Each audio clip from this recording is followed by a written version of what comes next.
We do want to go on the record, so the State Board of Education, the State Board of Education will reconvene, and the board, however, after reconvening, will be adjourning to closed session to discuss or take action on the following cases as noticed on the meeting agenda. Cruz versus State of California, DJ versus State of California, today's Fresh Start Countywide Benefit Charter versus State Board of Education, and MSC. So we will now go into closed session.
Okay, the board will reconvene. In the closed session, the board discussed and/or took action on the following cases as noticed on the meeting agenda: Cruz versus the State of California, DJ versus the State of California, today's Fresh Start Countywide Benefit Charter versus State Board of Education, and the MSC case. So with that, we're ready now for our regular agenda, and we have action item 20, California 215 Educator Equity Plan. Please come forward and present.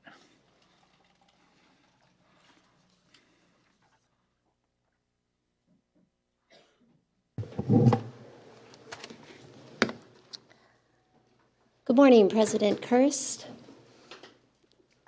Mr. Ashley, and members of the State Board. It's kind of weird. I wasn't sure how to address you here. My name is Carrie Roberts, and I'm the Director of the Professional Learning Support Division here at the CDE. The U.S. Department of Education required that states submit a new educator equity plan, which describes the steps that the state will take to ensure that poor and minority children are not taught at a higher rate than other children by inexperienced, unqualified, or out-of-field teachers. This item contains the draft Educator Equity Plan for California. I want to make it very clear right from the start that this plan is only phase one of our equity plan. The CDE, along with our colleagues at the Commission on Teacher Credentialing and the staff here at the State Board of Education, will continue to work on the plan with the stakeholders and revise it as needed. I need to express great appreciation to all the stakeholders who took the time to participate, to provide us input, and to really express their feelings and understandings of equity issues in California at our stakeholder meetings. And I also need to thank Barbara Murchison and the Title II Leadership Office who organized the development of this draft plan. The introduction and Chapter 1 briefly describe the California context for teachers and students, as well as initiatives already in place. Some of them you've already heard about at this meeting: the local control funding formula, Greatness by Design, the Special Education Teacher Task Force recommendations, and the English Language Arts, English Language Development Framework, all of which include recommendations regarding instruction and teacher practice. Section 2 provides the required definition of terms, the data regarding our diverse population here in California, and focused data on California's socioeconomically disadvantaged and minority students. This section also outlines the equity gaps, which provided the basis for the stakeholder discussions. And these discussions regarding root causes that are included in the plan. The original data sent by the United States Department of Education and shared at the first stakeholder meeting on May 13th was represented in quartiles. Now, the CDE Analysis, Measurement, and Accountability Reporting Division was able to provide more current data for the June meetings that we had. Participants from the first stakeholder meeting in May actually requested that if we were able to obtain additional or more current data, that we provide the information in deciles instead of quartiles, which we did. We do actually have the data tables that include all the deciles. If you would like us to add that into the plan as an additional attachment, we can do that. I'd also like to share the data with you right now that was shared with the stakeholders on June 9th and 10th. The data also begins on page 11 of the plan if you want to follow along. But I do have it on a PowerPoint so you can actually see the data just to review it quickly. And I want to remind you, can you see it now? Are you okay? Good. Just to remind you, and I know all of you know this, but maybe some in the audience don't, we have over 10,000 schools in California, over 6.2 million students, and approximately 293,835 teachers. So the data that you're about to see is based on that. This first table actually is looking at inexperienced teachers, and it's looking at the lowest minority decile versus the highest minority decile. And you can see that there was a 1.6 gap between teachers inexperienced teachers in the lowest minority and the highest minority decile. The next one is looking at inexperienced teachers by socioeconomic, for the socioeconomically disadvantaged students. And we have the lowest poverty decile first, and then the highest poverty decile. And you can see we also show the total number of teachers as well as the statewide total. This gap was 2.4%, and it was our largest gap in California for the data that we collected. For the unqualified teachers, this is the minority group, the lowest minority decile versus the highest minority, and the gap here was 0.8%. For unqualified teachers, and I probably should tell you the definition for unqualified teachers, I didn't explain that. Inexperienced teachers are teachers 2 years or less, and unqualified teachers, as defined just for the purposes of this plan, are teachers who are issued a provisional intern permit or a short-term staff permit, and these permits are generally issued if they're due to an inability to recruit qualified teachers, or if there's an acute shortage or a staffing need.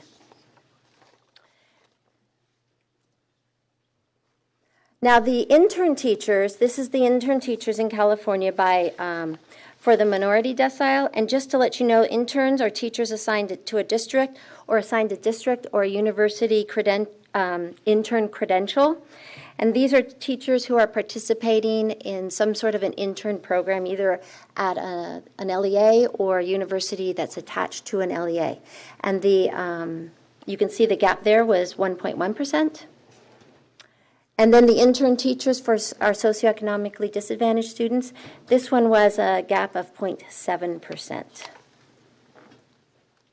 And if you're looking at just to let you know, if you're looking online at the actual plan, there is more information. It includes information about the students in these groups, so there's actually more information. We cut it down a little bit since the focus here is on our teachers.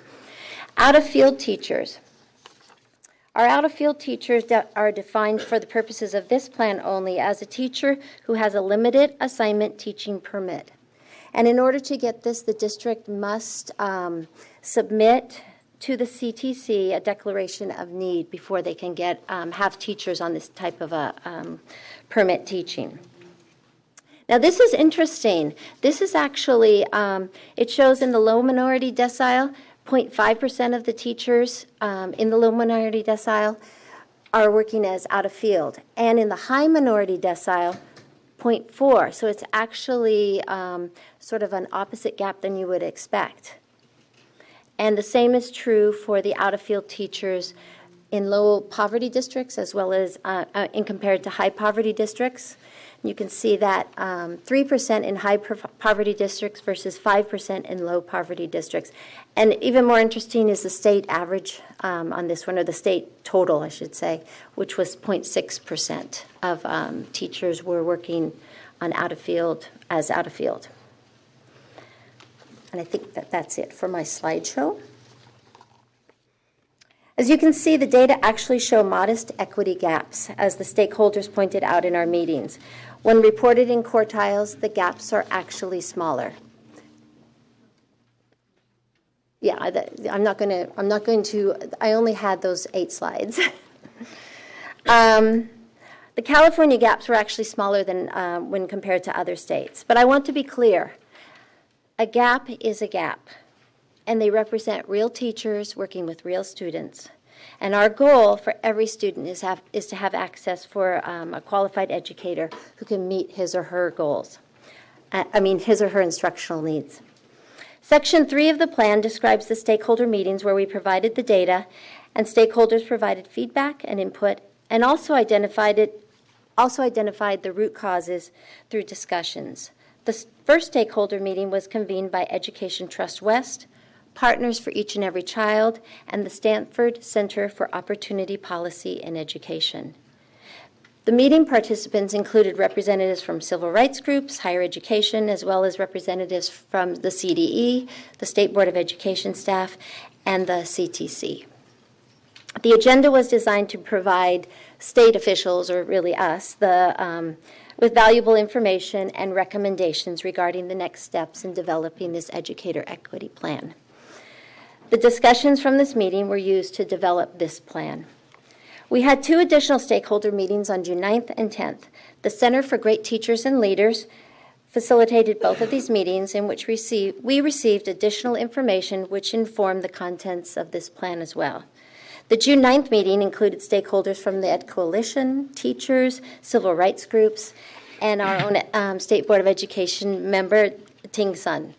The June 10th meeting included parents from across the state, and I have to acknowledge our partners, families, and schools who were instrumental in ensuring that parent participation at this stakeholder meeting included parents from across the state and lots of parents of our English learners.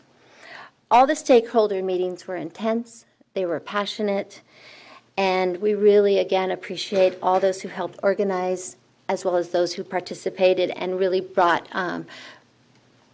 their understandings to the meetings. The stakeholder attendance documents are also included as an appendix to the plan, beginning on page 57, so you can look and see exactly who was there. And given that we plan to have more stakeholder meetings in the future, we will also work to increase the number of participants at our meetings.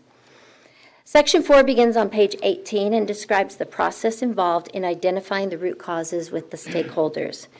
Given the equity gaps that were seen in the data that we just saw, the discussion centered on the 2 larger gaps, which were inexperienced teachers serving socioeconomic disadvantaged students at higher rates than students with higher socioeconomic status. And just as a reminder, that gap was 2.4%. The second gap that we focused on were inexperienced teachers serving students in minority communities at higher rates than students in predominantly white communities, and that gap was 1.6%. So the structured process was used in the meetings in which the discussion facilitators continually asked the stakeholders why the equity gap and the root causes existed. By continually asking why each root cause existed, it was possible to obtain a list of sub-root causes and ultimately a more complete set of underlying reasons for our state's equity gaps. Based on the conversations with the support providers, we carefully documented the comments and strategies recommended by the stakeholders at each meeting, and they saw the root causes for both of the equity gaps falling into 2 categories, and they were teacher recruitment and teacher retention. And this is on page 20 of the plan if you're following along. The stakeholders also identified additional root causes within each of the categories to drill down even more, and we were then able to group them into 4 categories in one group and 3 categories on the June 10th meeting, and discuss the potential strategies that would address the root causes. And these tables are on pages 23 through 29 of the plan. Based on the 2 largest equity gaps and the input that we received, we came up with 6 root causes, which were identified to address the 2 largest equity gaps. These begin on page 29 and include, and these are our root causes that are in the plan: uneven teacher preparation induction, uneven administrator preparation and induction, inadequate support for educator professional learning, challenging working conditions in high-need schools, need to enhance parent and community engagement in high-need schools, and diverse local root causes. Now I want to invite Barbara Murchison, good, she's here, up to describe one of the strategies which addresses this last root cause and is known as the Compliance Monitoring Intervention and Sanctions Program, or CMIS for short. Barbara?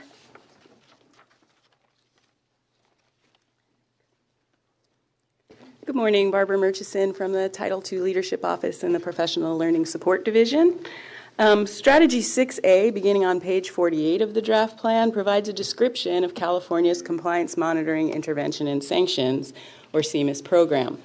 California's current teacher equity plan requires that local educational agencies develop and implement a detailed and cohesive plan to ensure that poor and minority students are not taught at higher rates than other students by inexperienced, unqualified, and out-of-field teachers. To facilitate implementation of this plan, the legislature authorized the CMIS program in 2007, and funding has been included in the state budget since 2009. So this has been underway for some time. The primary role of CMIS is to monitor LEAs for compliance with federal laws regarding highly qualified teachers, or HQTs. LEAs must report annually through CalPads the number of core courses per site, including the number of those courses that are taught by HQTs. This reporting process provides the basis for validating the professional qualifications and certifications of teachers and their assignments, as well as the distribution of teachers. Based on this data, LEAs that are identified for being non-compliant are monitored and provided technical assistance through the CMIS program. In their initial year in CMIS, LEAs with less than 100% HQT are notified that they've been moved into the program and are encouraged to develop a non-compliant teacher action plan. The non-compliant teacher action plan actually lists each teacher who is not HQT and provides a pathway for making them HQT. Sometimes it's as simple as moving them out of a course that they're not qualified to teach. Sometimes it's providing additional intensive professional learning to get them HQT. It depends. It's very much a local thing based on local teachers. LEAs that have not met annual measurable objectives and report less than 100% HQT for 2 consecutive years are assigned to Level B of the CMIS program. Each LEA in Level B is required to create a local equitable distribution plan. The creation of the local equitable distribution plan is pretty intensive. LEAs are required to complete all of the following activities with a great deal of technical assistance from CDE staff. First, they have to convene a local team comprised of the HR director, the curriculum and instruction director, the state and federal programs director, data coordinators, cabinet-level decision makers, site-level representatives, collective bargaining unit folks, and beginning teacher support staff. So they're first required to pull together the right people to the table. This local team must then analyze school data, create a non-compliant teacher action plan, again, and create a professional development needs assessment that includes various teacher, student, and school-level data. The team also must create an LEA professional development plan, conduct an analysis of the placement of interns and teachers with those short-term and provisional intern staff permits, and conduct an analysis of teacher experience rates and levels of support for new teachers. They must submit to the CDE board-approved policy or contract language that says that teachers on provisional, intern, and short-term staff permits are not assigned to schools with 40% or higher poverty or that are in program improvement.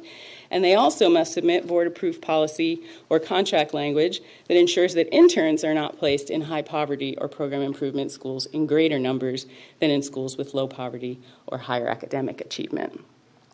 In addition, the EDP must include documentation of a district-wide new teacher support program, an analysis of retention rates and recruitment policies, a teacher retention plan, a teacher recruitment plan, an analysis of experience rates of site administrators, an analysis of opportunities for administrator training, and documentation of principal support systems. All of that happens in Level B of CMIS. We've had several hundred districts go through Level B of CMIS, and occasionally I run into someone in the airport that actually knows what CMIS is, and they are thrilled to have gone through that process and moved to Level C. Once an LEA has an approved EDP, it submits monitoring data to the CDE annually to demonstrate progress towards meeting the equitable distribution requirements. And then LEAs that report less than 100% HQT for 3 consecutive years and who do not make adequate yearly progress for 3 consecutive years move into Level C. These LEAs then enter into an agreement with CDE consisting of the non-compliant teacher action plan, again listing out what are the problems with meeting HQT and how are we going to resolve them, a memorandum of understanding that outlines agreed upon activities regarding the use of funds to ensure that all teachers become highly qualified, and a budget agreement that reserves sufficient funds to pay for these activities. All 3 of these documents must be submitted to CDE. And again, after moving through the year of Level B, they're kind of relieved, oh, okay, it's just money. Through the collaborative development of these documents, many districts successfully move out of Level C In 2012-13, 152 districts were in level C, and by 2014-15, only 100 districts were in level C. So we do see that with that intensive looking at what are the issues and technical assistance, people are able to resolve their HQ issues. The CDE received commendations for the early warning and proactive technical assistance elements of the CMIS program from ED staff during last September's Title II Part A monitoring visit. The program does a great job of meeting federal Title II requirements regarding equitable distribution of highly qualified teachers. However, the system is not perfect. Not every LEA is required to participate in Level B and create an equitable distribution plan, because small districts and charter schools, for example, can't really equitably distribute non-HQ teachers because they may not have alternative placements for them. Also, LEAs that are 100% HQT do not participate in this program, so we're not monitoring their equitable access to high-quality teachers. The CDE is considered making revisions to the CMIS program to shift its current emphasis from HQTs for all toward more strategic, targeted support for LEAs who have equitable distribution issues that may require different types of support or interventions. And this may, in fact, be the direction taken in the next iteration of ESEA. However, until ESEA is reauthorized, we're still required to meet HQT requirements. So we're a bit reluctant to make significant adjustments to the successful CMIS program before the reauthorization of ESEA. So for purposes of this draft plan, we propose that in the upcoming year, 15-16, the CDE will explore the possibility of redefining the EDP documents included in Level B of the CMIS program to more specifically provide for inexperienced, unqualified, and out-of-field teachers consistent with Title I requirements, in addition to the HQT monitoring, which is the Title II requirement. Now, Carrie's coming back up.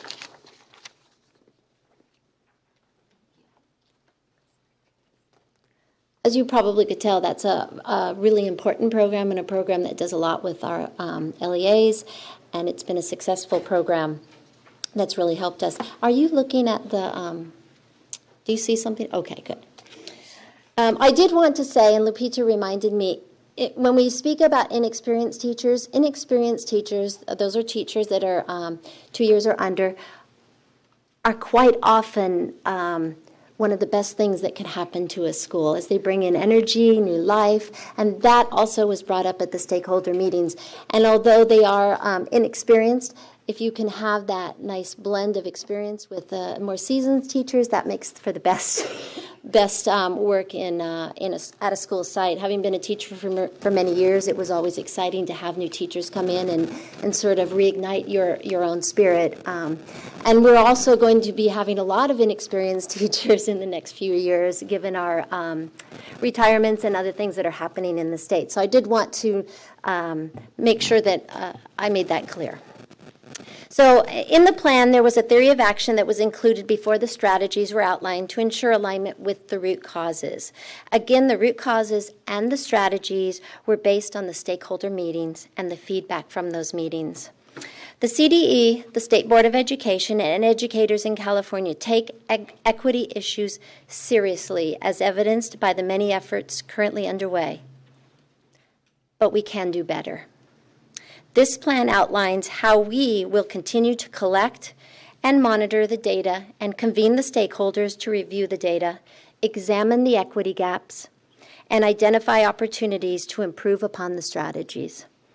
The final section of the plan provides an implementation timeline, including the strategies, the responsible parties, and the tasks for 2014-15 through 2016-17. The action steps, similar to the one that Barbara just shared with you, for California can be easily seen beginning on page 53. And I actually wanted to go through that. If you have the plan in front of you on page 53, I just wanted to explain a little bit about that. One of the big root causes that came up in every single stakeholder meeting was that new teachers enter socioeconomically disadvantaged and minority schools ill-prepared to work with the student populations. And that was one of the root causes that our stakeholders came up with.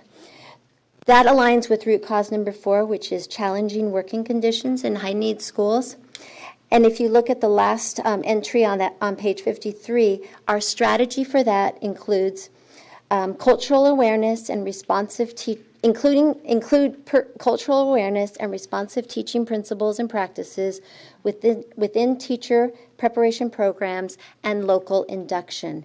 And CTC, as well as the preliminary task force, is the responsible party. And the first action on that is to convene a work group, and that was for 2014-15, convene a work group to propose revised performance expectations and program standards, including enhanced focus on inclusive practices, restorative justice, and cultural competency.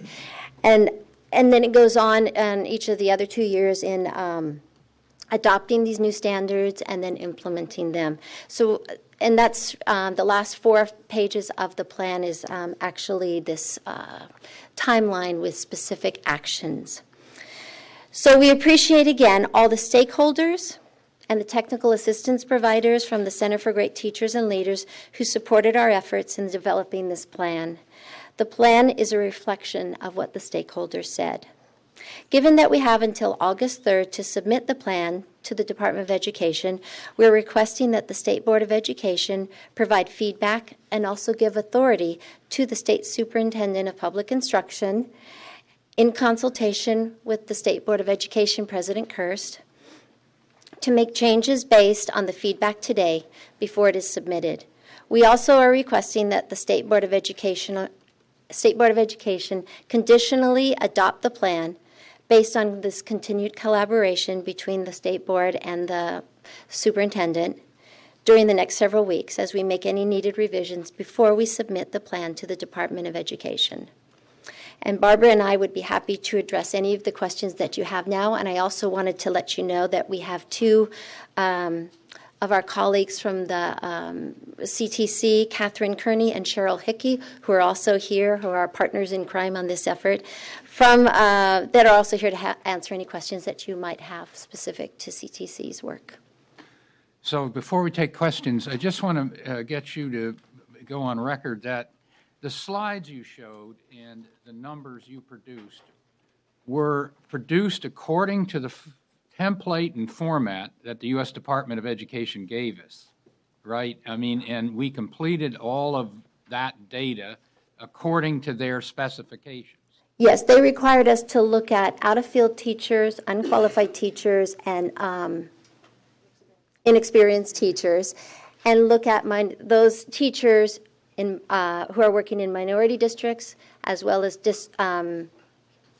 low socioeconomic districts, and make that comparison to other students. And that was what the request was from the... Yeah, and so there's a data piece, and that I don't anticipate will change at all, but then there's a plan part about what we're going to do, and that's more at issue here than the data piece. Is that I'm trying to get, what you, because the Department of Ed specified the template for the data piece. You know what? They specified that this was what we had to produce. Yeah. They also said if we wanted to, we could include additional data that fit for our state. All right. Okay. I just want to get that on record. Board member questions? Burr. Yeah, Sue Burr. Well, I just have a comment and a question. So on the data piece, have there been correlational studies about the level of teacher experience and student outcomes? Because it just struck me, I don't mean this to be a trick question, but yesterday we talked a lot about research around indicators for the LCFF, and there's a presumption here, and you talked about it a little bit, Carrie, that teachers who are, quote, inexperienced, and I assume that's a definition the feds have given us, the 2 years. We could choose that. Some states chose just 1 year. We chose 2 years. Okay, but there's an assumption that teachers who are new to the field are less effective with students, I assume. But do we know that? Have we done studies that show that? I'm not aware of studies that do that. I think because I'd sort of like to have that information. Pardon? Yeah. So I think it would be helpful to see, just so that we can test that theory. And secondly, I just have to say, and Barbara, I really appreciate your description of CMUS because I think there are very few people who understand what it is. Right. And to me, it's the opposite of local control. Completely antithetical to local control. And what we're trying to do in the state has been implemented subsequent to this initial requirement, as I understand, through Title II and CMUS and the highly qualified teachers. So I guess I'm maybe in kind of where Mike is. I'm cautious about going forward with something that looks an awful lot like we've been doing that may or may not be, and I'm guessing it's more on the may not be, consistent with what we're trying to do to empower local agencies to make decisions about how they best serve their students. Yeah. So I think the issue here is that CMUS is designed to meet ESEA sections 21, 41, A, B, and C. I mean, there are specific requirements in ESEA that we as the federal program monitors need to uphold. So that's where CMUS came from, and I would agree that, it is a little more defined than we would like to see in the era of local control here, and it's not necessarily consistent with LCFF. At the same time, those conversations about how they're going to address these HQT gaps happen at the local level by the local people. And although they're required to do certain things to make sure they're consistent with federal law, and we support them in doing that, really the decisions around how to go about that are made at the local level with technical assistance from us. But it's just our effort to implement ESEA. I understand that, but I also think if you look at other titles in ESEA and other actions of the board and the superintendent, we've asked for lots of waivers. And we actually didn't go for the federal waiver, et cetera. So I guess I'm just anxious about saying, well, this whole section of ESEA where we've kind of followed it to the letter, we're going to go forward and do that in the face of a very different context in California. So I guess I just want to reserve that right to say, I appreciate the work that you've done, but that we may want to take a little bit of a different path than we have in the past. Okay, Board Member Lacombe. I have a question about the equity gap for minority students and for the socially economically disadvantaged. Are those unduplicated counts? When you look at them as under the minority umbrella and then you look at them under the SED, or could it be the same students? So the equity gap could be actually different. Those students will be included in one set of, well, they're not students, they're schools with high numbers of either socioeconomically disadvantaged or minority students. So if the student is both, they'll be sorted into both, or the school has both, then they're they'll be sorted into two. both. Yeah. Okay. The other question I have, you mentioned that this is phase one. So what is phase two? Is phase two the 2015-16 and some of the steps that are delineated there? And then is there a phase three with 2016-17, or what do you mean by phases? And I appreciate that there was feedback from stakeholders, and I want to know how are we incorporating that feedback moving forward with the second phase? You know, when I said phase one, we don't really know what the phases will be. It's more like step one.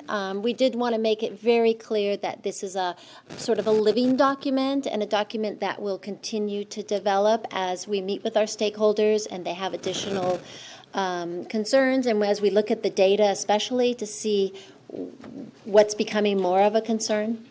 So it's the first step. Sure. Is there a reason we didn't use the terminology that the department uses, students of color and socioeconomically disadvantaged versus minority students? We actually use minority students, and then because that was the language in ESEA. And this plan is primarily, although it talks about what we're going to do here as a state, this is meeting a federal requirement. So we use the language that is included in the law. But yeah, we struggled mightily with that as well. Yeah, you're saying the minority is the majority in California. Yes. Yeah. And will be a much larger majority as years go by. And we say that in the plan, yeah. Yeah. It's a minority, okay, yeah. Right. Okay, Board Member Rucker? Well, first of all, thank you for the work that you've done on creating the plan. I think that the plan is important at this point because we are under a federal mandate to do this work. And I agree with Board Member Burr that we have waivers for a lot of other sections of ESEA, but frankly, I think that there's both the public face and consideration of what would happen for a state as large as California, with an education workforce as large as California, serving a large population of students of color, seeking a waiver on teacher quality, and trying not to address the issues of inequitable access and opportunities to learn. So I can understand why we have not done that, but I have to also say I'm not aware that other states have attempted to get waivers on that part as well. There are some differences in what other states are doing because they have other types of waiver, such as from Race to the Top or even the existing ESEA waiver. My question on this, however, goes to the issues of the differences between what the CMIS program is requiring districts to do. In other words, there is an imposition of work on districts, and if there is a point of interference with those mandates and what districts are trying to do with the LCFF, because even though there is an imposed mandate and a requirement to act, as you pointed out in the explanation, districts have to make those determinations about how they will meet the work. There is no explicit prescription, either by statute or regulation, about the hows. So are there ways in developing this plan and in developing these interventions that they in some way complement or intersect with the plans districts have in the local control funding formula concerning teacher effectiveness? I would hope so. Yeah. I mean, and I think this is part of the LCFF growing pains for districts. This Level B has been in place since 2000. Well, CMIS went into effect in 2007. Mm-hmm. The requirement to do the equitable distribution plan, Level B, some districts started moving into that in 2008. So that's something that's been in place for a number of years. And I think this is another point of intersection where a lot of those conversations that are happening around LCFF, which, priority one is about making sure you've got well-qualified teachers. There are intersections there, and I think we're relying heavily on local folks to pull those pieces together so it's not saying one thing here and another thing there. Right. That's, the saving grace of CMIS is that the local team sits down and looks at their local data and figures out how they're going to address this local issue, much as they're doing in the development of their LCAPs. It's just another thing that persists. And I wanted to add one more thing. In the plan, it also states very clearly that we don't want that opposition between these different initiatives, but we want them to really work together so that it's a smoother process and they're not, fighting. For me, in reading the plan, and this is not due to your fault, it's not even due to the fault of the programs California has implemented, because as you pointed out, and I think this is something that gets ignored, California has been commended for the work that was implemented through this department to address this inequity and these access gaps in the field. I think, though, the tension remains, particularly for communities of color, is that, as Carrie pointed out, the gaps still exist. And there's this idea about giving districts the opportunity to innovate and do the improvement, but at some point, there is some accountability. There is some reason that we have to take a look at and understand what the sustained effect is, either through ignoring it or salutary neglect or just the long amount of time, the long arc of time it takes to address this and close the gaps. There are still families and communities and students who are affected by the fact that the gaps exist. And so I look forward to, and California embraced the local control accountability plan, looking at giving districts another opportunity to do this work and to hold themselves accountable for the decisions that they make. And so my questions remain, and Sue Burr and I, and Board Member Burr and I, continue to have this ongoing dialogue about, well, at some point in time, when do we know that districts are not purposefully stacking school sites with teachers who meet this definition of inexperience. And then when there's a time of economic downturn and they have to lay off staff, you're closing an entire school site of staff. I mean, where is the accountability and the oversight to make sure the districts truly are trying to balance and distribute the talent of their teachers? But at the same time, teaching talent is not a commodity. Teaching talent is something very different from a school book, a textbook, a calculator, and all those other resources that we use to provide and support education and make improvements.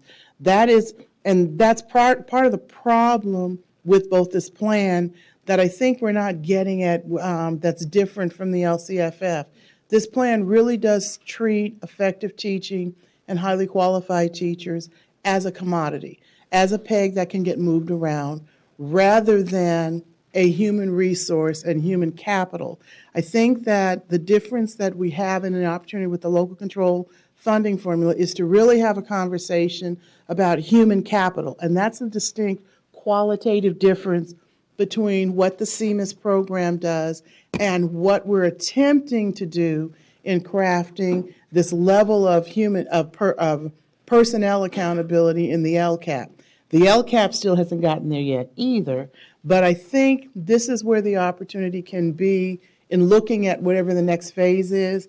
Instead of looking at creating the education profession in California as a commodity, a set of pegs that you can move around or that you can distribute in some way in the way you distribute popsicles among 6 children. I think we have to start thinking about the principles of human capital and the ideals of what it means to develop the human capital of those teachers, not just to say in some way you're defective and here's how we're going to fix you, and act as if once we've met that minimal requirement, we fix the problem, because we still have not.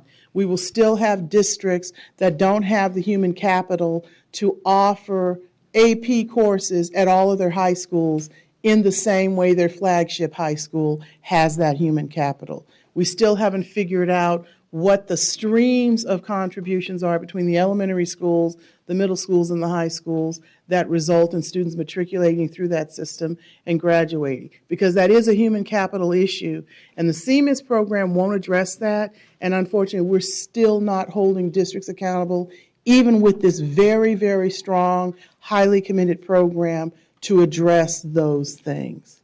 And so as a professional who's worked in the school system and who continues to advocate for this human capital that we're talking about here, I think it's very important for us to think about how to turn the conversation in that direction.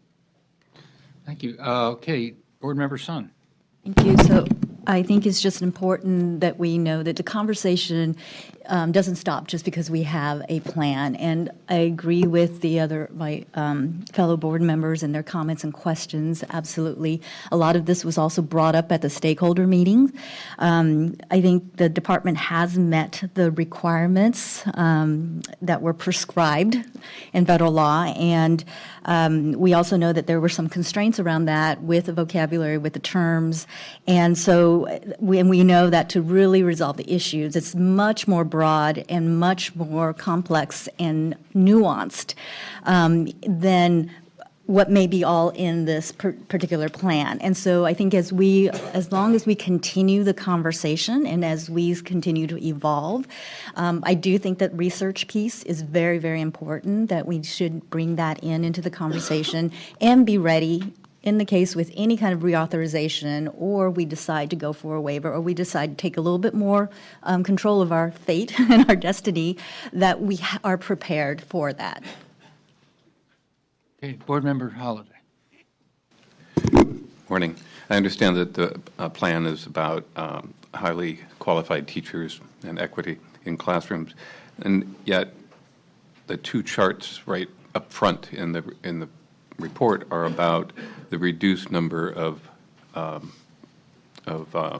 students in the teacher preparation programs, and those graphs are pretty dramatic and pretty loud. And the statement following them is California must take action. This is a very important topic, and I certainly hope that there are smarter people than I working on this to recruit and encourage increased recruitment in teacher preparation programs, but I'm not sure that it's necessary to have in this document unless it were required, which I don't know, of course. And in some ways, it might potentially lead to our having to jump through more hoops. Am I right at all about that, potentially? Anyway, I hope that's helpful. Thank you. Okay, I know we have some public comment on this item, so why don't we take the public comment before we have any formal action? Yes, we have 11 speakers. Chris Nichols, Sandra Thornton, Sarah Boschez, Liz Guillen, Brian Rivas, Brad Strong, Andrea Bell, Terry Burns, Patty Scripter, Eric Premack, Darlene Anderson. Please come forward. Good morning, President Kirst, Deputy Superintendent Ashley, and fellow board members. My name is Dr. Chris Nichols. I'm here representing Californians Together and the California Association for Bilingual Education, or CABE. I'd like to comment on recommendation number 2 from our joint letter to the board that was sent to you last week to include more and better definitions of teacher quality to describe the extent of educator inequities. By not including teachers who are misassigned to the description of out-of-field teachers and intern teachers to the definition of unqualified teachers, the data greatly underestimates the number of students being taught by teachers who are not fully qualified to teach them. Although we appreciate the recent enhancement of the support the teacher preparation programs are to provide for their interns, as they have not, especially those who have not yet earned their English learner authorization, intern teachers, at best, have a marginal understanding of how to differentiate instruction to make the content comprehensible without lessening the rigor of their instruction, and a limited understanding of how to support the acquisition of English, especially academic English, as the students are learning academic content in English. Moreover, we believe that the plan should include data on the number of teachers with a bilingual authorization, as they've had additional preparation, both cultural and linguistic, to teach English learners. There is currently a shortage of teachers with a bilingual authorization, as many districts are opting for a dual immersion program as a way of addressing and being able to close the achievement gap in their district. However, this shortage of teachers with a bilingual authorization is affecting these districts' ability to provide the most highly qualified teachers for their students in their dual immersion programs. As research has shown that English learners are negatively impacted by the shortage of bilingual teachers and teachers with a specific capacity to teach English learners, we would urge the State Board and the Department to ensure that accurate data be kept on teachers with a bilingual authorization and a greater effort be made to recruit and prepare additional teachers with bilingual authorizations to address this shortage. Thank you.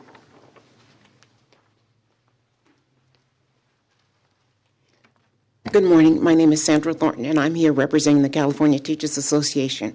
First, I'd like to say thank you to the CDE for convening the stakeholder meetings. These were important meetings, and people had an opportunity to give input in developing this plan. CTA has reviewed the strategies in the plan and feel that they are a good first step, and we endorse these recommendations. We appreciate the collaborative process between the board and the state superintendent of public instruction in implementing the plan. We encourage you to continuously review the data and to look at the plan, to review the strategies, and to adjust as is necessary. Thank you. Good morning. I'm Liz Guillen with Public Advocates. We appreciate the improvements in the plan, and we also appreciate the acknowledgement that more can be done, and we definitely agree with that. Public Advocates submitted a letter in coalition with Californians Together and the Association for Bilingual Education and the Education Trust West, and I'm going to highlight a couple of points from there. One of the points is that the stakeholder engagement process really needs to be ramped up, that there should be more than one annual meeting to talk about this critical issue. The second point has to do with better definitions about teacher quality. We believe that intern teachers need to be part of our state definition, and we think the board should recommend that there be changes in the regulations defining what a qualified teacher is. We believe that even with limited definitions, the data is pretty stark. So students in high minority schools are nearly 5 times more likely to be taught by an intern teacher as those in low minority schools or schools that have fewer students of color. Students in high poverty schools are nearly 3 times more likely to be taught by an intern as those in low poverty schools.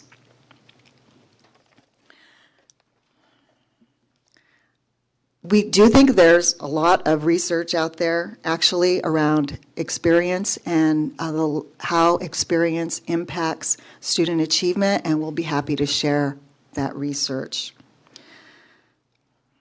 Even under the local control funding formula, the state still has the overarching constitutional duty to ensure basic equality of educational opportunity.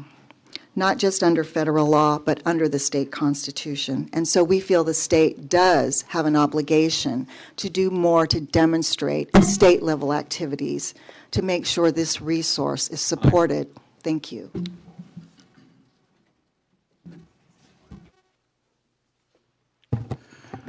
President Kirst, Mr. Deputy Superintendent, and members of the board, Brian Rivas on behalf of the Education Trust West. Member Rucker, thank you for continuing to raise the notion of gaps in all of these discussions. We really appreciate that and appreciate your comments this morning. Mr. Deputy Superintendent, I want to thank you for the department's listening to us in May and going back and making improvements to this plan. But this is among the most important things when it comes to talking about interventions to close the achievement gap. And so we're requesting some additional improvements. I think among them, the most important would be to do some further analysis and refinement to move from the measures of important inputs, like whether or not a teacher is teaching in an area that he or she has a credential in, and moving the discussion to measuring access to effective teaching, because that's really the whole ball game here when it comes to closing opportunity and achievement gaps. We'd like to see greater discussion and development of state strategies. Frankly, we thought the plan read a little bit too much, or let me just remind you all that this is a state plan for ensuring access to excellent teachers. We felt like it read a little too much like a state plan for monitoring the development of local plans. We'd like to see more thought given to the development of statewide strategies for addressing things like the cracks in the teacher pipeline and actually addressing the maldistribution problems that we know exist that Member Rucker raised. And then lastly, we'd like to see more opportunities for stakeholder input. More than once a year we think is necessary. And then lastly, I'll say the plan should lay out the state's plans for building data systems for tracking these data. So thank you. President Kirst, Mr. Ashley, members of the board, Brad Strong with Children Now.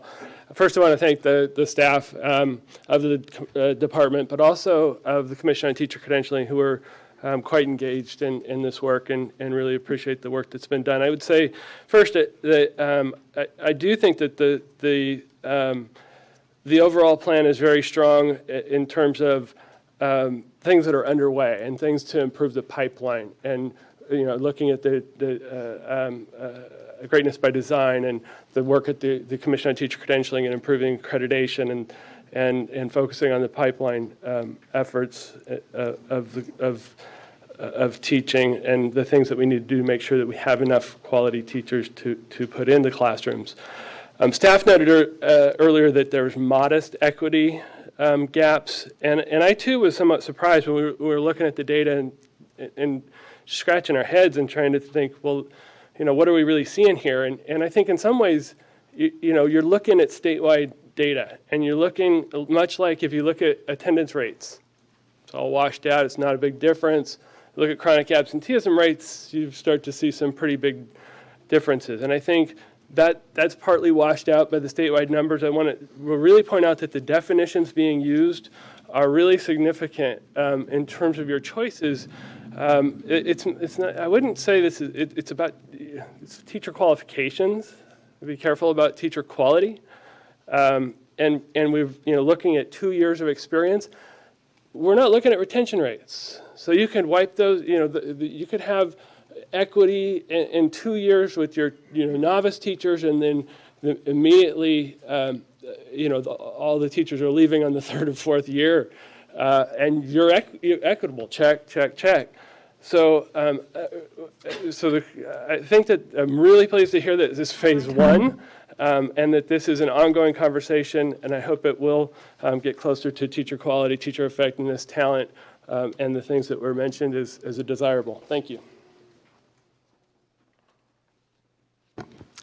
Good morning. I'm Andrea Ball with Early Edge California. We're a statewide policy organization working to ensure children have the early experiences necessary to be successful in the K-12 system.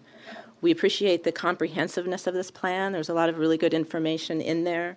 And 3 things I want to point out that for us we really appreciate. First of all is the recognition, and you've discussed this, about the need for coherence across these different efforts. You talked yesterday about LCFF evaluation rubrics. That came up this morning. And as districts and schools address the equity in access to educators, we're just appreciative of you recognizing coherence is important. For those of us working on early childhood issues, we also, of course, are looking for greater coherence between what's going on in pre-K and K-12. We do a lot of work in transitional kindergarten and pre-K. So another issue that we were really happy to see is the recognition of the great variation in the teacher and administrator preparation programs around the state. And again, in early childhood, we have people going through community colleges, and there's a great variation there. You may be familiar with recent new education and experience requirements for teachers teaching in transitional kindergarten, and we think that's really important. And again, a lot of those courses are going to be through community colleges. Let's see. And finally, we really wholeheartedly agree and appreciate the recognition of the need for greater support ongoing in professional learning for educators and administrators, teachers, especially, again, working in early childhood, and that's pre-K, transitional kindergarten programs that are run by local school districts, and really better connection and coherence with what's going on in the K-12 system. We do agree with the staff recommendation to approve the plan conditionally and move forward, and we look forward to greater participation in the stakeholder process. Thank you.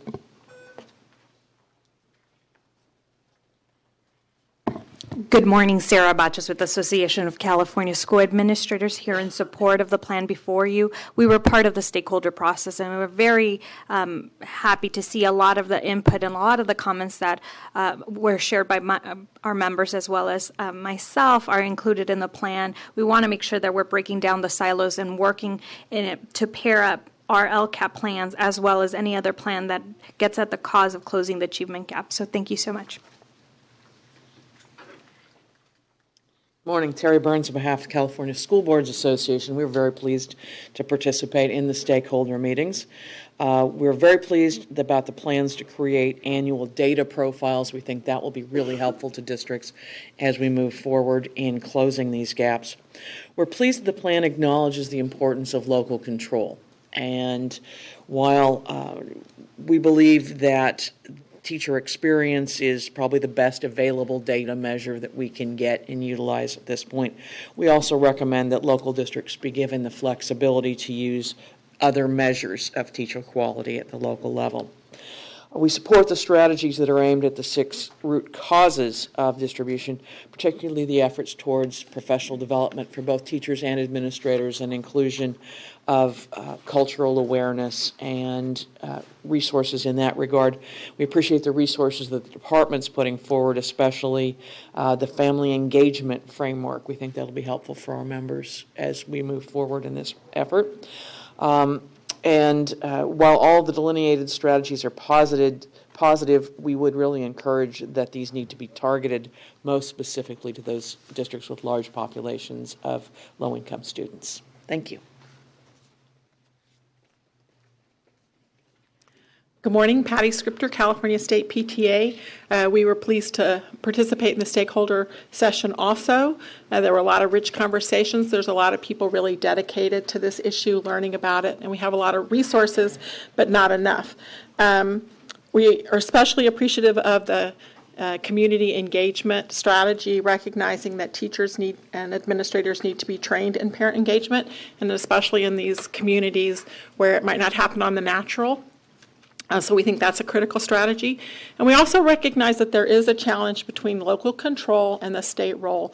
But we really believe that the state does have a role in helping set standards and expectations that local parents and community members can use as information, that districts can use as information to help implement. There's a lot of great information and a lot of research, and we shouldn't all be inventing the wheel at the local level. So the state does have a role to play in setting expectations and sharing information and giving guidance. Thank you.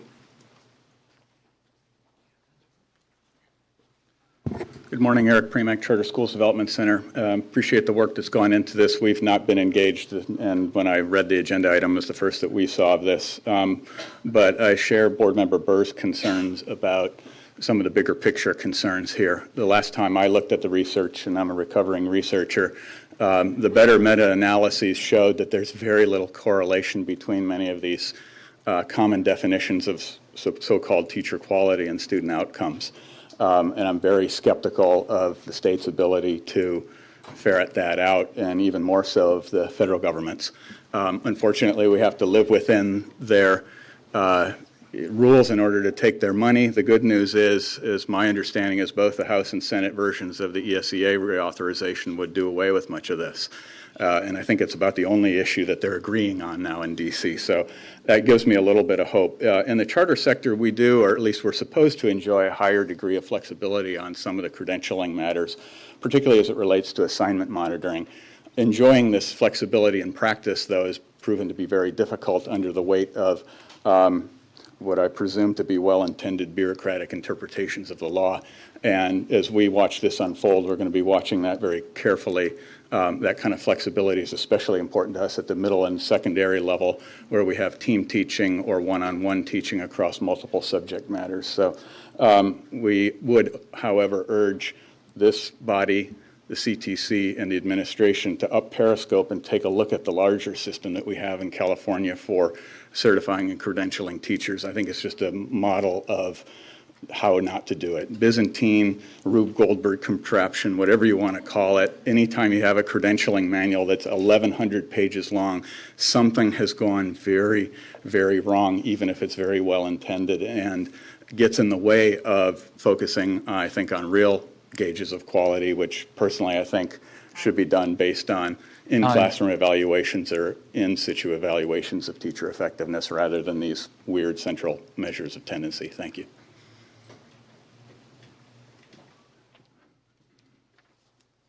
Good morning, Darlene Anderson. I thought it was important to come today to simply talk about access and equity, 50 years after Brown versus the Board of Education, and how far African American students have been allowed to achieve in Sacramento, California, being the capital. African American children are basically not achieving. Parents who understand the law can hold teachers accountable, hold local school districts accountable, but most of those parents are in poverty and do not know the rules. Their children are trapped in SDC classes and not making progress. The district utilizes their resources as a local issue. They put 10 teachers that are in gate classes and gate schools, and people competitively bid for those programs, and those children who get in those programs are successful. But the majority of our children are not. The majority of our children are going to jail. 12 years in the public education system, jail is a real concept for most of these children. And states' rights is a real responsibility. I filed a complaint with the state of California, with the county Office of Education. I said, just tell me what has happened in the last 50 so years to ensure that Brown versus the Board of Education actually happened. The state sent the complaint back to the local district, and the district said, well, we get Title I, and we get the LCAP money, so that's how we help those children. Guess what? None of those dollars are connected to those children of color. Those dollars are connected to outcomes, and supposedly unduplicated outcomes. But the district does district-wide Title I and school-wide Title I. They don't do direct services. You don't ask them to measure what's happening for those children in the classroom that need those direct services. I am so frustrated and going back to the district and pretending that they want to work with me because I have a concern. I may be one of the few African American parents that are advocates for children in poverty. There are a lot of us out there working independently and individually. Time. But I believe that it's important that the state have the responsibility for states' rights. The state is responsible to ensure Time. basic education Time. for all kids. Okay, we've now had the public comment and further board discussion in this regard. You okay? So I recommend CD's recommendation that the state board approve and give authority to President Kirsten, State Superintendent Instruction, to make any final changes before submitting to ED. I'll second. Okay, is there any further board discussion on that, on this? Is there any public comment on the motion? Okay, if not, I would say we've heard the testimony and so on, but it's very good. This document is for the federal government, and how, you know, and when you submit things to them, you lose control of the process somewhat. So I think we need, in addition to this document for the federal government and its oversight and follow-up, we need something on this issue that we control and don't have to have the federal government calling the shots on it. So that's, I think, something to think about in the future. How much do we want to do this through a federal compliance document? All these issues that were brought up. It's may not be the exact right instrument to deal with the many issues that were here. So with that, is there any public comment on the motion? Hearing none, all those in favor? Good, thank you, and we'll adjourn for 10 minutes, and we will return at 11:15.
the board will reconvene, and we will take up item 21 on the application for federal charter school funds.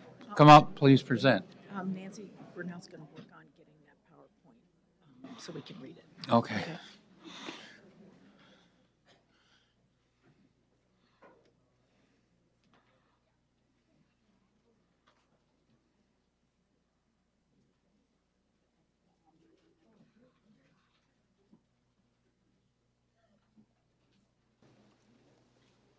Go ahead. Okay. Good morning, Board President Kurz, Deputy Superintendent Ashley, Karen's not there, Executive Director Staff Walters, and members of the board. I'm Cindy Chan, Director of the Charter Schools Division at the California Department of Education. Item 21 is a request for the State Board of Education to approve and direct the CDE to apply for federal funds under the Federal Charter Schools Program for a total grant award period of 3 years, beginning in 2015-16, ending in 2017-18. The approval would also direct the CDE in consultation with the Executive Director of the SBE and/or the SBE liaisons to perform all necessary activities required to finalize the CSP application. So I'll provide you a little bit of background on what the Charter Schools Program is about and what it proposes to do, and the goals. The U.S. Department of Education Office of Innovation and Improvement awards federal CSP grants to increase national understanding of the charter school model by expanding the number of high-quality charter schools available to students across the nation, and by evaluating the effects of charter schools, including their effects on students, student academic achievement, staff, and parents. The CSP grant's purpose is to achieve three main goals: to ensure that CSP funds are directed toward the creation of high-quality charter schools, to strengthen public accountability and oversight for authorized public chartering agencies, and to support and improve academic outcomes for educationally disadvantaged students. And the Department of Education's definition of educationally disadvantaged students includes economically disadvantaged students, students with disabilities, migrant students, limited English proficient students, also referred to as English learners or English language learners, neglected or delinquent students, or homeless students. So regarding the competition that's before us, and this is, I believe, maybe the sixth year that we would be, or a sixth cycle that California will be applying for. The most recent cycle was 2010, 2015, which just ended. California did get an additional year for time, but the funding for that grant ended in 2014-15. That was the last year. The Federal Register for the competition was released on June 15th, 2015, with applications that are due by July 16th, 2015. Due to this short time frame, the application is currently a work in progress, and CD staff are working with stakeholders for feedback and input into the application. So I'll give you a summary of what is included or what is required in the application. I'll give you an example. Applicants must address absolute priorities, application requirements, and selection criteria. There are also 3 competitive priorities that are optional but may also be addressed. As an example, one of the absolute priorities requires the applicant to demonstrate, and I'll quote, that the state provides for periodic review and evaluation by the authorized public chartering agency of each charter school at least once every 5 years. And that's all they provide, and we have to write in the application as to describe what California wants to do with that. And how we'll address that is that we'll provide a description of the process for approval, oversight, renewal, and revocation of charter schools as outlined in California law. And just so you know, California law will be provided wherever applicable, and the reason is because it provides a stronger and more robust support for California's rationale. The selection criteria by which CSP grant applications will be evaluated are listed on page 2 of the item. There should be 9 of them. Each of these criteria is assigned a maximum possible pointer score up to 100 points in total. Peer reviewers that the U.S. Department of Education will use to score the grants. They will assist in the review and scoring of the applicants' responses. Areas that the CDE will address in some of these areas will include some of the new things that we can talk about this time: the local control funding formula, local control accountability plans, and the California Assessment of Student Performance and Progress System. Regarding the application, in terms of the funding, the CSP-SCA subgrants are used for two primary purposes: planning program design and initial implementation of new charter schools, and the dissemination of information, including best practices by existing charter schools with demonstrated success in several areas. The U.S. Department of Education plans to allocate up to $116 million in year one for the 2015 through 2018 competition, with awards ranging from $3.5 million to $45 million per year for a 3-year period. Years 2 and 3 are subject to separate appropriations made in subsequent years.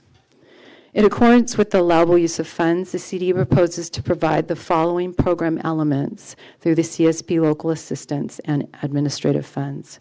So the bulk of the grant that California would receive, very similar to the past, are for local assistance funds for planning and implementation subgrants. So this is a competitive grant program. Applications received will be evaluated against a published rubric that will be included in a request for applications. This grant focuses on planning for new schools or schools that not have yet opened, which is why it's often referred to as a startup grant.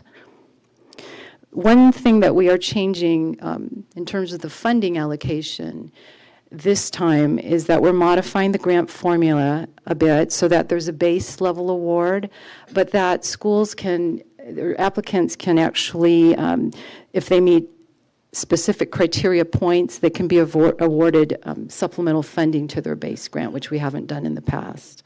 And that also gives us an opportunity to use the grant funds with a little bit more flexibility. An example of a criteria point might be a charter school that's located in an underserved community, so an area of the state that doesn't have a lot of charter schools. That could be an example of a priority point. Another use of the local assistance funds of the grant would be for dissemination subgrants. Up to 10% of a state's total CSP grant award may be made for dissemination activities. Similar to the planning and implementation program, subgrants will be evaluated against a published rubric in a separate RFA and awarded on a competitive basis for projects that respond to disseminating best practices. And then the third piece of the grant award would be used for administration or program oversight. The state may use up to 5% of the total CSP grant award for administrative activities. This supports administrative staff to manage the grant, including the grant petition peer reviews, which are external peer reviews. However, the grant staff has to train the peer reviewers. We have to staff the peer review, and we also have to recruit the peer reviewers. There's also training and technical assistance to grant recipients, other charter schools, and charter authorizers, and conducting desk and site visit monitoring and program evaluation and reporting. So lastly, if California is awarded the CSP grant, the Department of Education will prepare a request for applications that will be presented to the State Board of Education for review and approval at a future meeting. Thank you. I think we'll take the public comment first, and then... We have one person, Colin Miller.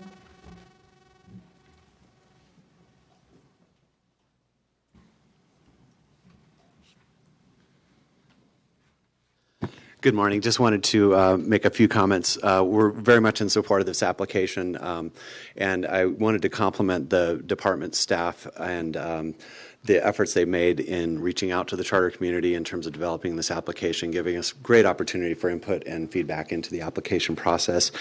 Specifically, Charlene Smith, Colleen Quinn, and Carolyn Pfister have been doing an amazing amount of work to put this application together.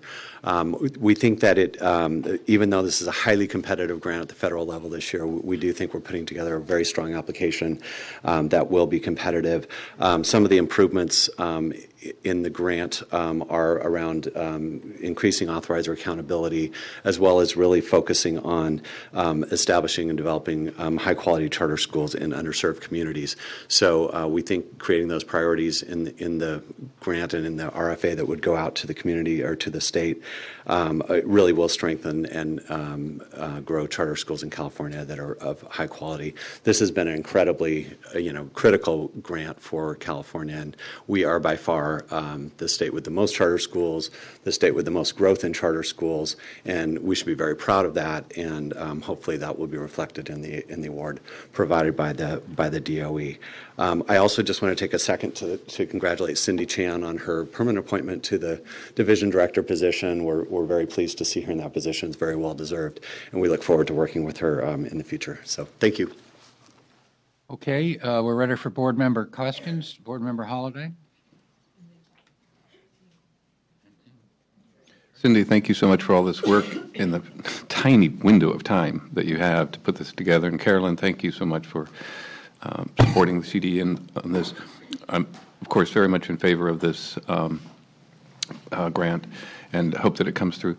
Just a couple of things. What has changed significantly from the last time that we went through this? This application differs significantly in one or two ways, or a few ways, or none at all?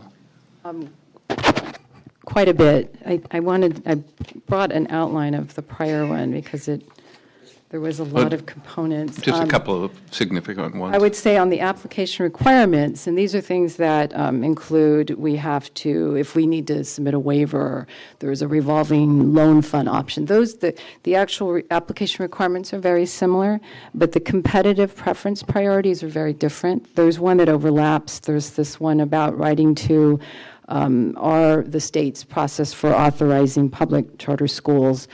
We write to that, speak to that, but the selection criteria are pretty different, and the focus still is on educationally disadvantaged students, but there's a larger and a little more heavier emphasis on authorizers, monitoring of authorizers, and with the state going into more of a local control state, and with the term local control funding formula, we're actually having to dig a little deeper and explain that it's not just local control. There are things about that speak to this grant. So we're looking to those. We think those are robust and they're dynamic and they're really good things to write about. But it has us having to kind of dig a little deeper to get away from the naming, because this grant seems to be on more the state monitoring authorizers.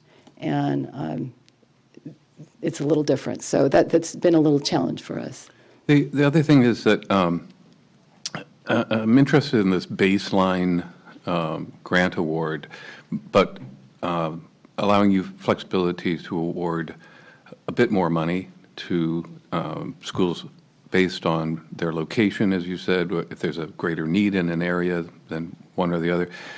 Are there other criteria? And are these criteria, are they going to be in this grant application? Will they be detailed there, or will they come later? It will be in the application, and then will also be part of the request for applications that the state will provide in the subgrant. Okay. So we're still working on those to try to capture what we think could be the most helpful in terms of. But that will be set in the application and not happen later. Right. Right. So it will be shown to the board. There's been some discussion about different types of charter schools potentially being awarded more or less based upon the type of school?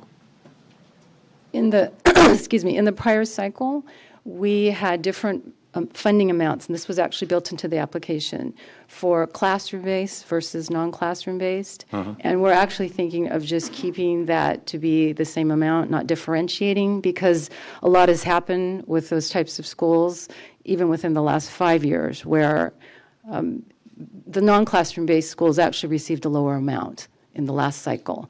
And we're looking at this time that there may not be a difference to do that. So we would probably treat them all the same. And that's in terms of the funding, the base level they wouldn't differentiate. Thanks. Okay, Board Member Sun. Just a quick question. Has there anything been changed in the dissemination grants to allow schools to apply for more than one grant? I don't believe so. I think we have to get a waiver for that. That would be something we can put into the application up front. And it's happened, we have to get waivers every once in a while during the process. So it's something we should look into up front because it's easier to get it approved. The waivers take a long time to get through the federal process. So anything that we'll look and see what we can put forward at the beginning and submit those with the application. I would support that if it would not hinder our application or delay it necessarily. Board Member Williams. And as much as I agree with Member Sung's goal there of having multiple dissemination grants, if the sense is that this could be a barrier to our getting the grant, I would say absolutely do not put it in, right? But I don't know how you can judge that. I don't know whether you have... You'll have to look and see if that was submitted the last time. I know we had to do a request a waiver for one of the dissemination grantees. It took over 6 months to get approved. So, I mean, that's the thing, the timing to get a waiver. We'll have to really judge to see. We don't want to jeopardize our chances for the grant. That's so right. that's a Thank good you. point. Board Member Williams. I, too, want to thank you and the CDE Charter Division for fast, hard work on this and also for working really well with the state board staff, and want to thank the state board staff for working very hard on this as well. Carolyn. And also, I want to thank you for the way that you've included Eric Premack's group and Collins and Charter School Association in the process. I've heard good things from them about working with the staff teams, and have heard good things from Carolyn about how that has gone. I think what I've heard is that it enabled it to be, the collaboration around it enabled it to go faster, and with assignments and deeper and just higher quality in a very short time. And so I really appreciate the kind of collaborative approach that everybody took around this.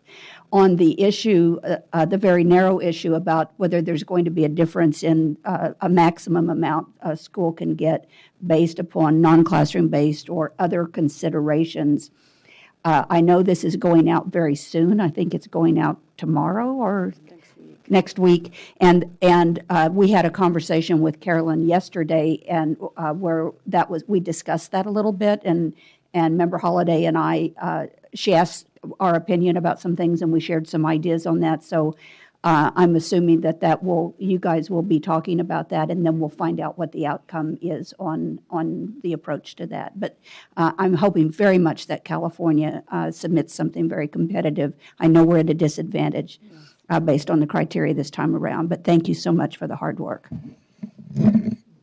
Okay, if there's no further discussion on this, I think I'm ready for a motion. Second, okay. It's moved and seconded. Is there any public comment on the motion? Seeing none, all those in favor? That is approved. Good luck. We've had this since 1995. Wow, this is a long time. Okay, now we're ready for the first of several public hearings. And so we're going to have the public hearings first. The public hearing, I should say, first. Each side will get 10 minutes, then we'll have the department staff talk. I think, do you want to present initially some things, and then we'll have the public hearing? Okay. Yeah. Okay, you ready? Okay. Again, this is Cindy Chan with the California Department of Education. Item 22 is a request for a material revision from a current State Board of Education authorized charter school. Synergy Charter School was originally approved on November 10th, 2011 by the State Board of Education to serve up to 700 pupils in grade 6 through grade 12. Synergy opened in 2012-13, recently completed its third year of operation, and has 2 years remaining in its charter term. This material revision request is to revise Synergy's governance structure and educational program. Synergy submitted the request for material revision to the SBE on April 30th, 2015. CD staff have reviewed the petition documents, and CD recommends that the SBE hold a public meeting and thereafter conditionally approve, with 4 conditions and 7 technical amendments, the request for a material revision to the Synergy charter petition. The Advisory Commission on Charter Schools, or the ACCS, considered the Synergy material revision at its June 10, 2015 meeting and voted unanimously to accept CD's recommendation of approval. I'd like to note, just to take note for you all, that one of the conditions that CD proposed at the ACCS meeting is no longer included in this item, and that was a description of annual goals for each subgroup of pupils to be achieved in the 8 state priorities identified pursuant to Education Code Section 52052 be incorporated into the Synergy petition and provided to the CDE by June 15th, 2015. So that was a condition at the ACCS meeting. We worked with Synergy, and they were able to submit that document. We had it so that it wasn't a resubmission of the petition. It was a separate document which is included as attachment 2 of this item. The CD staff did review it and found that to be sufficient, so it is no longer a condition included in this item. To give you a little bit of background on what is required for a material revision, it's similar to what you look at or what we look at for an establishment of a charter, except in this case there are no district and county findings. And so Education Code 47607 governs the criteria for material revisions and states that they are governed by the standards and criteria in Section 47605, which is the section that establishes what is required in a petition, including the 16 charter elements. This means that a complete petition must be submitted and reviewed as part of the request. CD staff reviewed the material revision documents, including the petition attachments, appendices, budget information, and educational and demographic data of surrounding schools, and find that they meet the criteria and contain reasonably comprehensive descriptions of each of the required charter elements. The department is recommending technical amendments, and that is to either strengthen or clarify elements that are in the petition. A summary of the CD staff analysis is on pages 3 through 6 of your item, and the full CD analysis is on attachment 1 of the ACCS item number 5. So what is the rationale for the request? Why does Synergy want to make this material revision? It's mainly and primarily to provide needed assistance to improve fiscal sustainability and strengthen internal fiscal controls. So Synergy is proposing to modify their current project-based learning educational program to include an art focus model, and that is with the goal of increasing student enrollment. So Synergy had a build-out plan initially, and it has not met it. It's a little under-enrolled currently, which has affected the school's revenues and its finances. In addition, Synergy is proposing changes in its governance by entering into a partnership with Encore Education Corporation as a means of ensuring educational goals are being met and fiscal solvency is established. Encore Education Corporation will be providing the services similar to that of a charter management organization, including instructional support, administration of business aspects, and day-to-day management of the school, providing school administrative staff, budgeting and financial reporting services. So I'll give you a little bit of background on what the fiscal issues are around this school and why this material revision is hoping to correct some of these deficiencies. There have been fiscal concerns noted since Synergy's first year of operation in 2012-13. As noted in the item, I'll summarize this. 4 letters of fiscal concern with requests for corrective action plans have been issued, noting that the school's budget was out of balance, the school was deficit spending, and the school had a lack of adequate reserves. A contributing factor to this was the lower enrollment that we talked about and higher implementation costs in their first year of operation. However, to maintain its operations throughout the years, the 3 years, Synergy incurred debt that included loans and the issuance of revenue anticipation notes the past 3 years. So I'll just kind of briefly describe what the RAN is. I'll use the acronym RAN. It's a short-term obligation that provided Synergy with short-term interim financing or cash to bridge its funding gap. The purpose of a RAN is to fill a short-term cash need. Then when it receives the cash that it is anticipating, it uses it to pay off the securities or the note. RANs typically have a short-term maturity requiring repayment in less than a year. So Synergy issued a RAN in year 1 and for $500,000, and it was required to pay it off pretty much into the second year, beginning of the second year. However, they had to, and they paid off that first one, but in year 2, they issued a second RAN for $1 million, and again, paid it off in the beginning of the third year. Now, into the third year, it issued yet a third one for $1.6 million, and this is part of our fiscal concern because according to the school, it doesn't have any plans for additional borrowing, and this security is due and matures September 15th of this year. That total amount is $1.7 million, and the risk of fiscal insolvency is highly likely unless Synergy finds another means to ensure repayment of the RAN.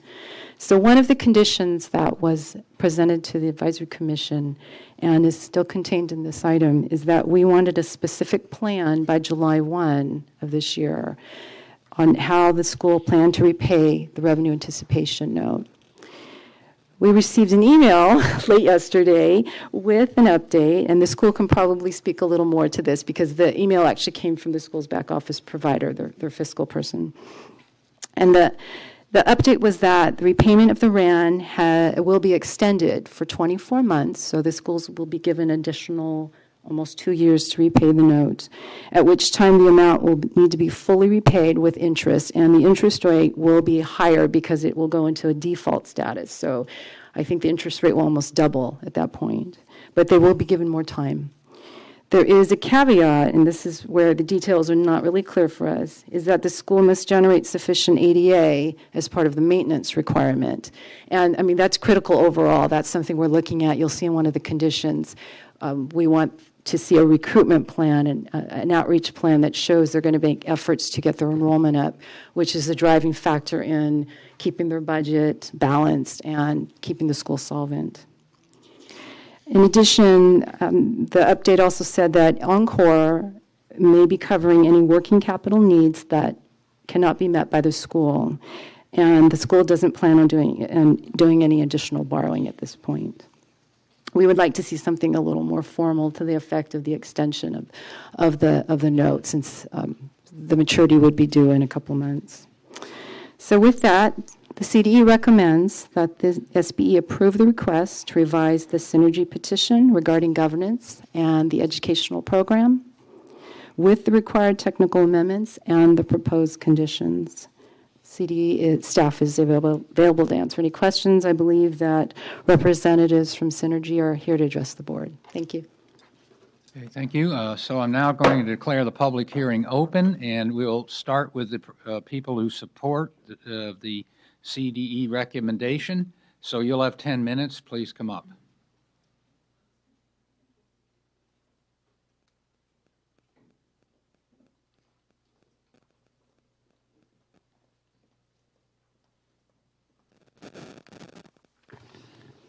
Good morning. Cheryl Townsend, co-founder and programs director at Synergy School. And I have with me today our new friends from Encore Education Corporation, Denise Griffin, the CEO. And we'll open it up for questions at this point. I think the CDE staff did an excellent job of explaining what situation we're in. I do want to also include that this is definitely a school worth investing, worth spending time finding those resources that we needed. Our test data our first year and performance data was promising. We continue to enroll students. We have before we started working with Encore and turned over some of our enrollment processes to them, we had already enrolled 100 new students for next school year. Retention is a big thing, but their marketing plan is incredibly solid, and it's just been an amazing process so far. So if the board has any questions, Denise and I are both here to answer those for you. Thank you. We'll ask for questions later, I'm sure. Okay. With a public hearing, we don't normally Okay. ask for questions. Okay, just wanted to Thank you. leave Okay, opportunity for clarification. So, right. But thank you. All right, and now, go ahead. You want to speak? Yes. My name is Denise Griffin. I'm the CEO of Encore Education Corporation. I just want to open up by saying that we support the CDE in this action that's coming up, and that we are here for any questions that you may have in regards to Encore or Synergy. Thank you. Okay, and now we'll give 10 minutes for the opponents to the CDE recommendation. Hearing none, I declare the public hearing closed, so we're now ready for public discussion. Bruce Holliday. Could I call Synergy back up, please, and Encore?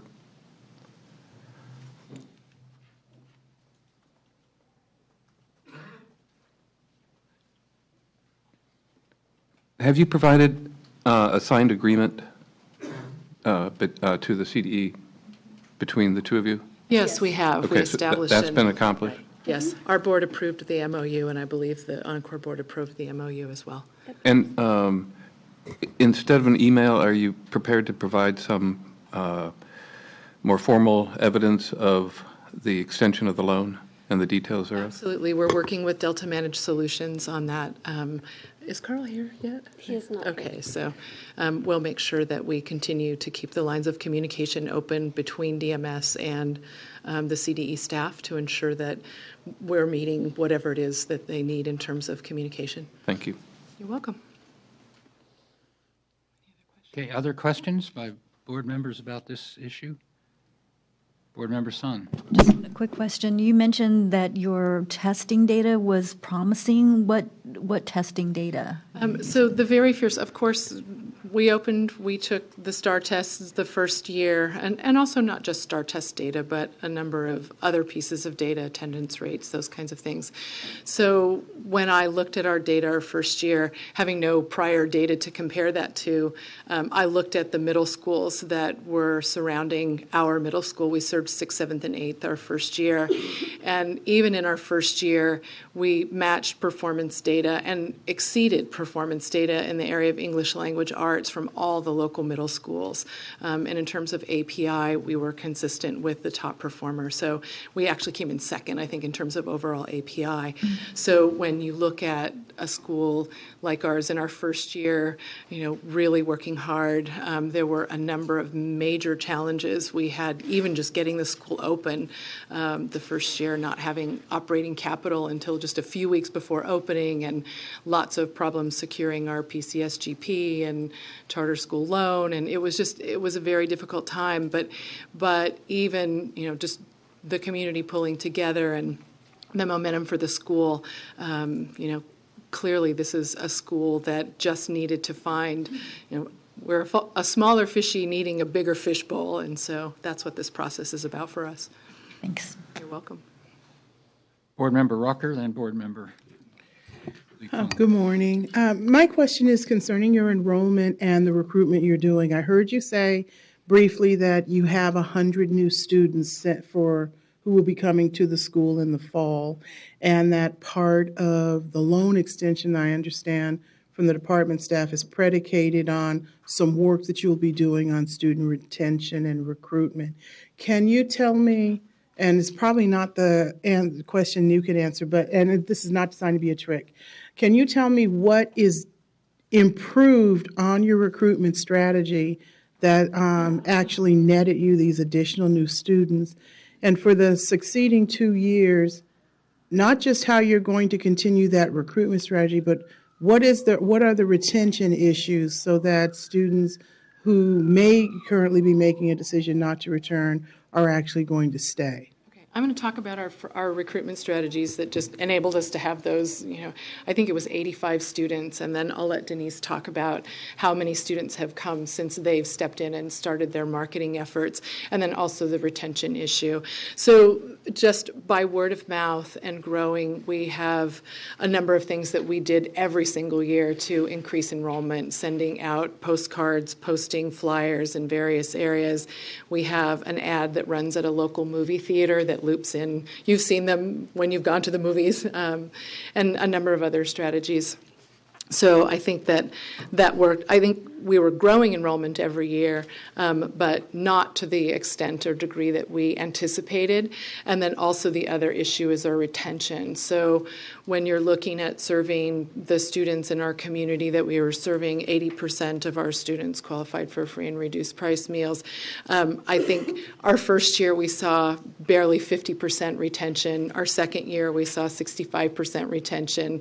I'm not sure what that is at this point. We won't know until the students come back. But we did have a very high turnover rate. And one of the things that I think that we needed to do a little bit better was to track why those students were leaving. Of course, some students move, and some students leave because they're unhappy, and some students leave because it's just not a good fit for the school.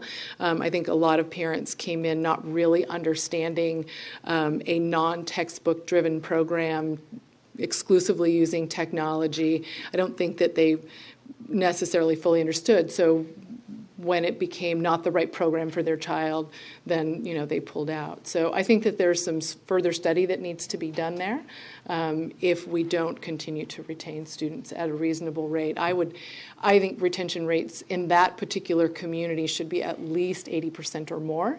And where are you right now? In Pittsburgh. No, I mean, where are you on the retention rate right now? Last year we were at 65%. And so how many students do you currently have enrolled? Right now about 200. And how many more students do you need to produce over the course of the next 2 years to be able to satisfy this loan? A lot.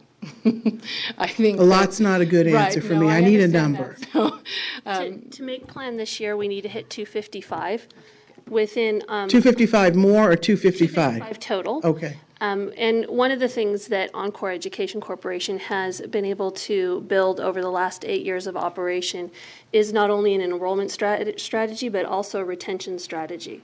So one of the things that we learned when we started in 2007 was that if you define your expectations to your stakeholders that are going to come to your school, you have a better likelihood that they're going to stay because they understand what you're doing. So what we have done since we have joined in with this partnership with Synergy is work on being able to define those expectations for parents and students and for staff, and so that as we move forward, they're going to be able to understand what they're getting into before they actually get into it. Encore is one that opened with 580 students, and our Hesperia location has just over 1,300, and our Riverside location is opening in the fall with 600. So we have great marketing strategies on how to get people in. We do an initial interest meeting where we sit down and we tell everyone the good, the bad, the ugly, as far as what each school has to offer, so that everyone knows what they're getting into. We're not selling them a Lexus if we have a Nissan. And it really helps everybody understand what they're getting into at the same time. And because of that, they stay. So right now, Encore has a 93% retention rate year over year. And so we're hoping that by implementing our piece, we'll be able to help Synergy get to the same point, because not only is it the recruitment of students that's important, it's also the retention of students. The fact that they have 100 new ones coming in this fall is great, but if 45% of them are walking out the door, it's going to be a backwards flow the entire time. So our initial piece is to stop them from leaving and then give them the expectations so they know what to have going forward. Okay, so it'll be 255 this year, and what about year two? Year two, we're looking at 325. Okay. Thank you very much. That was very helpful. Thank you. Okay, Board Member Licone. So you said that you're at 200 students now. you need to enroll 255 by the end of the By month, August 13th. because you start school. So you have 55 students to go. Mhm. So what happens if you don't recruit those 55 students and they commit and actually show up? And then tell me a little bit about your educational program. If you have a high school, 6 through 12 with 255 students, but you don't have them yet, how are you planning your your master schedule for students that you don't have yet? How are you hiring? Okay, so right now we actually sit at about 225 with the efforts that have also come through with Encore. So we're really close to hitting that level. If in the event that we don't hit the 255, then we have to look at cutting spending, which is never anybody's choice to do, because you're going to look at your commodity, which is your staff. And for Encore, we believe that our philosophy is that our people are what makes our program so special. So we really want to make sure that we can hit these the deadline and the projections for the fall, and we're really confident that we'll be able to do that. In fact, we have a barbecue tomorrow that there's 140 people already RSVP'd to come to see what the transition is going to look like, and that's really with not a lot involved yet in regards to the marketing efforts outward. In regards to staffing and course offerings, because they're combining with the Encore education program, there's a lot of resources that we're going to be able to pull from the larger system into Synergy so that we can catch up and be able to do what we need to do to make sure that these kids are properly prepared for college. Because at Encore, we have a 78% rate of college acceptance. And since we opened in 2007, we have almost $2 million in scholarships that have been given to our kids. And we want to make sure that we can continue on that success strategy and success story with Synergy. So we're planning we're doing bare bones, but absolutely planning to make sure that these kids can proceed to college after high school. Okay, Board Member Williams. I thought I heard you say that you were going to have a new art program as part of the material amendment. Did I hear that? Yes, you did. And that's based upon what kind of, it's obviously a part of attracting more students and meeting community need. So did you survey your parents? How did you come up with the idea for the art program? How do you know that it's going to help with recruitment? That is the basis of Encore Education Corporation. What we've learned, both Hesperia and Riverside, where we serve, are in underperforming areas, in high NSLP areas. And what we've learned is that if you give the kids something that they really want to work for, they're going to come and they're going to succeed. Right now, we have a dance we do dance, circ arts, theater, visual arts, music, and vocal music at the two in the South. And up here, we're going to start with dance, theater, and vocal music and visual arts. And it's a driving factor. It's a very interesting piece when you're marketing a school, as charter schools must market, is you're marketing a school when you have something like that to offer that is different, especially in an area where you might have a high poverty level. The opportunity to take these classes without having to pay is a fabulous way to get the kids involved and passionate about what they're doing at school. Okay, yes, that makes sense to me. I also want to make a comment about charter schools and even about districts and the finances. I hear of as many districts who are struggling with their finances as charter schools, even with LCFF. They seem constantly to be adjusting with either more students coming in than they planned or fewer students coming in than they planned, and making decisions internally about how to deal with that. And it seems to me, it appears to me, I might be wrong about this, but it appears to me that's a more dynamic world than it kind of used to be. In terms of those adjustments. So the fact that a state board authorized charter that we have needs to make some adjustments, needs to rethink what they're doing, to me is not a concern. It's a concern to me if they're not rethinking what they're doing and taking action to move forward. That's no different for charters than it is for districts. Everyone has to do that. Right, and our philosophy is we'll never be done. We're always going to be moving forward. We're always going to be improving. It's not something that ends.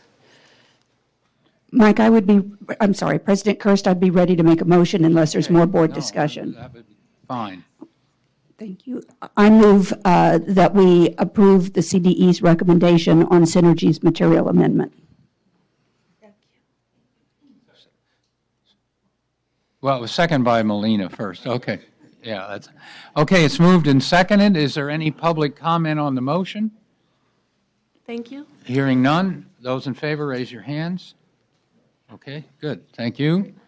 So now we're on to item 23, and again, Cindy Chan will provide the context of this, and then we'll convene the public hearing. Yeah, Michelle. Yeah, I knew that.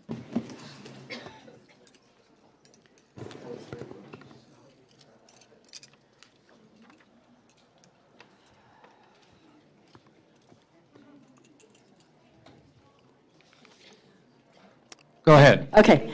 Item 23 is an appeal by the Olive Grove Charter School to establish a new charter school, which was denied by the Cuyama Joint Unified School District on February 19th, 2015. Can we close the doors in the back, please? Thank you.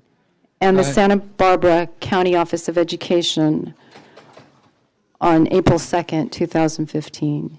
So pursuant to statute, petitioners for a charter school that have been denied at the local level may petition the State Board of Education for approval. The Olive Grove petitioners submitted an appeal to the State Board of Education on April 17th, 2015. CD staff have reviewed the petition and other information that was provided. And the CD recommends that the SBE hold a public meeting and thereafter deny the petition to establish Olive Grove under the oversight of the SBE. The Advisory Commission on Charter Schools considered the Olive Grove petition at its June 10, 2015 meeting and voted to recommend approval of the petition by a vote of 6-1. Olive Grove is proposing to serve approximately 320 pupils in kindergarten through grade 12 in the first year of operation, which would be in the current year, 2015-16. Olive Grove is proposing to serve pupils throughout Santa Barbara County and the contiguous counties by providing an educational program consisting of a home or blended learning environment. So they would have to run an independent study program in order to go outside of the county. When the SBE receives a petition on appeal, CD staff independently review the petition and all the documents that were submitted to the local district and the county Board of Education. A summary of the CD staff analysis is on pages 5 through 11 of the item, and the full CD analysis of the petition can be found in attachment 1 of the ACCS item 7. CD staff have reviewed the Olive Grove appeal documents, including the petition, appendices, attachments, budget information, educational and demographic data of the surrounding schools, and also board agendas and minutes from the district and county board regarding the denial of the petition, along with the petitioner's responses to the district and county findings. The Olive Grove petition states that it will continue most operations of a predecessor dependent charter school, Olive Grove Home Study Charter School, which is authorized by the Los Olivos School District in Santa Barbara. Olive Grove anticipates retaining pupils, 4 resource centers, and staff, and preserving the educational program from Olive Grove Home Study Charter School. So I'm going to provide a little bit of background. This was a little bit of discussion at the ACCS because this was a little more complicated than I think new petitions that usually come before you. So last year, when the petition was going forward, last year, 2 years ago, there is an existing charter school that was authorized by another district, Los Olivos School District, and it's the Olive Grove Home Study Charter School. That school operated an independent study program where it serves students in 5 locations, 4 resource centers within, or 4 locations within Santa Barbara County and 1 outside in San Luis Obispo County. going towards the end of the 2014-15 year, that charter school was planning to downsize its program so that would only operate within its authorizing district's boundaries. It was only going to operate in Los Olivos. Therefore, it left the 4 resource centers or the 4 locations that it operated within Santa Barbara County and the one outside of Santa Barbara County in San Luis Obispo. They were going to not operate those. So this charter school is proposing to come in and take those over. And it kind of mentions that in the petition. It looks like it's an existing school, but it's not. It's taking over the students, the program, some of the teachers from this existing home study school, which is now actually closing. It's closing. So that home study school will no longer operate going forward into this year. The CD finds that based on the petition, the facilities to be utilized by Olive Grove are not compliant with legal requirements for location of the Olive Grove facilities. And there's an area in the item that it's laid out, but I'll summarize the Ed Code statutes and the requirements and what it states. And this is the basis for CDE's recommendation. Education Code Section 47605A1 requires identification of a single charter school that will operate within the geographic boundaries of the proposed school district. So that would have been Cuyama. Education Code Section 47605J1 mandates that the petition include the identification of the proposed site or sites where the charter school will operate. Education Code Section 47605.1A2 provides that a charter school approved by the State Board of Education may locate only within the geographic boundaries of the chartering entity that initially denied the petition. And 47605.1D provides that a charter school may establish a single site outside of the district boundaries, but within the county, but only under specified conditions. And those conditions are that the school attempted to locate within a facility within the district, but wasn't able to, or it has to locate outside temporarily, like due to construction, and so it would be back into the county at some point. I want to note that it is not uncommon for a petitioner to have not identified a location in terms of an address, a particular facility. However, a proposed location within the geographic boundaries of the proposed district is typically identified. So we don't take issue if in a proposed petition a petitioner has not identified an address of a physical location. But we have always looked to see if it is stating the intent to locate within that original district's boundaries. So per the petition, the location for Olive Grove has not been determined. Under its previous charter, Olive Grove Home Study Charter, it functioned with 4 meeting spaces, as I mentioned, within Santa Barbara County and 1 facility in San Luis Obispo County. The petition states that Olive Grove may operate throughout Santa Barbara County and contiguous counties in multiple site locations and anticipates including a site within the cities of Santa Barbara, Lompoc, Santa Maria, and Morro Bay. The petition does not include locating or operating within the area of Cuyama Joint Unified School District. This was also a finding by both the district and the county Office of Education. Within the appeal documents provided to the State Board of Education, Olive Grove is proposing a technical amendment to the petition to affirm that the charter school will lease facilities space in Cuyama for operations in Cuyama as office space and to provide instructional supports according to the needs of individual students. The CD finds that this proposed amendment is not technical, as it was not originally intended in the petition when it was proposed to Cuyama. And it is a substantive amendment at this point, at this stage, at the state board level, appeal level, and would constitute a material revision to the petition. As such, CDU finds that the Olive Grove petitioner is demonstrably unlikely to successfully implement the program and therefore recommends that the SBE deny the petition. CD staff is available for questions. I believe Olive Grove is here to address the board as well. Thank you. Thank you. Okay, we'll now open the public hearing. So each side will have 10 minutes. So I'd like the supporters of the charter school renewal to appear first. This is then the people opposed to the CDE recommendation. So would you come forward, the supporters for the charter school to be reauthorized?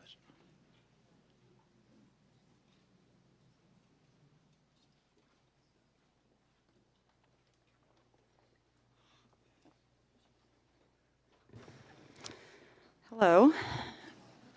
I'm Joe McCollum, a teacher at Olive Grove Charter School. And I'm Laura Mudd. And I'm also a teacher at Olive Grove Charter School. And we had a PowerPoint. Is the supporters of the charter school? We're in favor. Yes, that's what I asked for. Oh. I thought you asked for the in favor of CDE. No, I did the reverse, in favor of the charter school. And we had a PowerPoint that. Oh, thank you. Thank you.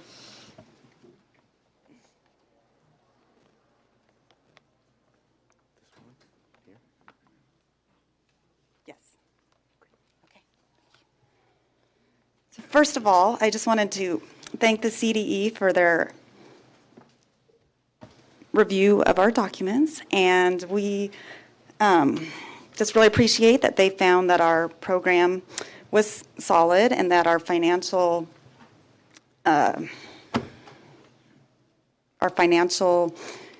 program was solid as well. We've been operating for 13 years, and we're hoping to continue operating. Most of the same teachers and students would still be in place. So, Can you click that thing right there?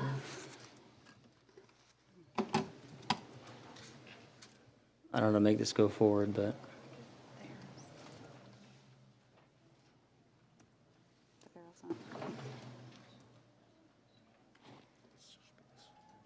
Oh, okay. Thanks. Thank you. Okay, and I know I'm really nervous, but we have a lot of students who are relying on us to still be here for them next year, so I'm going to try not to be so nervous.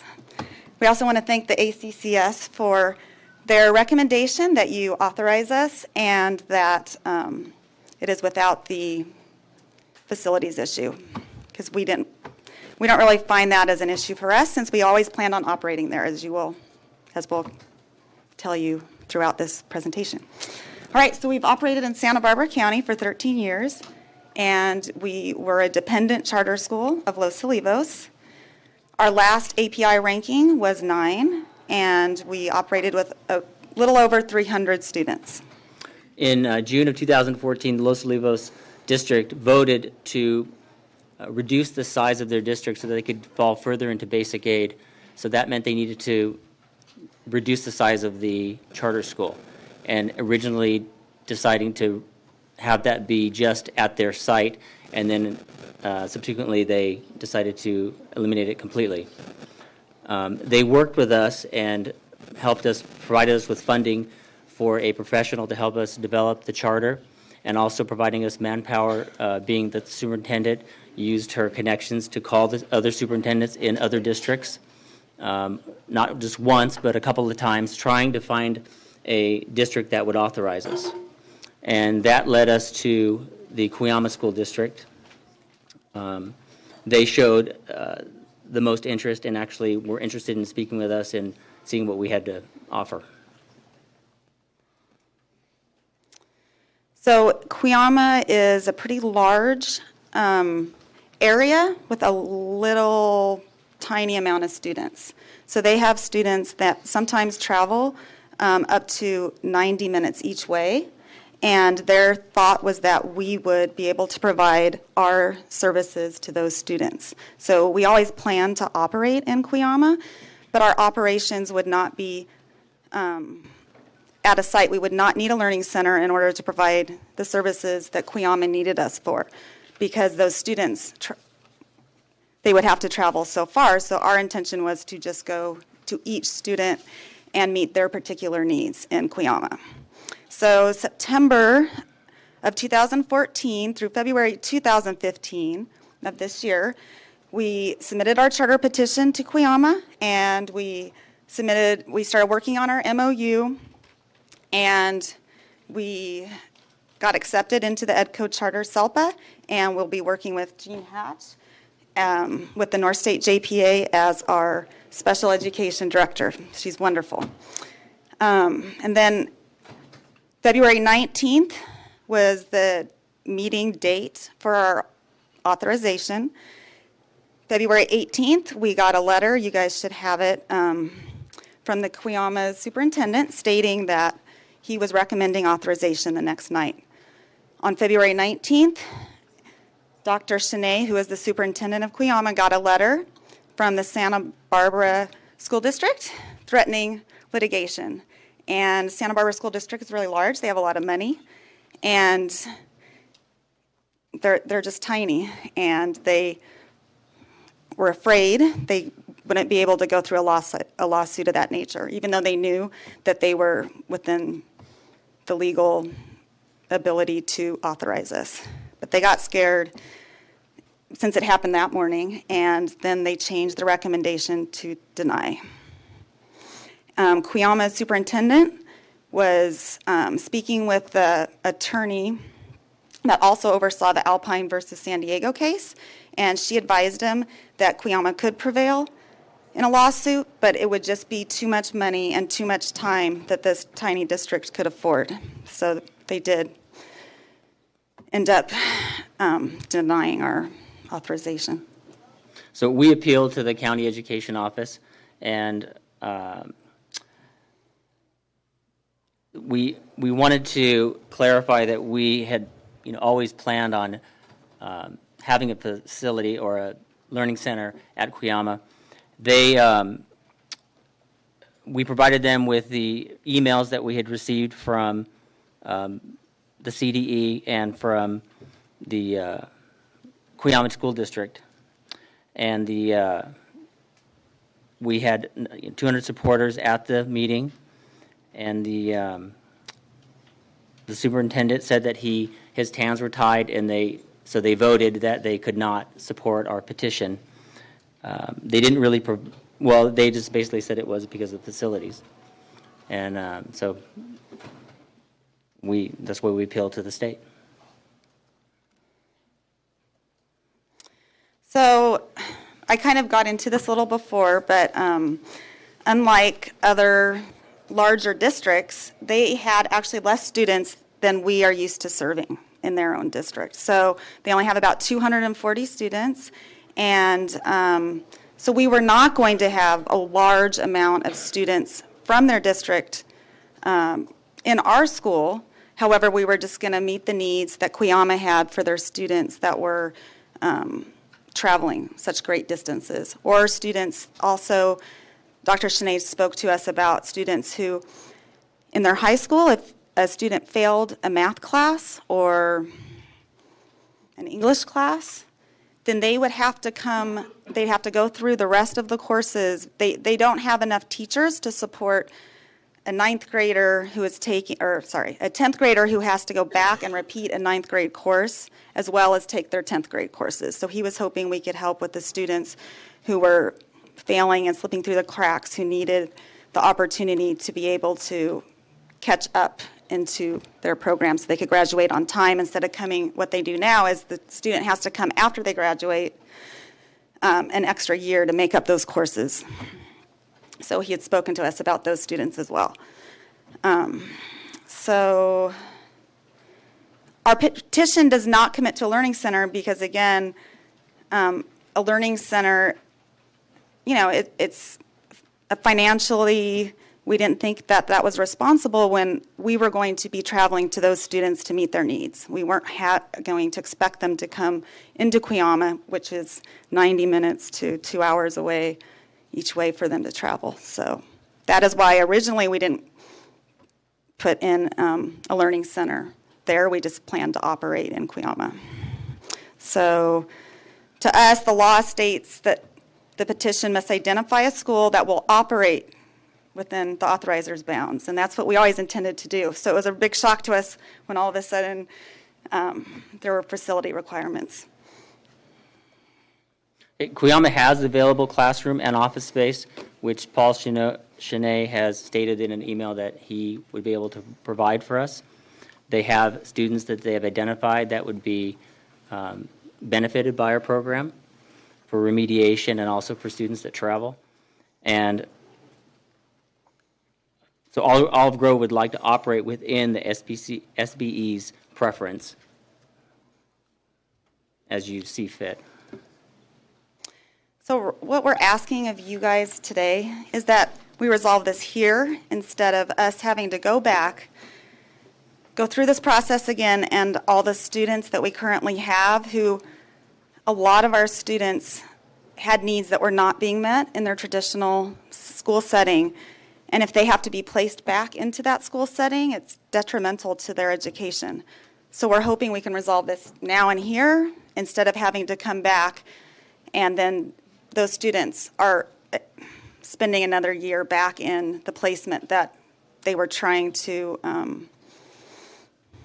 get help. You know, they looked for an alternative because of whatever situation was driving them to look for a different alternative education. So you know, we ask you that you either approve it as is, or that you approve us with a Cuyama Learning Center. Okay. Time is up, so for this part of the public hearing, so thank you. So now, people in support of the CDE recommendation not to approve the petition. 10 minutes for the people supporting the CDE recommendation. Yeah, which is to oppose approval of this charter school by the State Board of Education. Okay, nobody here for this? Consequently, I declare the public hearing closed, and now I guess we should have general public comment. Yes. We have 22 speakers signed up. Michelle Lowe, Eric Premack, Jim Burke, Caleb Tarman, Terry Stouder, Rachel Stout, Colin Stout, Victor McConnell, Jennifer Cloud, Dan Mudge, Nancy Watson. If you'd line up, please. Yeah, and if anybody is here that has sort of the same thing to say to a prior person said, if we could consolidate that, that would be good, if you're really just going to say the same thing. Go ahead. Good afternoon, Michelle Lowe on behalf of the California Charter Schools Association. We have not reviewed this petition, so I'm not speaking today on the merits. CDE did a thorough review of the merits, and we thank them for that. We are concerned about CDE's analysis of the location issue. They seem to equate operating in with having a facility in, which is especially concerning for non-classroom-based charter schools. There are virtual schools that don't have facilities at all. Under their analysis, you wouldn't be able to authorize a virtual school. So we would ask that you take that out of your consideration today and look at the merits of the petition, not the location analysis. Further, if you do decide to require this, we would ask that you consider a technical amendment to include that resource center. Resource centers aren't facilities under law, so the facility change would be a material revision, but adding a resource center we believe would be more of a technical amendment. Thank you.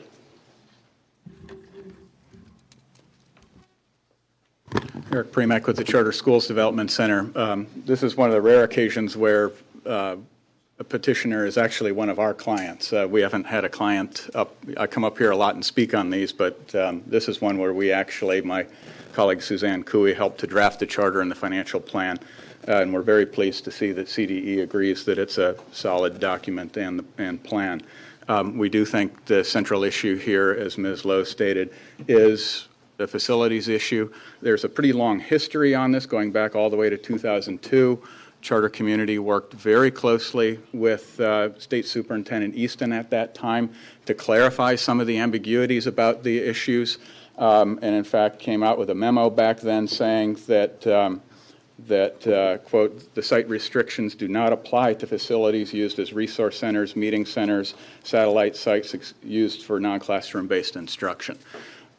As recently as 2011, we had a working group with CSESA, the County Superintendents Association, to reaffirm these, and CSESA put out guidance jointly with the charter community, and I quote, an independent study charter school may establish multiple centers in the county in which the charter school is authorized in order to best serve the educational needs of its student population, end quote. So we've had, in our view, a long history of having resolved these facilities issues, both with the department and with the county superintendent's community.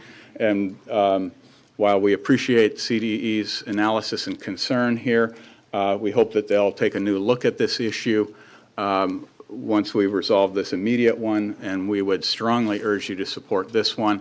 This is a school with a group with a solid track record, with strong parent demand, where it's simply an issue of the district that had granted the charter previously is taking an unusual financial hit due to their basic aid status, and finding a non-basic aid district in Santa Barbara County is a little bit tough.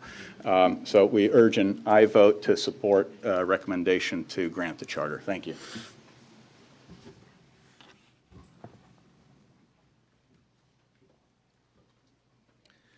Hi, Jim Burke, 40-year public school teacher. From the very first moment I walked into my first classroom, I spotted right away that there were kids in my classroom that just were, for some reason or other, were in pain and fear, and I did what I could for them. And it wasn't because I was some really intuitive character. I spotted these things. In 1948, I contracted polio, and for the next dozen years after that, I did my best desperately to fit in and to a system that just simply couldn't deal with all kinds of situations like that. The last 7 years, I was able to teach at Olive Grove Charter School, and I saw kids coming in every morning to our school, happy, fearless, pain-free. We had cookies. I mean, it was incredible. They were even allowed to be grumpy. It was a very family affair, and it still is that way because I'm on the school board.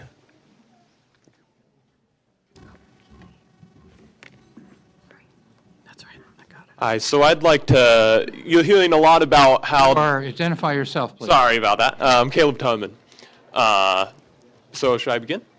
Yes. Okay, so I'm a student, or I have been a student for 4 years at Olive Grove, and I'm graduated now. So I'd like to provide kind of the perspective personally of what it's like to be a student that just really doesn't work in the public school setting. So essentially, I had never really never really thrived in the public school setting, but it really came to a head 6th, 7th, and 8th grade because there was many problems that kind of impeded my way. One of these was the homework assignments would be on the board, and if they didn't get from the board to a piece of paper or an agenda or something, they'd never get back home with you, and you wouldn't know what they were. And then there would also be another problem with the teachers were actually, there was this mentality of, oh, it's going to be so much harder in high school. If you can't do this now, you're hopeless, essentially. And so there wasn't a lot of help coming from the teachers because of this mentality. And in addition to that, the way my brain works is I often grasp concepts well, but it takes me a long time to work on projects like homework. And thus, there was a lot of wasted class time for me. And so the homework would end up taking up all my time, and I wouldn't have time to do things like play trombone. I'm very musical, or make friends. And so it was a hard time in my life for me. Coming into Olive Grove, a lot of these problems were fixed just because of the flexibility of the program. So I could spend a very small amount of time in class and on site, and then I'd have a lot more time to work on this homework that was really taking up all my time. And this allowed me to do my trombone and to find social settings where I worked, and it just allowed me to succeed. And I actually ended up graduating with high honors because I found a program that works better for me. Thank you.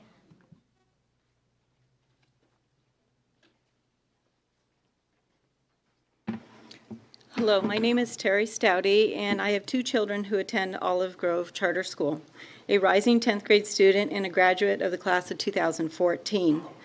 And I sat on the advisory council for 2 years. My son and daughter asked that I speak for all of us.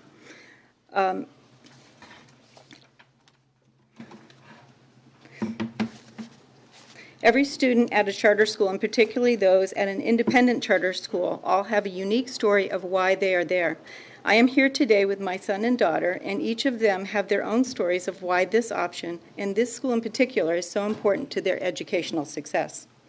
I believe Olive Grove enriches the educational opportunities in our area and complements the other independent study charter programs available by offering a strong academic program that suits a variety of learning styles and learning situations that are not addressed by the other charter schools in the area.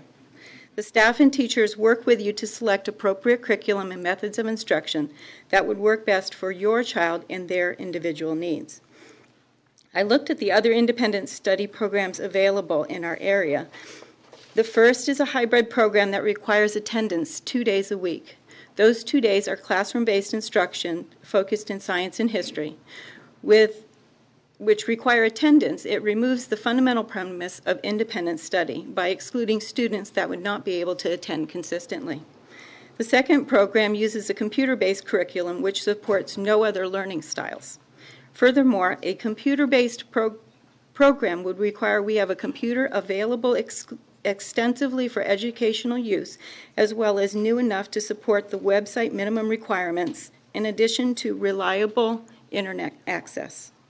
Olive Grove offered a variety of educational offerings by offering curriculum using textbooks, limited or extensive computer-based curriculum, or a combination of those approaches. For 3, yes. Okay, one more minute. Okay. They provide a credentialed teacher that supports the individual instruction and will assist you with anything that you need. My daughter is enrolled at the community college, and there is a teacher employed at the Santa Barbara site that acts as a liaison specifically for the dual enrolled students. While you can dual enroll at the other schools, there is no support for those students. This support is extremely valuable when you enroll a 14-year-old student at a community college campus. I believe Olive Grove Charter School enriches the available choices of independent study charter schools. I ask that you authorize the school. You'll be making available a unique, quality educational option to the students of Santa Barbara County. Thank you for your time.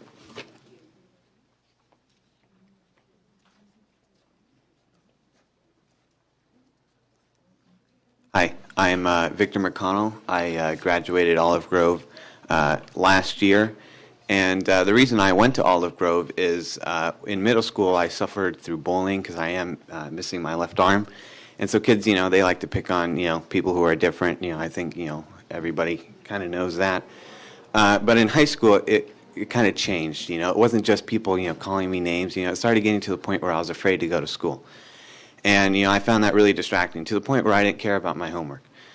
And when I started Olive Grove my junior year, it was a new world. I felt like I was a family with these teachers and these other, these students that were there. They were there to work with me, and figure out, what would work best for, my situation. And because of Olive Grove, I got a lot more time, and I started to care about my education. And I ended up joining a robotics team, and we ended up being really successful in our robotics team.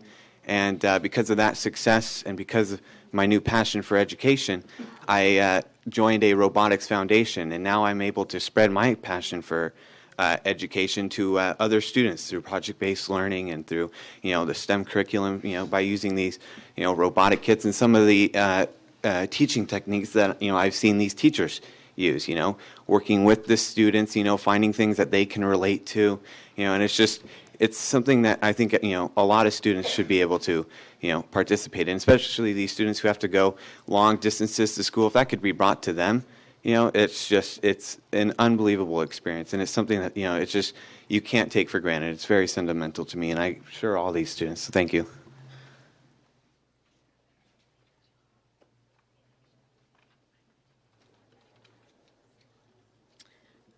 My name's Jennifer Cloud. I've been an Olive Grove teacher for the past 12 years.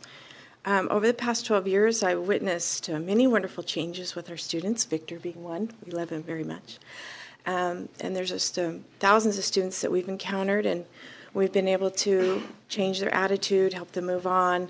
They're college-bound students now, and my daughter included, who was also bullied, and I enrolled her in the program in 5th grade, and now she's moving on to be for a bright future in zoology. And we just visited a small zoo over our vacation. It was a wonderful, inspirational tool. I just wanted to ask this board to help us move on and continue our legacy of changing students' lives for the better, and just to be a part of the community that we're embedded in currently. And I just appreciate your time today, and all of you. Thank you very much. And if the Castillo Group and Jean Hatch would also line up, please. Hello, everyone. My name is Dan Mudge, and I'm here as a parent today. And I have 3 daughters, and 2 of them did great in the public school system, the standard school, and they are flourishing now. But I have a 16-year-old, my baby, and she has medical issues that have kept her out of standard school. It pretty much was making it impossible for her to succeed. We got her in this program, and now she's doing amazing too. She's excelling, and it allows for that flexibility that is what we need. So I strongly urge you to, do everything within your power to support our school. So thank you. Hello, my name is Nancy Watson. I'm a teacher at Olive Grove Charter School. During my 25 years in the teaching profession, I've worked in public school, private school, and for the last 8 years at Olive Grove Charter School. What makes Olive Grove so unique and so special and so rewarding for me as a teacher is the opportunity to tailor curriculum and pacing to the unique situation of each student. I have worked with every kind of student of every age, from the very gifted to those with specific gaps, which I can address on an individual basis.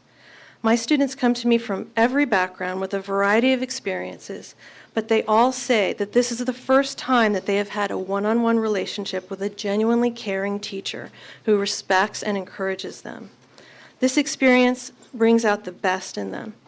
Graduates tell me that they are ahead of their peers in their first year of college because they have already learned to be independent, self-directed learners, while those around them flounder to develop the self-discipline and the organizational skills required of a college student. I am very, very proud to be a part of Olive Grove Charter School. The experience is a gift to both teachers and students. Thank you.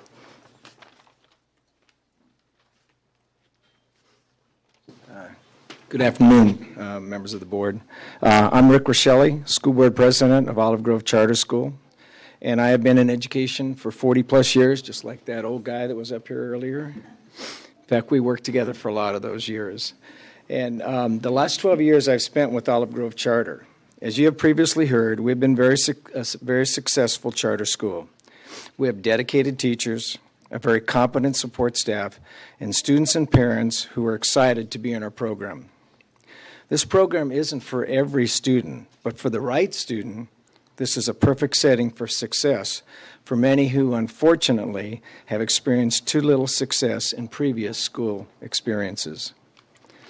This has been a long process for us. We are all excited, though, to be looking forward to this final step in gaining authorization from you here today. Thank you for your time and listening to our appeal. I hope you are as excited as we are in seeing this school continue and providing this alternative educational opportunity. Thank you.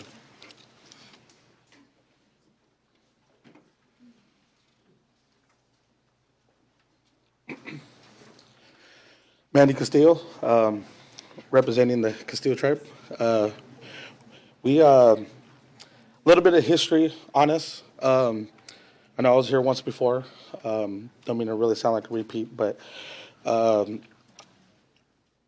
was 14 years old, going on 15, had my first child, which is my daughter Kayla here.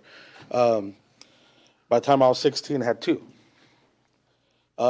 Before I hit 20, or maybe 22, me and my wife were on our 4th child. I'm a father of 6 now. growing up, I wasn't, immune to, bullying. People did try to bully me.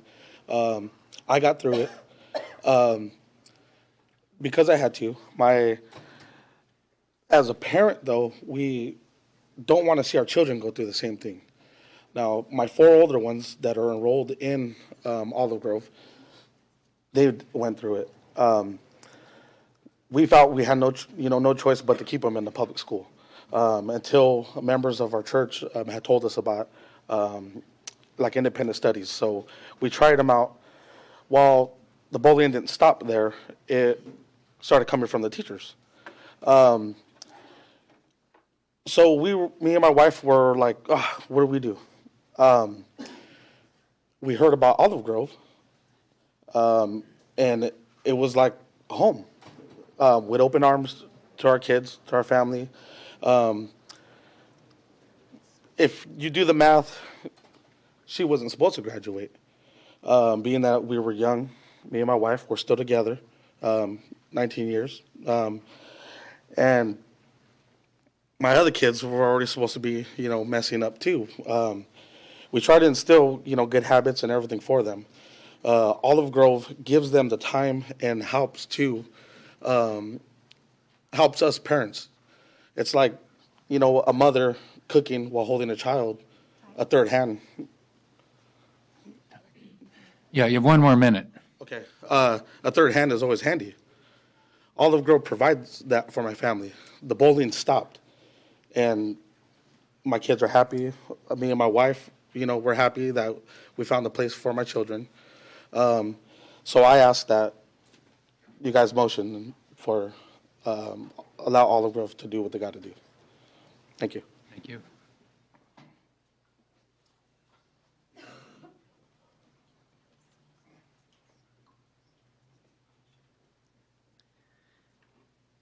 Good morning. I'm Jean Hatch, and I'm the co-director of Reading School of the Arts, and I'm also the director of the North State Charter JPA.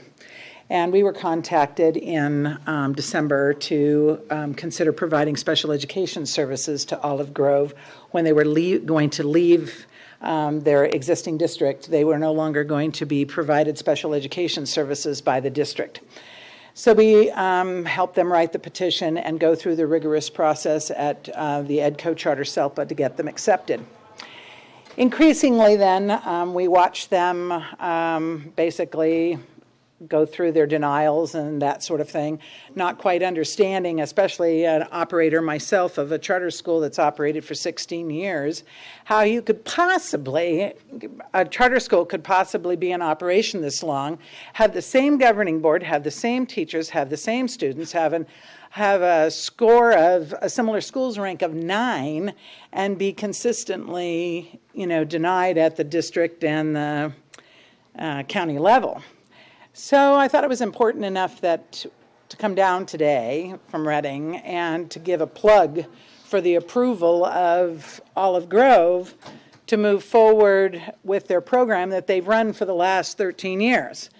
And I urge the board to do that, if nothing else, to send a message to other counties and school districts not to get into this sort of, for lack of a better word, I'm going to say a little bit of a bullying mentality of small in districts. And it is going on, and I think it's probably going to get worse as we move forward.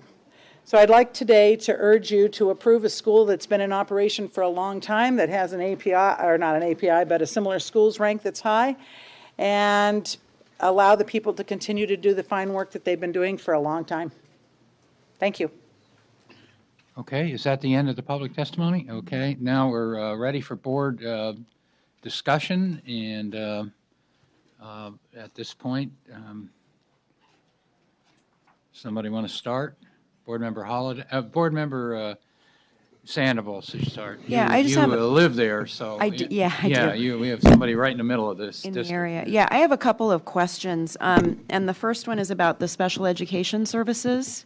And if it was approved, this is a question, if this was approved today, what's the timeline? Would you still be able to provide the special education services starting? You need to come up. I'm sorry, we need this on the record. We can't. looking at a knee replacement, so I'm pretty gimpy today, and I apologize. Yeah.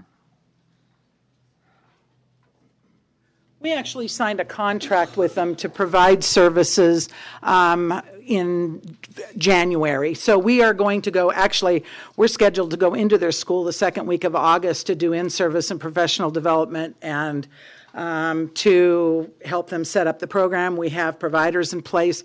We have my school psychologist and my lead resource teacher, and we have an OT program set up to go in. So I can assure you that those programs are well taken care of. They will move, they've already been accepted to the El Dorado Charter SELPA. They went through that rigorous process. They went through a capacity interview and a budget review and all the things that you have to do to get through EDCO. And so we're ready to move forward, no problem, as long as it gets approved today. Okay, thank you. And then my second question is really for the administration of the school.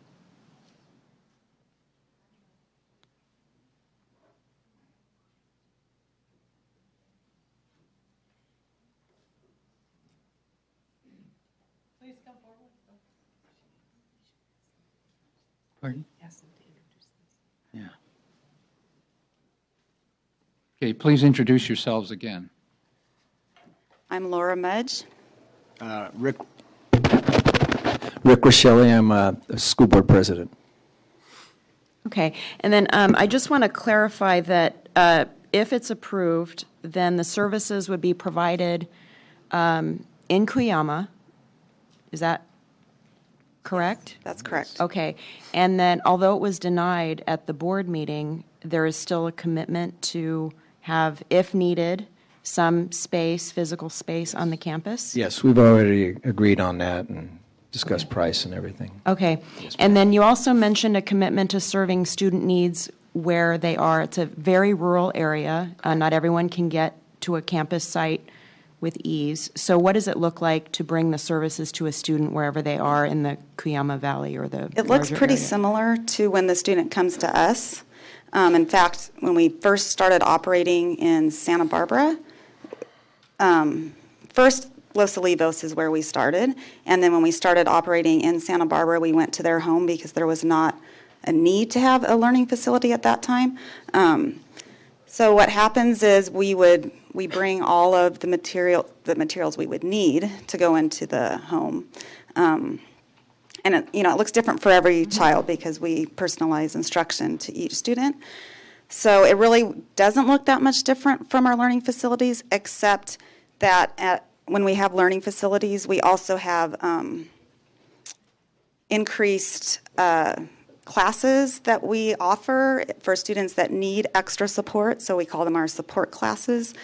So what we would do in that case is maybe set up monitor. We haven't fully figured out exactly how to help give them the extra support that we provide for students in our learning facilities, but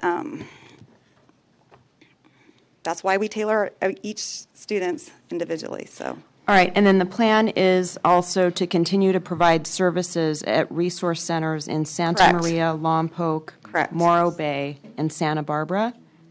Yes. Yes. Okay. Yes, ma'am. And then there would be no services in the Santa Ynez Valley at Well, Los at the Olivos? time when we submitted the charter, Los Olivos was going to retain their Los Olivos Learning Center, and they were just going to change the name of the charter so that they could continue operating.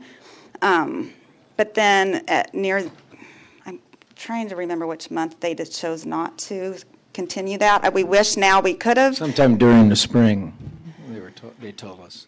So we're trying to figure out how we can help support the needs of those students as well. We were hoping to still operate, but We would like to get back into the San Ynez Valley because there's a need there, as well as the Santa Barbara area. Okay. at the time we thought it was still going to be covered under Los Olivos. So Okay. Thank you very much. I appreciate thank that. you. You're welcome. Okay. Should we stay here or should we? No, I think board member Holiday's next. You may. Okay. Thank you. Okay, thank you. So this is a charter school that's been in operation with the same people, the same kids, for 13 years. except the kids change, obviously. They're doing good work for students for one reason or another who don't fit in traditional public schools quite as well. And it has always been their case to operate in the same way, in the same format that they have been operating before. And this is another problem with, petitions and in that it's difficult for charter operators sometimes to understand exactly the mindset of the local district or the county as they write their petitions, and they can be tripped up on things that are really just not the intent and the spirit of the law. And in this case, this is an independent study group. This is a non-classroom-based program, having resource centers. No doubt will change over the course of years, as they've already indicated, when there's a greater need in one area or another. I think it's just very telling about the heart and soul of this group when they said just now at the very end, they said we're hoping that these students in Los Olivos were going to be cared for by the district still, but it doesn't look like they're going to be cared for in the same way. And now we're trying to figure out how we can help those kids. That's what this group is doing. They're trying to be there for those students in this county and in various ways. So if there is no other discussion, I would like to go ahead. I know there will be, but at the same time, when the discussion ends, I would like to make a motion. All right, more discussion? Board Member Rucker? Okay, so this is not, the debate doesn't center around whether or not the program is of high quality. There seems to be a great deal of consensus that it is. The program the debate here doesn't center around whether the program is meeting a specific need. It seems to be a great deal of consensus on that point. There isn't even a debate about whether or not there's a fiscally sound plan that's been submitted. It seems to be a great deal of consensus that the program meets that point. For my entire tenure on the board, when there have been this level of deep disagreement between the department's recommendation and the recommendation coming from the Advisory Commission on Charter Schools, it comes down to this technical discussion about what is a material revision to the charter and whether or not that material revision is of such weight that the petition itself should be denied or it should be approved because it's not substantively important to allow them to make this revision. Well, I recognize it must be important because the charter school administration has agreed to create this facility, even though they said the facility itself is not necessary for them to deliver their program as a non-classroom-based charter. And I understand the rationale, and I do understand why, as a non-classroom-based charter, having a physical space to meet is not a requirement for the quality or their capacity for delivering their program and their services. So, coming down to the vote today, I need to make sure for the folks who are here and who are concerned about the deliberations and the recommendation, this vote is not going to be a message to districts that they're bullying charter schools, because that's not what the basis of my vote is going to be. This vote is not going to be a stamp of approval about what I believe is the quality of the program or whether or not the program is doing a good job. We still need to resolve what we understand is a material revision. And so I'm concerned that what we are doing is technically approving a technical idea, that we're not approving a facility, we're approving a learning center. So that's a very creative way to squeeze a Mack truck through the eye of a needle. And I understand why that's important, because in the long run, allowing the charter to make that particular revision to their charter doesn't interfere with the fact that the program will operate and will operate as it has over these past number of years. But we still need as a state agency to figure out a better model for having this public disagreement about what is or is not a material revision, because I actually think for people who come to this process at the appeal level, they're very confused about what our actual discourse or disagreement about these types of revisions are. And we're not really exerting real leadership when it comes down to a nuance like this, to vote to approve something.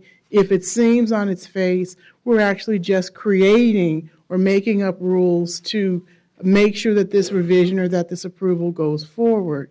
So I think that that's a conversation that we need to continue having, and we're frankly not doing a good job on that conversation. Is we're not even having a conversation, we're really just taking turns talking. And the conversation comes down to, here's what we believe and here's the research we've done. Because I said so, you need to believe me. Or the other advisory group says, here's what we believe and here's the research we've done. And because we've said so, you need to believe me. And then the members sitting on this dais have to decide which advice carries the greatest weight of credibility for them. That's a wholly unsatisfactory way to engage in this deliberation and to make sure that we are giving a clear message, not just to the authorizers in the field, but to the charter group sponsors who want to have a charter and who are looking at appeal. There should be some clear leadership at this level to help guide that conversation. So this will be another opportunity where that conversation leaves this matter about what is or is not a material revision unresolved. So what we have done today and what is being proposed is that we again create another way to creatively make sure that they meet the requirements under the law and give them some opportunities for the program to go forward, because denying them for this simple reason would seem to be denying them because they have a splinter in their finger rather than they've got the 2x4 to prop the program up. And I understand that, but we are failing to exert real leadership to give a clear message about what is or is not important in this deliberation and in this conversation. So I'm hoping as we go forward, and I recognize the people who will go out of this room one way or the other based on the decision of the board will either decide this is a win or this is not a win. But I think probably for us, the more important conversation we still need to figure out how to have is what exactly on these technical, highly nuanced decisions that we're asked to look at on these finer points, what actually is and what actually is not, because this decision today will still not resolve that very significant question. Okay, other board member comments? Board Member Shimasaki. Director Chan, from the department, can I ask a question, a clarification about the statutory requirements in Ed Code?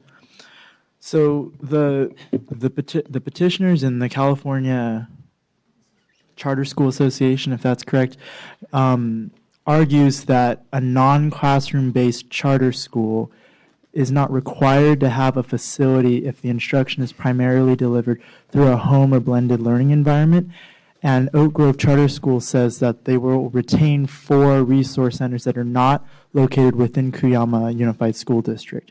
So is it a but the department argues that it is a requirement for the petitioners to have a facility within Cuyama, but that revision would be a material revision. So can you please clarify what is the requirement for a facility for the petitioners who have petitioned this charter school within Cuyama Unified?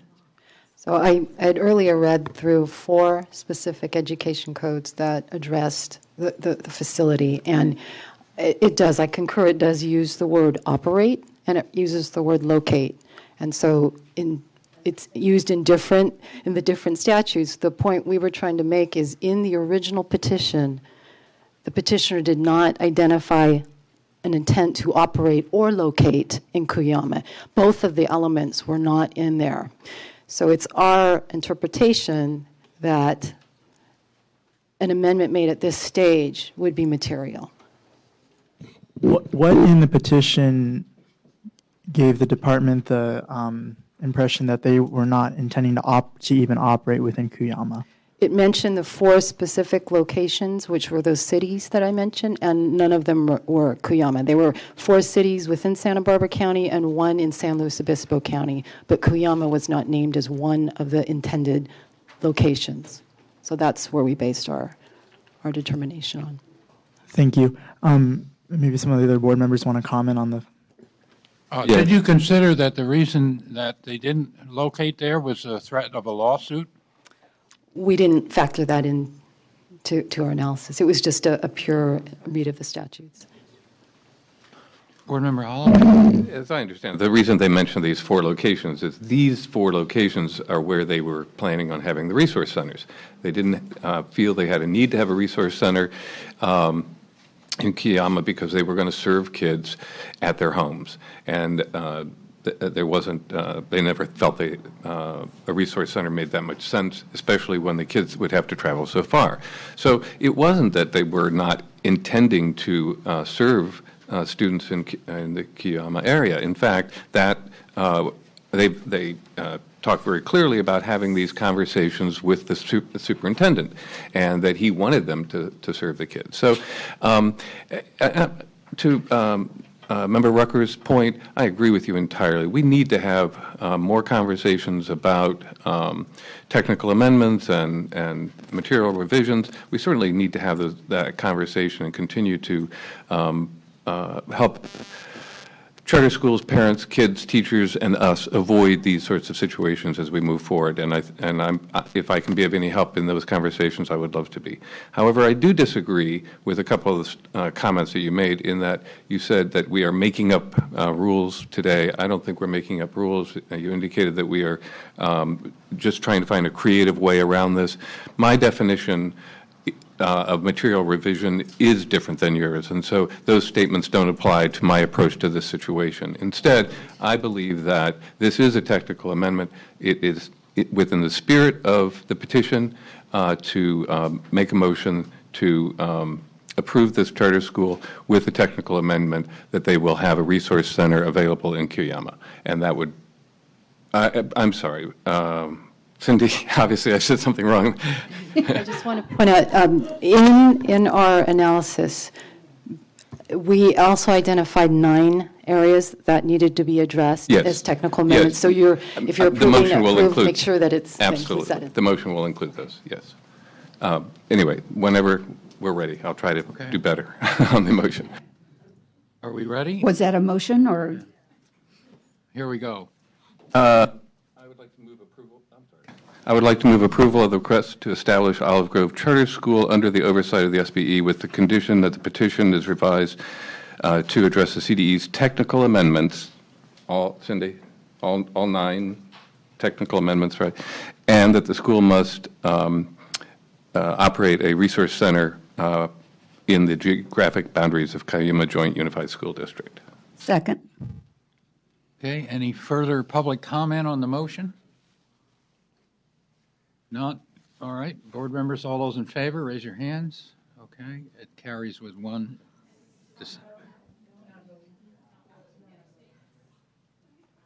Okay, we're done. We've done with that. So Okay. now and remind board members the lunches are out there. You can go one by one and get them if you could, so we can keep a quorum and attention. But we'll now move to the next charter item on New City School, and Cindy will comment on that.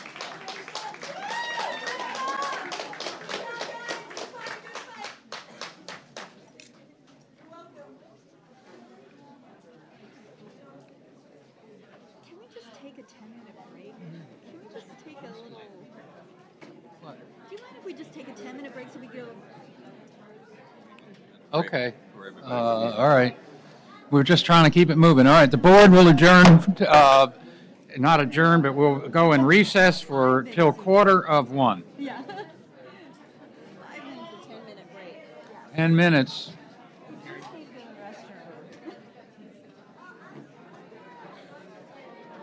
I mean,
Okay, the State Board will reconvene, and we're ready for Cindy Chan to provide the overview of the item number 23.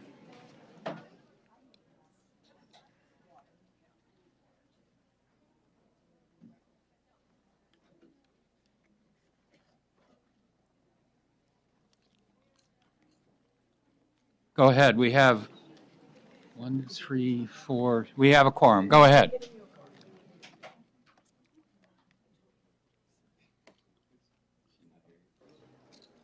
Okay. Okay. Good afternoon. Again, Cindy Chan with the California Department of Education. Item 24 is an appeal for the renewal of New City Public Schools, a charter school located in the Long Beach area that served pupils in transitional kindergarten through grade 8. The charter school was originally authorized in 2000 by the Long Beach Unified School District. On December 9th, 2014, Long Beach Unified School District voted to deny the renewal petition, and on March 10th, 2015, the Los Angeles County Board of Education considered the denial of the renewal petition on appeal, but did not grant approval or denial of the petition. The current charter term expired on June 30th, 2015. New City submitted its appeal to the State Board of Education on April 23rd, 2015. The CDE has reviewed the appeal documents and is recommending that the SBE hold a public meeting and thereafter deny the renewal of the New City Charter petition. The Advisory Commission on Charter Schools considered the New City renewal petition at its June 10th, 2015 meeting. The ACCS voted unanimously to accept the CDE recommendation to deny the charter petition renewal. The CDE staff have reviewed the New City appeal documents, which include the petition, attachments, and appendices, budget information, educational and demographic data of the surrounding schools, board agendas, minutes findings from Long Beach Unified School District, and board agendas, minutes, and recommendations from the Los Angeles County Office of Education regarding denial of the petition, along with the petitioner's responses. When the CDE receives a petition on appeal, CDE staff independently review the petition and all documents that were submitted to the local district and county. The CDE staff analysis is on pages 3 through 7 of the item, and the full CDE analysis of the petition is on attachment 1 of ACCS item 08. So earlier we had 2 material revisions and 1 establishment for a new petition. This on the appeal of a non-renewal, the criteria are a little bit different, so I'm going to walk through some of the statutes and law that you must consider and that we considered in our analysis. Pursuant to Education Code Section 47607, renewals of charter petitions are governed by standards and criteria in Education Code Section 47605, which is the statute that establishes what is required in a petition, including the 16 elements. Pursuant to Title V, Regulation Section 11967.5.1, the State Board of Education shall take other factors into consideration, including whether the petitioner has presented an unrealistic financial and operational plan for the proposed charter school. Based on a review of the financial information submitted with the petition, the CDE finds that the petition has presented an unrealistic financial and operational plan. The plans do not contain adequately supported assumptions or narratives for revenues, expenditures, and enrollment. Operating expenses related to the new city facility are not included in the multi-year budget projections. Retirement and health benefit costs, specifically CalPERS, and health benefit costs are understated. The most recent New City independent audit report for 2013-14 indicates that this charter school has various loans that total an amount approximately $5.8 million. These loans are not noted in the petition, and New City fails to adequately address both principal and interest repayments in the budget, which amounts to the fact that they're understated. The CD fiscal analysis concludes that New City is not fiscally viable due to zero reserves and a projected negative ending fund balance in each of the following years. In year 1, 2015-16, we estimate $317,000 negative. In year 2, 2016-17, a negative $780,000, and in year 3, 2017-18, a negative $1.2 million. Another criteria that's required for an existing school coming forward for renewal is that the petition should identify the annual goals and actions to achieve the state priorities identified in Education Code, Section 52060, for school-wide and for English learners. However, it does not include specific annual goals or actions for each subgroup of pupils pursuant to that statute. And this would be expected in a renewal, as the charter school should already have had an approved LCAP, and they should have been able to put forth this in the petition. We, I think, allow a little more flexibility on new petitioners since they are still in recruiting, they're still working with the community, and so we usually reflect those as technical amendments. An additional criteria exists in the regulations.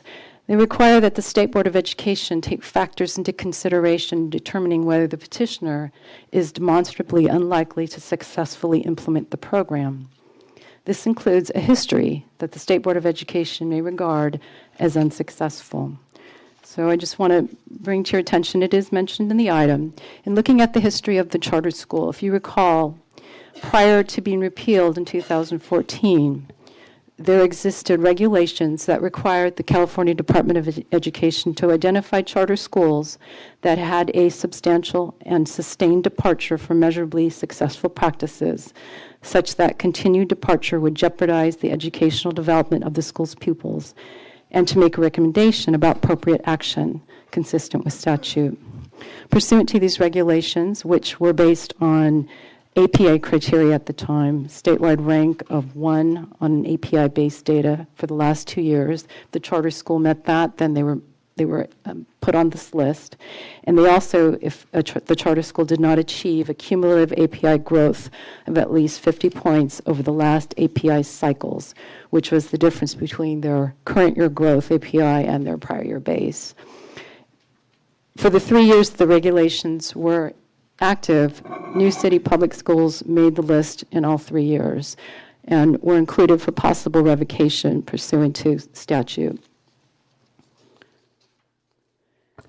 Another criteria pursuant to Education Code Section 47607A, a charter authorizer shall consider increases in pupil academic achievement for all groups of pupils served by the charter school as the most important factor for renewal. After review and analysis of the pupil achievement data, New City submitted to Long Beach Unified School District on December 5th and 8th, 2014, the district determined that New City Public Schools did not demonstrate substantial academic growth, either school-wide or for all groups served by the charter school, and the academic achievement of English learners is negative rather than positive during the charter's term. The district's factual findings state that the minimal increases in academic achievement by New City pupils during the charter's current term, taken as a whole and considered as the most important factor in determining whether New City should be renewed, simply did not support renewal of the New City petition. And then one last criteria that I want to cover is the one that is required where a charter school must meet one of the renewal criteria in order to be considered for renewal.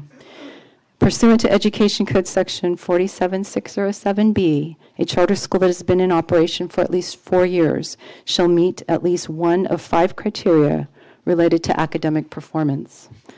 The 5 criteria are described on pages 3 through 5 of your item.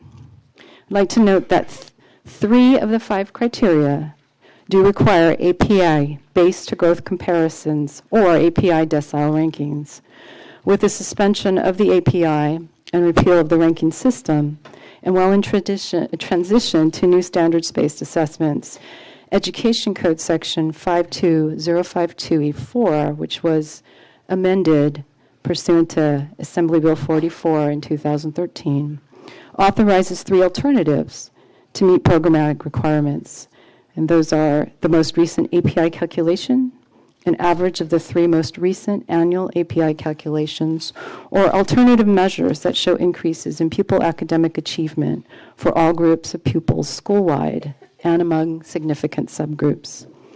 These 3 alternatives may be considered in addition to the renewal criteria that's in statute 47607. And the one that we haven't covered is B4, which states the entity that granted the charter determines that the academic performance of the charter school is at least equal to the academic performance of the public schools that the charter school pupils would otherwise have been required to attend, as well as the academic performance of the schools in the school district in which the charter school is located, considering the composition of the pupil population that is served at the charter school.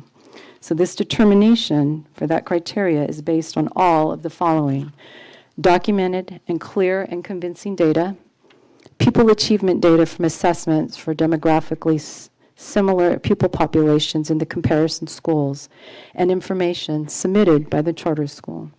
So as you look to your item, let me first begin by noting how it was presented, the information, and there may be a little bit confusion as to how it's been displayed. So on pages 3 through 5, the 5 renewal criteria pursuant to Education Code Section 47607 are laid out sequentially, and you'll see it, criteria 1 through 5, reflecting what the law requires and whether New City met the criteria or not based on their actual data. However, woven into criteria requirement number 4 on pages 4 through 5 is the alternative criteria authorized pursuant to Education Code Section 52052, the one that has the 3 additional renewal criteria that I'd mentioned. This information should have been broken out separately. We should have displayed 47607 and then separately shown 52052. The information in the item is correct, but I think the display might cause some confusion because we sort of wedged that other section in there. The CDE did review each applicable criteria to determine whether New City met one or more for renewal. As noted on pages 3 through 5 of the item, New City did not meet any of the renewal criteria pursuant to Education Code Section 47607, B, requirements number 1 through 3, that were based on the school's API or decile ranking, whatever is available. Under the options provided pursuant to Education Code Section 52052, New City's most recent API is 659. The 3 most recent annual API calculations is 647, which is the lowest 3-year average in the Long Beach Unified School District. So in isolating the 2 remaining regulations, 2 remaining criteria options, the CDE looked at both and what was in the administrative record. Education Code Section 47607B4. What was found is the academic performance of New City is not at least equal to the academic performance of the pupils in public schools that the pupils would otherwise have been required to attend, as well as the academic performance of the schools in the school district in which New City is located. Regarding Education Code Section 52052E4, which is the 3rd option provided by AB 484. With regard to the alternative measures that were submitted by New City and reviewed by Long Beach Unified School District and LACO, this included holistic API gains, New City's internal results on the developmental reading assessment and developmental writers assessment, the percent of pupils scoring basic or higher in ELA and math on the CST over a 4-year period, 2009-10 through 2012-13. ELA percent growth of basic and above for 5th and 7th grade subgroups, and 8th grade graduates on the KC, ELA, and math pass rates and average scaled score. So the district can probably speak more to that data and the charter school as well. Additionally, at the ACCS meeting, I'd like to note that there was a discussion regarding all of the data, and the district and the charter school presented information. And also at the meeting, the there was additional information that was discussed that was presented to the California Charter Schools Association for their analysis and evaluation. As a result of the information submitted in response to both renewal criteria options, the CDE concurs with the review, analysis, and summary of both the district and the county office in that New City did not demonstrate substantial academic growth, either school-wide or for all groups served by the charter school. New City has been underperforming for many years and is unable to show increases in pupil academic achievement school-wide and among significant subgroups based on the available performance data. Accordingly, New City does not meet the criteria for renewal. So in summary, based on the factors considered, including the significant flaws in the school's financial plan and the school's inability to meet required renewal criteria related to increases in pupil academic achievement, the CD concludes that the charter school is demonstrably unlikely to successfully implement the intended program and that the petition is inconsistent with sound educational practice. As such, the CDE is recommending that the State Board of Education deny the renewal of the New City petition. So staff is available to answer questions, and I believe representatives from New City and Long Beach Unified School District are here to address the board. Thank you. Okay, thank you. Now, my duty is to open the public hearing, and so each side will have 10 minutes.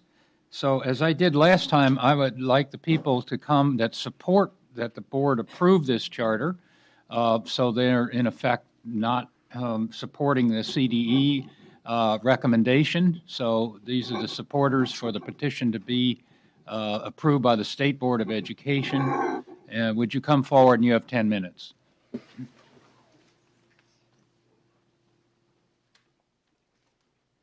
Good afternoon, members of the board. My name is Greta Proctor from the Procopio Law Firm, and we represent the school. Under Section 52052, a charter school can meet the minimum legal standard for renewal by using one of the following, and CDE just went over this. One is the most recent API calculation, 2 is an average of the 3 most recent annual API calculations, and 3 is the important one today. Alternative measures that show increases in pupil academic achievement for all groups of pupils, school-wide and among significant subgroups. This is a standard that's different from the standard in 47607B4, which is the standard that was solely used by Long Beach when it evaluated this renewal petition. As you're about to hear from the school's leaders, New City has ample alternative data that shows increases in student academic achievement school-wide and by subgroup as required by the statute. For example, just one example is that on Common Core aligned NWA MAP, math and reading tests, New City's 2014 to 15 winter to spring growth beats NWA's matched national cohort. In terms of college readiness, another example, this is a key state priority. 91% of New City graduates are accepted into competitive entry A through G college preparatory high schools. To provide some context, only 41% of Long Beach high schoolers graduate having met those A through G requirements. CDE's oral report mentioned Section 52052, but when it comes to the alternative measures standard in 52052, the CDE deferred to the district. This is improper for a number of reasons. First, Long Beach Unified only used 47607B4, the old standard. They did not use the new standard in 52052E. So if CDE relied on LBUSD's analysis of alternative measures, there was no analysis.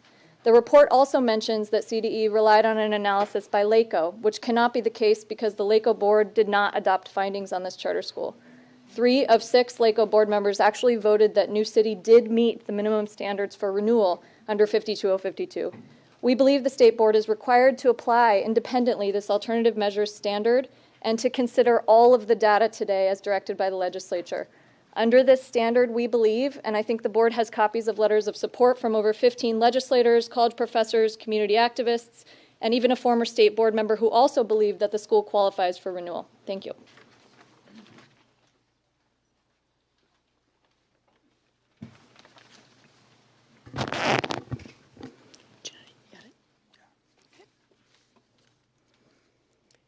Good afternoon, President Kirst, board members. I'm Madeline Holler, president of the New City School Board of Directors. I'm also a longtime and active parent at the school, and not the only mom in this room who knows that New City is the most important and frankly only resource for connecting her kids with the kind of learning and skills that we all know they'll need to be competitive Californians. Standing here with me, my board colleagues and I want the members of your esteemed board to understand that we're committed to preserving and further developing this critical community-based school, which has become a uniquely scarce doorway to a college prep experience for historically disadvantaged children in our neighborhood. With respect to Long Beach Unified, they got it wrong. New City met the goals in our 2010 charter. We complied with the agreements in the 2012 MOU with the district, and as Greta clarified, we met the criteria in Ed Code 52052. Given these facts, we were surprised and deeply disappointed that LBUSD failed to renew our charter and continues, even today, to object to the continuation of our school. Carl Cohn got it right 15 years ago when our school was first authorized, and he continues to stand with New City today in support of our reauthorization. We urge you to as well. In 3 years, our board worked closely with the school leadership to turn around a financial crisis and meet our charter and legal obligations. Along with an expansion of the board to include more parent stakeholders, we took action to restructure the executive team in order to more directly join them in shouldering accountability for academic goals. And we can do this. Our board members have the skill sets to handle this kind of leadership. And as parents, we have the determination to keep this school thriving for our kids. Our strength through added capacity means we can also do the work toward WASC accreditation and strengthen our program through the International Baccalaureate. For our students, New City is a leg up. It's a head start to college, centered around our dual immersion Spanish-English program. No matter what their maternal language is, and no matter where or how they live, our students will be the necessary leaders for California's next generation, one that is bilingual, biliterate, and ready to learn and do anything. Thank you.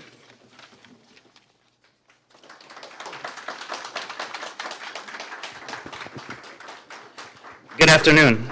My name is John Vargas, and I am the Chief Operating Officer for the New City School. With my successful background in charter school operations for the past 7 years, I personally joined the New City School in July of 2014 because of the school's rich history, successful dual language model, the committed parents and staff, and active community engagement. The New City School has many local supporters who understand the importance of keeping our school in the Long Beach community.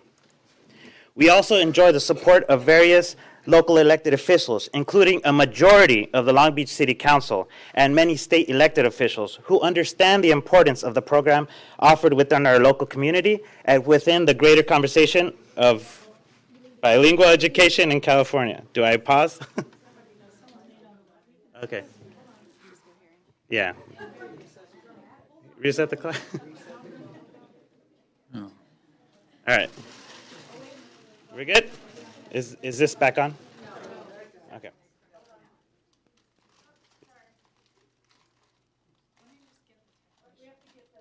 Okay. We're back up? Let me know. This is Yeah, you're up. Okay, go ahead. Okay. So in addition, many prominent education leaders, including former state board members Carl Cohn and Jonathan Williams, are advocates for our school's renewal. Not only does the New City School enjoy widespread community support, it indeed has the financial resources for continued success. Once renewed, we will be able to continue our work to consolidate our operating and property loans, to take advantage of extended loan repayment periods and reduced interest rates. With that assumption in mind, we have included here for you our 3-year consolidated budget for our school and our LLC. As you can see, we have a strong fiscal reserves with a fund balance in excess of $1 million each year. Now I'm excited to direct you to our school's academic achievement data.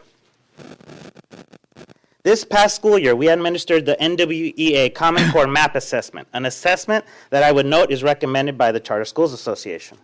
We then contracted with the NWEA to obtain a virtual comparison group analysis, comparing the NCS student growth to growth of students across the nation with similar demographics.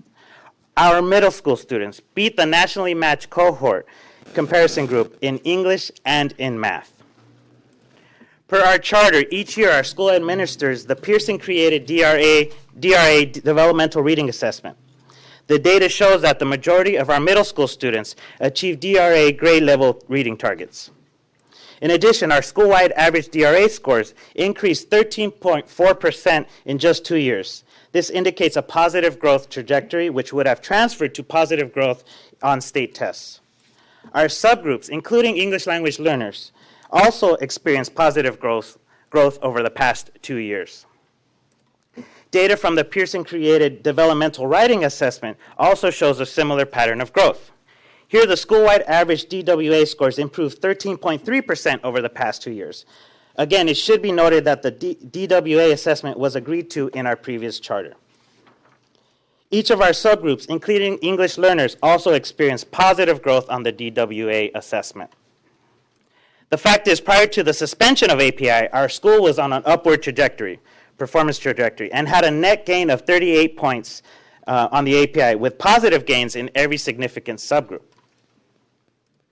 Another measure of our academic achievement is how our students transition to LBUSD and beyond. Long Beach Unified, unlike many districts, has a competitive entry system for its high school A through G college prep programs. In the past 2 years, 91% of our students, our 8th grade graduates, have been accepted into these competitive entry programs, showing that they do meet the standards set forth by Long Beach Unified itself.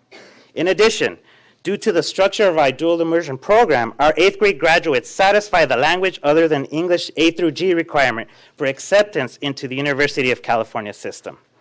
I appreciate the opportunity to address this body and look forward to your questions. And now I want to turn the floor over to my colleague Stephanie Lee, who will further elaborate on our school's education program.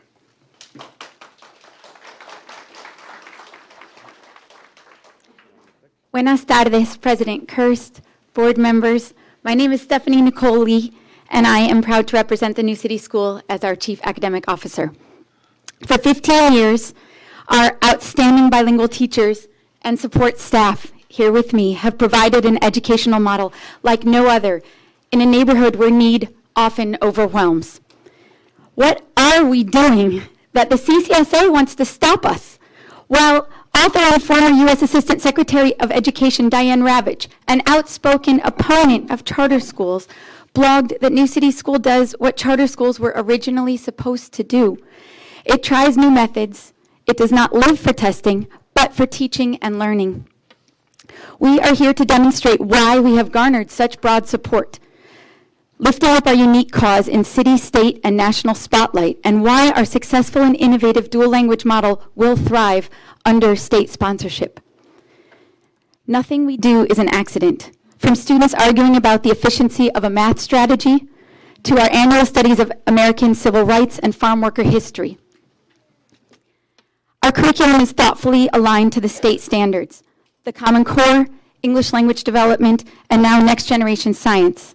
And 100% of our students access the rigorous coursework in Spanish and English. This translates into both current and future success in a region that demands authentic mastery of the 21st century skills that are the bread and butter and the tortillas en chile of our sought-after ed program. Focusing on our large English learner population has paid off. Their reclass rate and CELT growth in 2014-15 have been significant and a point of pride for staff and parents. Real English. Yeah, we're done with 10 minutes, and you can come back at some point, perhaps. But can I finish my piece? One more sentence. This is a public hearing law, so. Thank you. Leaders from Long Beach and around the state have spoken. They recognize the need for the New City School. Charter law and our academic data are clear, and now is our time to shine. We're committed to the future of our students in our special school, and we ask that you grant our 5-year renewal and become our greatest partners. Thank you. Okay.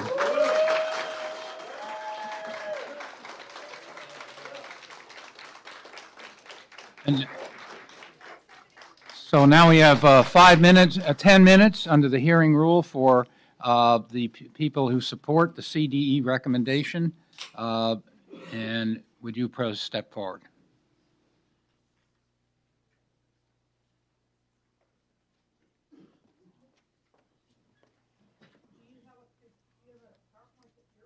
We do not.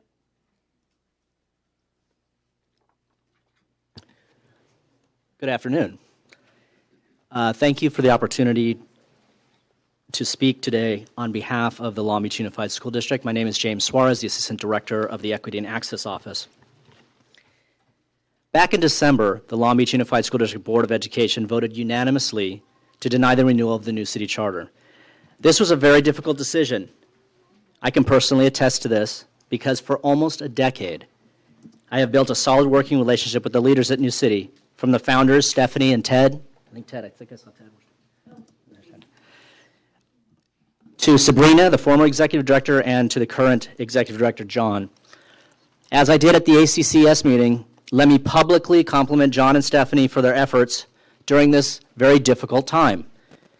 They are professional, and they've done so with grace. Thank you. Let me also give commendations to where commendations are due. New City has built a great culture and has tremendous parent engagement, as you can see behind me. These have been hallmarks of New City for years. However, public schools must be held accountable for increasing student achievement. And this is where New City, simply put, has struggled for several years. Some facts. New City is the lowest performing school in Long Beach, with an API of 659, a statewide decile rank of 1, and a similar schools rank of 1.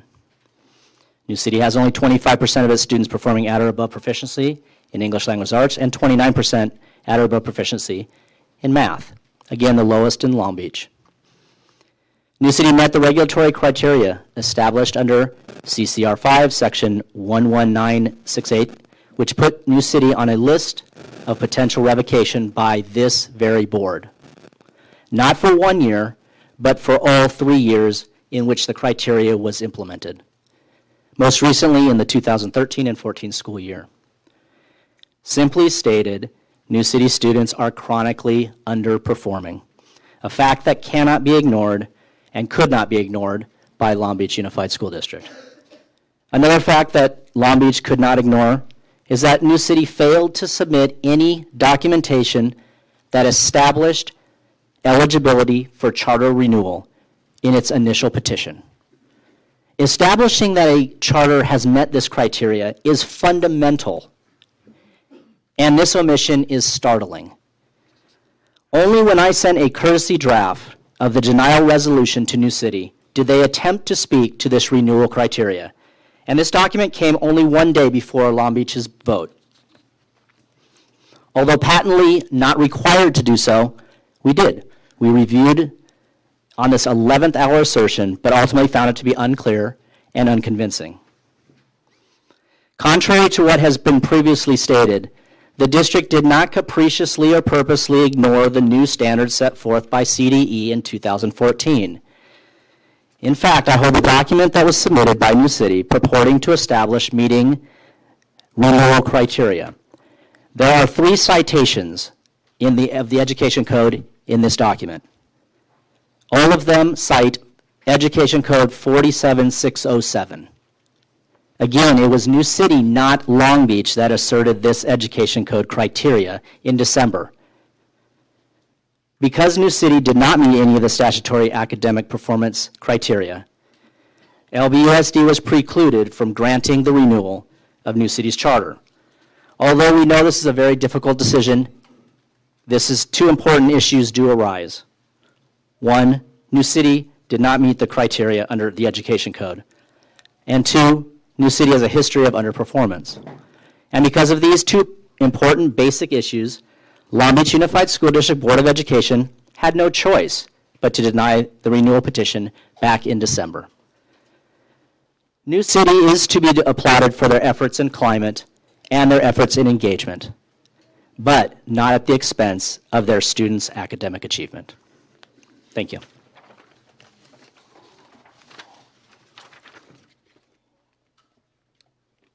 Good afternoon.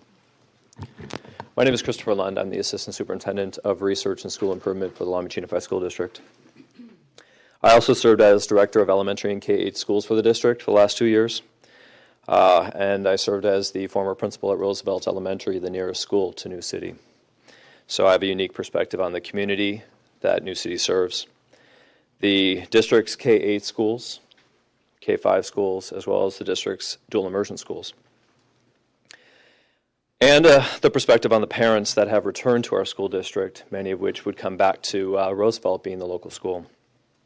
I'm addressing you on behalf of Chris Steinhauser, our district superintendent, and the members of the Long Beach Unified Governing Board. I want to recognize John McGinnis, our board member, who's also here in the audience with us today. As you are aware, the district board took action in December 2014 to deny the renewal of the New City Charter petition. As James stated, it was certainly a difficult decision, given the long cooperative and collaborative relationship that we've had with the charter school. It was a necessary decision, given the requirements set out in the charter school renewal law. The district board fully complied with the provisions of the education codes 47605 and 47607 in making its determination to deny the renewal. The legislature determined in very clear terms that what a charter school must do to demonstrate to its authorizing agency in order to receive renewal of its charter. In this instance, New City simply did not meet the requirements of the education code. Moreover, while the district board members may have wished to utilize their own criteria in making the decision regarding a renewal, they did not do so because, being duty-bound to the law, they did not substitute their own criteria. At the time that the district board made its decision, the board not only reviewed all the documents submitted by New City, also looked at district recommendations, and also looked at the information that New City submitted just one day prior to the board meeting. Just as the district board made its decision based on the criteria set forth in the education code, we also urged the state board to also make its decision based on the same criteria. Although the emotional pleas, which I'm sure you will hear many of today, will make it very difficult to deny an appeal, there is really no clear and convincing evidence, documented evidence, that the academic performance of New City is at least as equal to the academic performance of the public schools that New City pupils would otherwise have been required to attend, as well as the academic performance of the schools in the school district in which the charter school is located, taking into account the composition of the pupil population that it serves. New City is the lowest performing of our elementary, it's the lowest performing of our K-8 schools, it is the lowest performing of our middle schools, and it is the lowest performing of our dual immersion schools. New City students would do better in any other school, resident, dual language, or otherwise.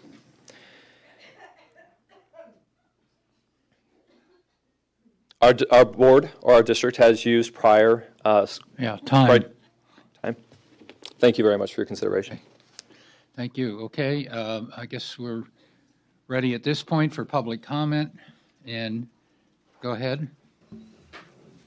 So if the first 8 want to prepare to come speak. We have total 18, but I understand that some of them might be speaking together. Okay, go ahead. Giselle Fong, Mia Campbell. Okay, and I declare the public hearing closed. Go ahead. Giselle Fong, Mia Campbell, Kenny Knobloch, Jada Cockett, Don Velez, David Anderson, Maria Pendelosa, Johanna Rodriguez. Are you ready to start? Good afternoon, board members. My name is Dr. Giselle Fong. I am a New City school parent and board member. When Long Beach Unified voted to deny New City's charter, so many of our families were deeply disappointed. But also, Long Beach Unified indictment of our program was almost a crisis of faith. How could a school that we know to be so important and so effective to the growth of our children and so vital to our community be so bad? The short answer here is that Long Beach Unified was wrong in their decision, and as time goes on, they stand isolated in their negative opinion. The majority of the Long Beach City Council supports New City School. Councilwoman Lena Gonzalez says that, quote, she has the utmost confidence in the school's new leadership to continue to push forward the school towards excellence. Senate President Pro Tem Kevin De Leon stands with New City. We have bipartisan support from the Senate Minority Leader and Assembly Minority Leader. And the majority of the Legislative Black Caucus stands with New City. Assembly Member Dr. Shirley Weber, former school trustee, board president, and college professor with a lifelong commitment to public education and current chair of the Assembly Budget Committee, says, Multilingual education is critical in our increasingly globalized economy. Assemblymember Ridley Thomas recognizes New City as an expansion of educational equity to disadvantaged students. We are heavily supported by the Legislative Latino Caucus, including Chair of Assembly Higher Education, Jose Medina. Assemblymember Hernandez highlights concerns about limited availability in dual immersion programs. Along these same lines, Assemblymember Garcia notes that 66% of employers would prefer a bilingual employee over a monolingual English speaker. However, less than 2% of California's schools offer bilingual education. Across the aisle, Assemblymember Travis Allen underscores the importance of respecting local parents' voices. We in the New City community, can I just finish my last sentence? We in the New City community are validated by the confidence in our school by civic stakeholders from every level of government. And so it is true, what we as parents, mothers, students already knew, that our school is worth its weight in gold has already been validated. We ask you, we implore you to consider the data and respect the deeply held and considerable view of this community, parents, and political leaders that support the school. Thank you.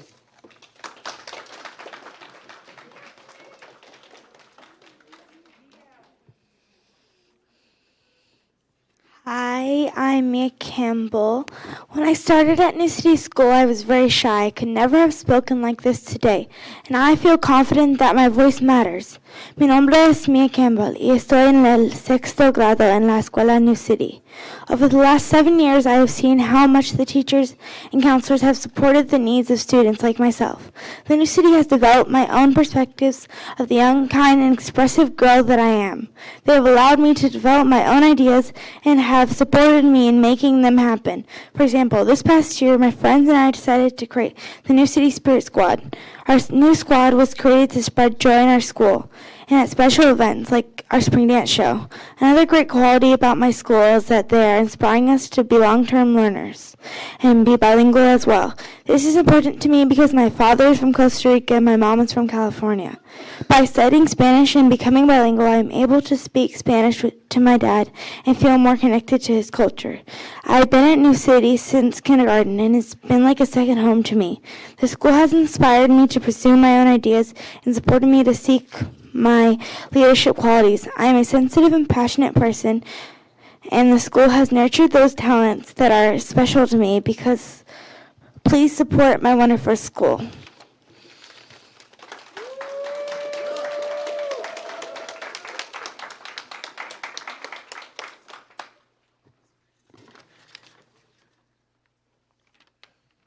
Hola, board members. Mi nombre es Kenneth, pero todos me conocen como Kenny. Yo tengo 1 millón de amigos in the New City. I'm in 4th grade and really enjoy reading and math. I want to share with you the top 3 reasons why I love my school, New City. The best thing about my school is that I can learn and play with friends from all over the city. I have friends from all races, African American, Latino, Asian. And we all get along together because we come to our school to learn, share, and play. The second best thing about our school is that we begin our day by singing with our coro teachers, Gabby and Roberto. This helps everybody wake up and be ready to learn. The third best thing is this awesome thing called mental math. Mental math is when my teacher writes down a problem on the board and we can try to figure out the answer alone or with the help of our partners. My school is a really, really great school. I'd be sad if it was not here next year. The way our teachers teach and we learn is working. Please keep our school open. Y viva New City!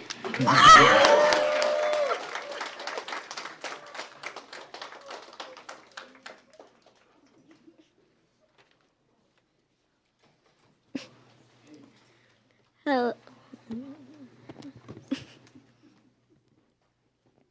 Hello, my name is Jada Cockett. I am a 6th grader at the New City School. I wrote a short letter to my younger brother Kingston, who is only 5 years old. I wrote to let him know how much I like my school and how much he will love it when he enrolls here next year. Here's what my letter says. Dear Kingston, you are going to love New City School. You know how I know? Because I love going to school every day. I especially like my math and science classes. In math, we learn more word problems and games and play math games. This way, we get to see more details of how things really work. I think this is better because I can talk to my friends about how we solve the problem. instead of just reading out the answers. You're also going to love our awesome Science and Makers Fair. A Makers Fair is a special presentation that we give to our classmates about things that we make with our hands. Like last year, I made my own lip balm. Pero lo mejor de mi escuela es que puedo aprender en español. This lets me talk to a lot more people. Remember how Mom says she wants us to learn and speak Spanish? Well, maybe now Mom has to learn Spanish too, because then she will understand when you and I speak Spanish. I can't wait for you to start school with me. We are going to have so much fun. But first, we have to make sure that our school stays open. I'm crossing my fingers, hoping that we get our charter. You deserve the same opportunities that I had. Te quiero mucho, tu hermana Jada.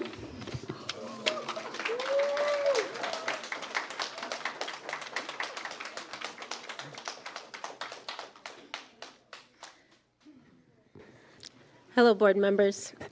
My name is Dawn Velez, a parent of an 8th grader, Dante, and a going to be 1st grader, Micah. I am also an educator in child development for the past 19 years, receiving my master's in human development. So when I made a choice to go to New City, it was a very conscientious choice because I wanted my children to be critical thinkers, and I wanted them to be collaborative, which I did not see in other schools. My 6-year-old is sad when there's no school, and he talks about his teachers any chance he can get. The most impressive part of his student-led conference wasn't even the fact that he was almost at a 2nd grade level of reading in kindergarten, but it was that his teachers knew him. They knew how to talk to him. They knew what he struggled with socially and emotionally, and could speak to the growth that he achieved that year in all aspects. I have a story that symbolizes the New City's mission regarding community building over competition. My older son, he ran the LA Marathon at age 12 with the New Cities running program.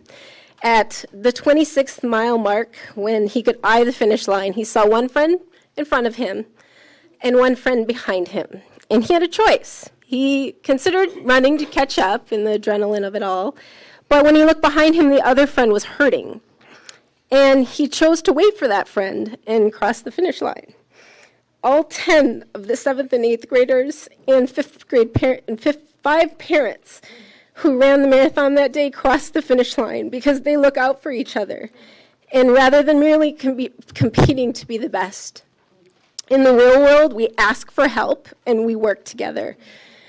We discover our strengths and we give to the community, and that's what our school does. Our model is working, and I please support New City's mission and renew our charter. Thank you so much.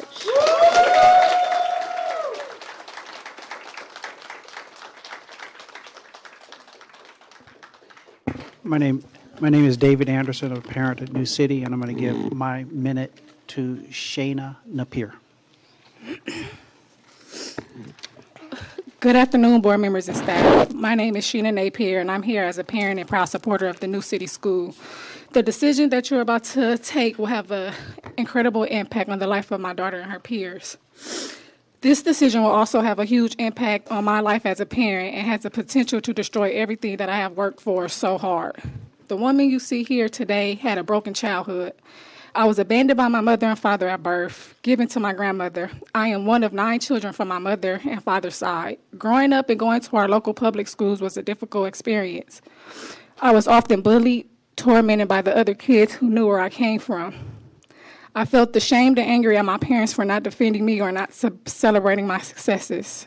I remember telling my dad that I didn't like him walking me to school because I would be made fun of.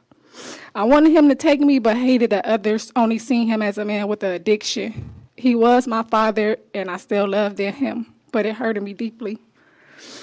Middle and high school were not that much better. Race riots between Mexicans and African-American students happened on a weekly. We were constantly under shutdown mode. I never felt safe. It was during high school that I became pregnant and was offered the opportunity to start over. My daughter Genesis was born November 29, 2005, and it was the proudest moment of my life. I made it my duty to provide her with the love and happiness that no other person besides my granny gave to me. Genesis and I came to New City School in 2010 when we enrolled her in kindergarten. The school immediately welcomed us with open arms and made us feel truly important. The teachers, parents, and staff members became our family and also our support system. I also find myself growing as a mother. The bilingual education that Genesis is receiving is important because it let her know that she don't have to be afraid of other cultures or races. Our stories of where we come from are valuable. We should never run from them. There is no shame in them. I have learned so much about myself through caring for my daughter. Your vote today could easily erase that I have worked so hard to create. I have created the support, loving, and safe environment for Genesis. She deserves to have the education and happy childhood I never had because she learns as I heal. Muchas gracias.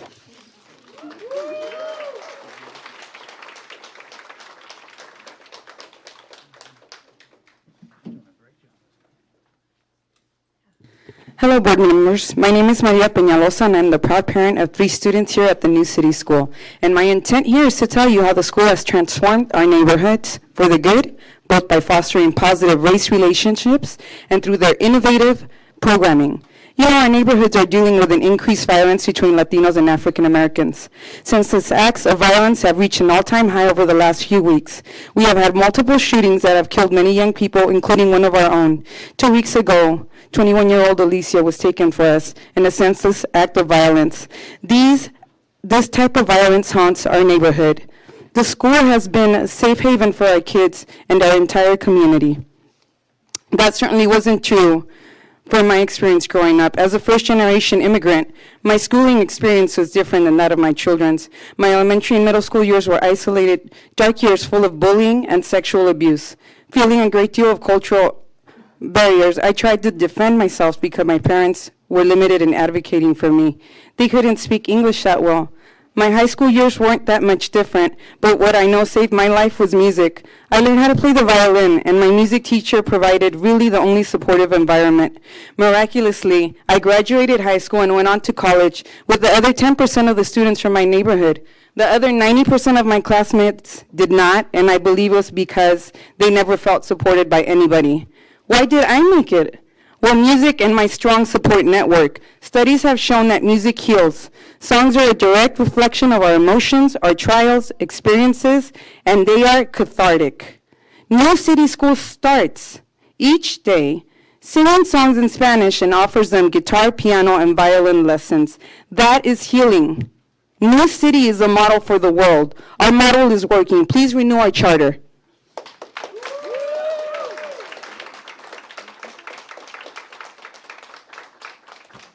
Well, the next speakers come up. Can we have Neftali Gutierrez, Ernesto, Eric Premack, James Suarez, Chris Lund, Suthi Alawalia, Sheena Napier, and Michelle Lowe.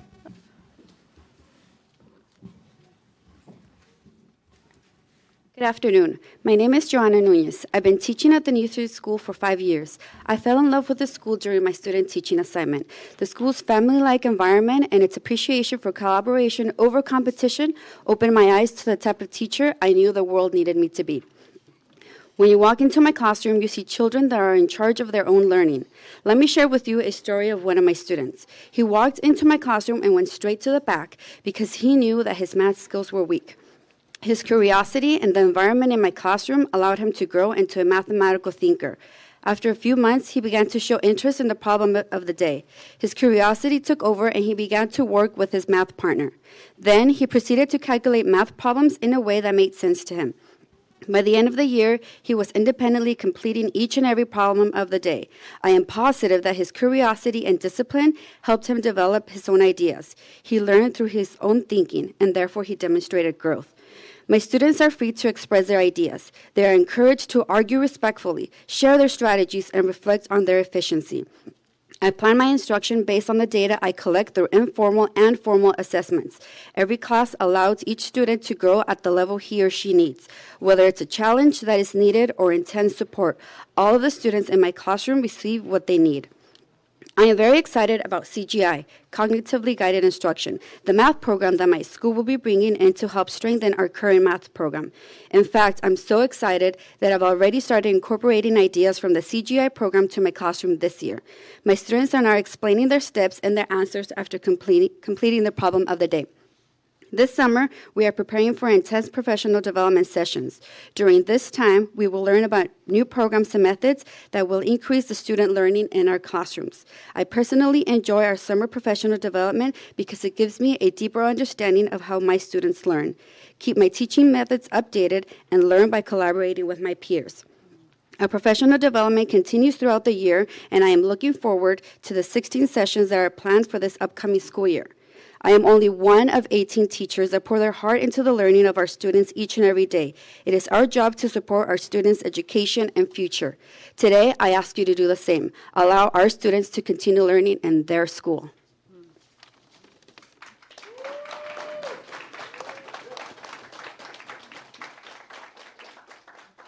Hello, my name is Neftali Gutierrez. For the last year, I have been the counselor at New City School.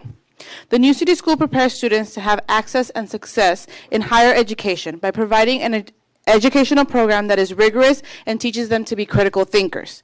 The dual language model satisfies the language other than English A through G requirement for all of our middle school students, as verified by the University of California Office of the President.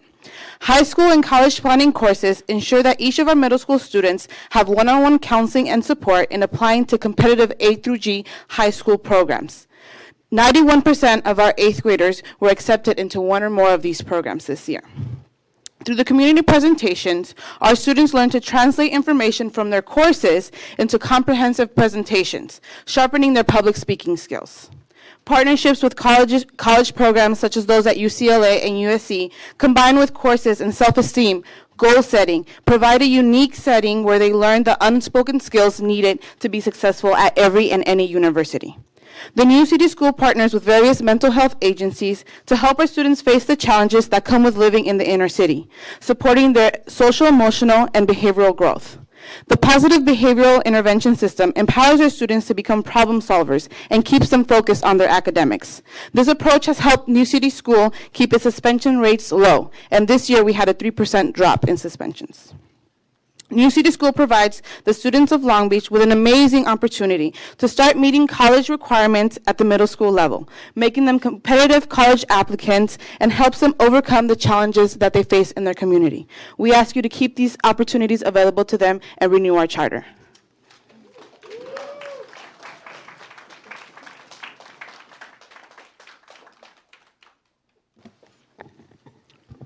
Hello.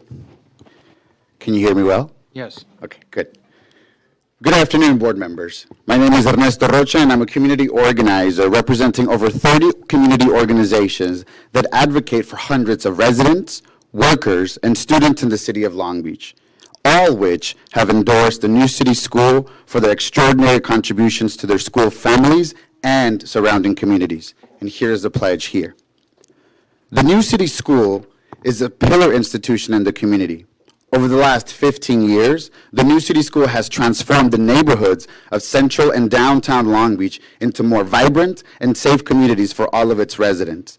With a staggering poverty and unemployment rate of 19%, families in these districts are disproportionately affected by violence, poor housing conditions, pollution, and are the most vulnerable population in the whole city, having limited access to dynamic educational opportunities. Even with this heavy lift, the school has never distanced itself from the community that it serves. Rather, it has embraced, nurtured, and empowered its families to fight for social change. They have partnered with groups like the Coalition to End Wage Theft, the Filipino Migrant Center, Building Healthy Communities Long Beach, and their local councilwoman, Lina Gonzalez, to host community hearings on wage theft and good jobs. They have welcomed their neighbors to participate in biweekly farm days to cultivate the land at the New City Farm, where they can plant and grow organic vegetables and fruits, and have hosted countless workshops on health, parenting, and immigration. But what I would argue is their most important accomplishment is that they have fostered a safe, nurturing environment for everyone, which may consider it their second home.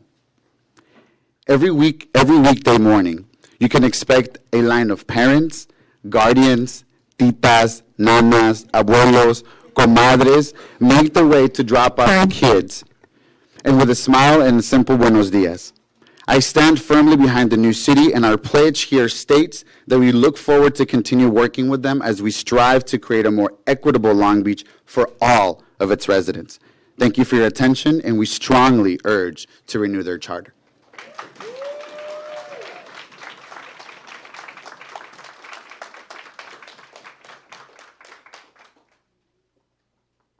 Good afternoon, Michelle Lowe on behalf of the California Charter Schools Association. Typically, when I come before you, I'm asking you to overturn the action of a school district. But today, we stand with Long Beach Unified to deny their renewal of New City. We have a working relationship with the district, and we're working with them to bring high-quality charter schools to Long Beach Unified.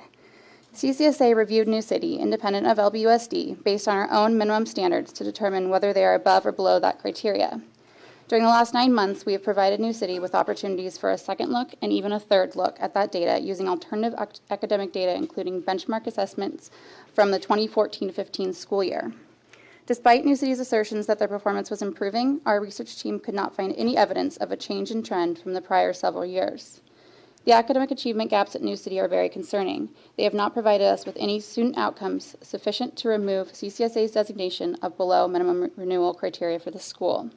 Therefore, today we support the CDE and ACCS recommendation to deny this renewal. New City has brought up some new points in their presentation today, all of which we've looked at, and none of which provides any indication that the school will do any better under the new, more rigorous standards. We feel very strongly that the students will be better served by attending another school. In fact, we are working closely with Long Beach to identify other dual immersion options in the district for these students. There are 3 other dual immersion schools in Long Beach Unified within a 10-minute drive of New City. On average, these 3 schools serve higher percentages of disadvantaged students while performing much higher on every measure of performance except for 3-year growth. Long Beach is committed to surveying parents to find out where they want to go, and we will help them in that. Some programs have space and others don't, but it's our understanding they are willing to expand and open additional classrooms as needed to meet New City's parents' needs. I'm not a data expert, but I have a couple with me. Elizabeth Robitaille and Matt Taylor from our Achievement and Performance Management team are here today if you have any questions about our review. Thank you.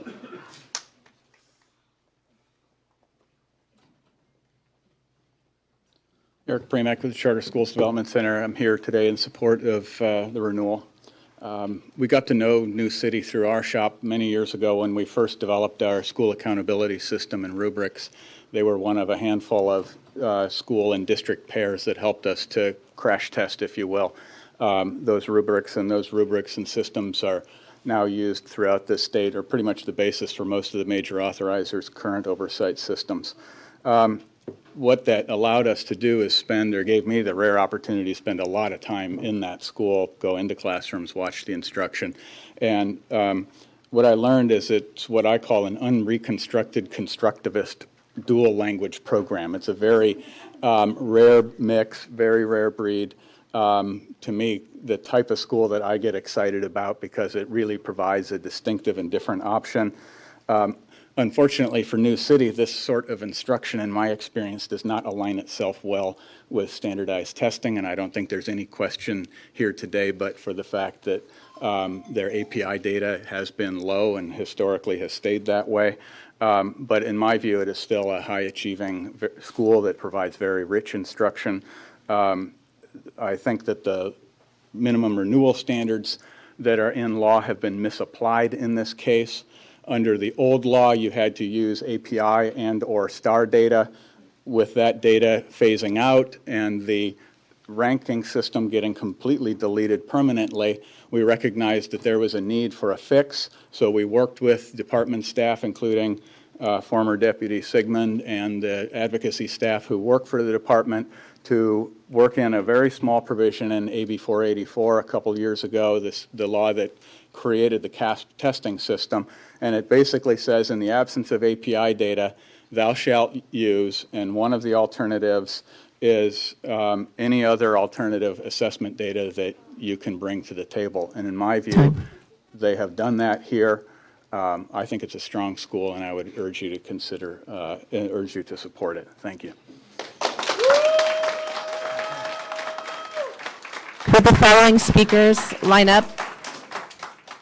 These are the final speakers: James Suarez, Chris Lund, Suki.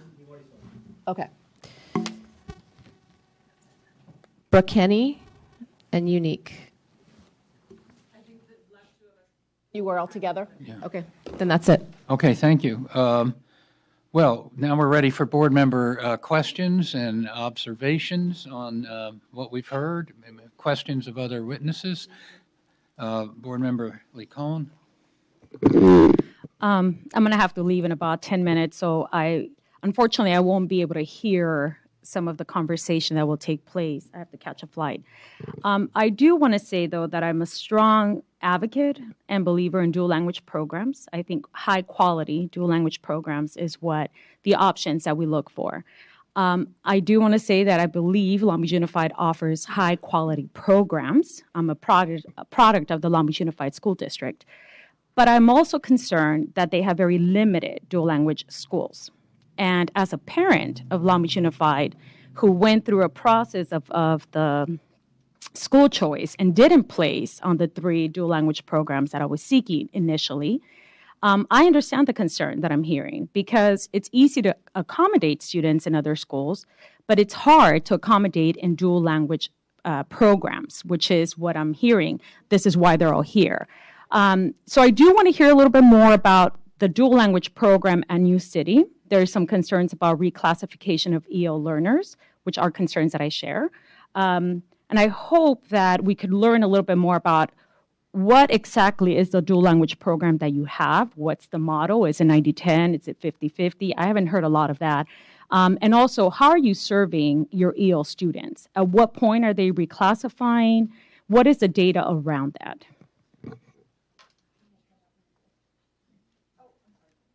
Yeah, go ahead. Yeah, if the board member asks you a question, you may speak. Thank yes. you. Thank you. Yes. So you asked several questions about reclassification, about what model, and was there a third question? And serving EL. So as I was able to mention partially in my presentation, and thank you for your question, we have placed a tremendous focus on our English learner population through our Title III grant, as well as through our program with the dual language enrichment model that we follow. This year, we reclassified 11.5% of our English learners in the 2014-15 year, which is up from last year, 10.57%, and up again from the previous year. So we've had 2 straight years of increase on our percentage of increase. This year, our 11.5% was almost a full percentage point over the district average. Our N is much smaller, of course, and we're really proud of that. And also our dual language model. You asked about, are we 90-10 or 50-50? We're actually the dual language enrichment model.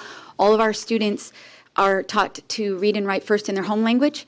So if they come in a primary Spanish speaker, we teach them to read and write first in Spanish. If they come in as an English speaker, we teach them to read and write first in English. That's through TK, K, and first. And then beginning in 2nd grade and all the way through 8th grade, they have daily English language arts and Spanish language arts instruction for the rest of their years.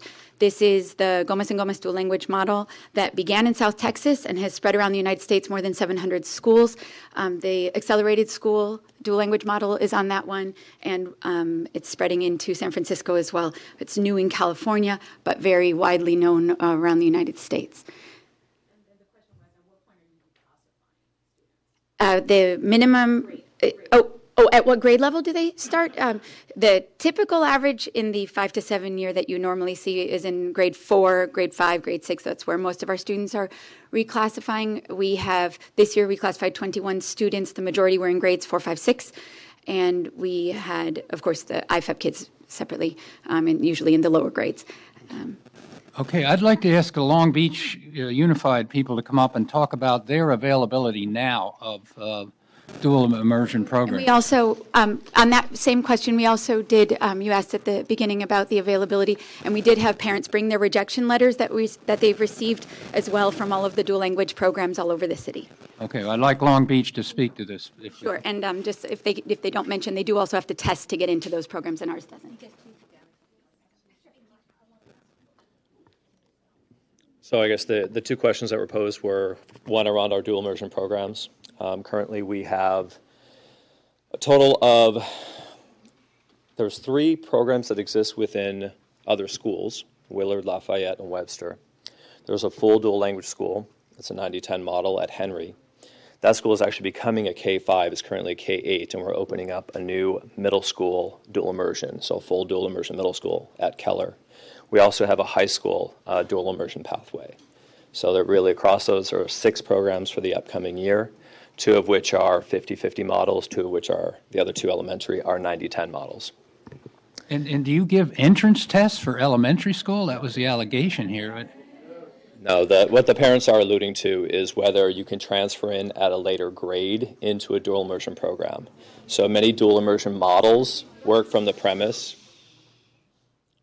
that when you start in kinder or first grade, you're fine. You're continuing and learning a second language, and in a 90-10 model, the intent is a true immersion experience at a very early age. So what the parents are referring to that they're upset about is really at the later grades, instead of putting someone into a 90-10 dual immersion model where everything is in Spanish at the 3rd or 4th grade level, that typically in most dual language programs does not occur. It's a consistent problem throughout the state's dual immersion programs as it relates to backfilling of programs, that most dual immersion programs typically run at lower class sizes because it's difficult to backfill into those programs because it does require biliteracy. So by that token, that's where the challenge exists. What I will say as it relates to our school of choice, we have close to 10,000 students outside of their school of residence within Long Beach right now. With that said, I do understand that school of choice is not an easy process. What I will say in this case, as with some prior school closures that we've done alternative placement procedures for our students of schools that we've closed. And we would do the same in this particular case. Our superintendent has actually guaranteed that if a parent would like to continue in a dual immersion program, that he will grant that request. So they will be allowed to either attend their school of residence or a dual immersion program within the district if they so choose. Yeah, go ahead, Lee-Con. I know that some of these dual language programs have waiting lists. So would they skip into the wait list? How would that work? So if you're looking at continuing students, typically there are not wait lists actually at those other grades. Like I said, the backfilling is the problem. So really from the 2nd grade on, there's really no wait list because there's space available. There's 100 plus spaces available now within our current dual immersion classes. But what our superintendent has committed to is really opening up additional classes if necessary to accommodate that additional enrollment. Go ahead, keep going. No, you got Including students that maybe were thinking of pursuing kinder at New City? We are currently opening up 2 new kinder classes at Henry. As with any new enrollment at any school, those numbers are always reconsidered in August. Where we need to add classes, we add classes. So that's really dependent upon enrollment, to be honest with you. Other questions on this line of questioning about the dual board member? I just Melina, want, do you want to, on this? I just want to clarify because I understand the concern of parents having the opportunity to attend a dual language program, and I feel there are 2 issues that are going on there. The relationships that they have with parents and students, and then the care of becoming a dual language student. I heard you say that the superintendent is guaranteeing a position for every child in the current program now to include the children that are entering kindergarten. And parent will have choice to either attend their local resident school resident or school. one of our dual immersion schools. And we guarantee that for parents. So So let her finish. Yeah. So the question is, the type of program, you have a 50-50 program and you have a 90-10. Correct. And I was going to ask New City, because I wasn't quite sure, their program doesn't necessarily address either one of those. So how will Long Beach support that transition from what they're currently doing into the choice of school that they decide to go to? Yeah, that's a good question. It's probably going to depend on a case-by-case basis, depending on the student's language abilities in their program. So from what I understand of the Gomez and Gomez models, it really works from the primary language of the student. So some of the students are learning in Spanish from the get-go, if that's their dominant language. The other students are learning in English. Mm-hmm. So it really depends on the dominant language that they're bringing to that dual immersion program and how they manage. So a student that's bringing in a stronger Spanish background, for example, coming into a 90-10 model will be an easier transition just because the predominant language of instruction is still Spanish. If it were the opposite case of an English student going into a 90-10, that would obviously be a challenge, and then those interventions would have to be considered really on an individual basis. So that would be my follow-up question. Currently, can you share what your 90-10 schools data looks like? Yeah, I have copies of it if you would like. And your 50-50 in terms of how students are, what is your reclassification rate? how are students performing currently at those schools? So this is our CST data across our dual immersion schools. You can look at that. We also give the Apprenda. I didn't bring that data, but we give the Apprenda to all of our dual language students as well, just to increase the level of accountability as it relates to our language programs. In addition, our 8th grade students all take the AP Spanish language test at Henry with an 80% pass rate. So 80% of our 8th graders have already passed college level exams going into high school. So that's just one additional feature. I would have to investigate as it relates to the redesignation rate. Our current redesignation as a district is, as cited here, 10.8%. I would have to go back to those individual schools to really give you that data, to be honest with you, historically. Thank you. Okay, Board Member Strauss, you were on the same. Well, so, yeah, I just was, I mean, this is very troubling. I mean, on one hand, I so much appreciate a school that builds community over time with parents and a commitment and spirit, and I think all of us are about that in our schools.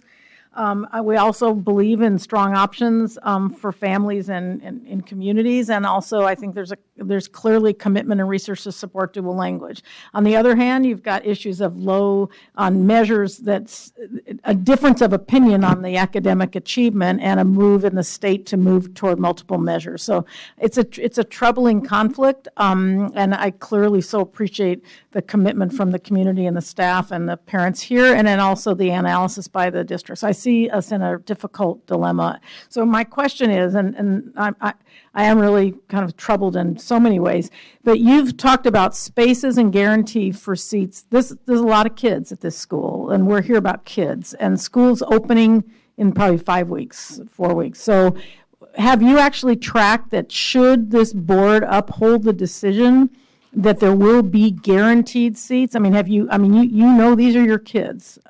The space is available. I mean, just with general decreasing trends in enrollment.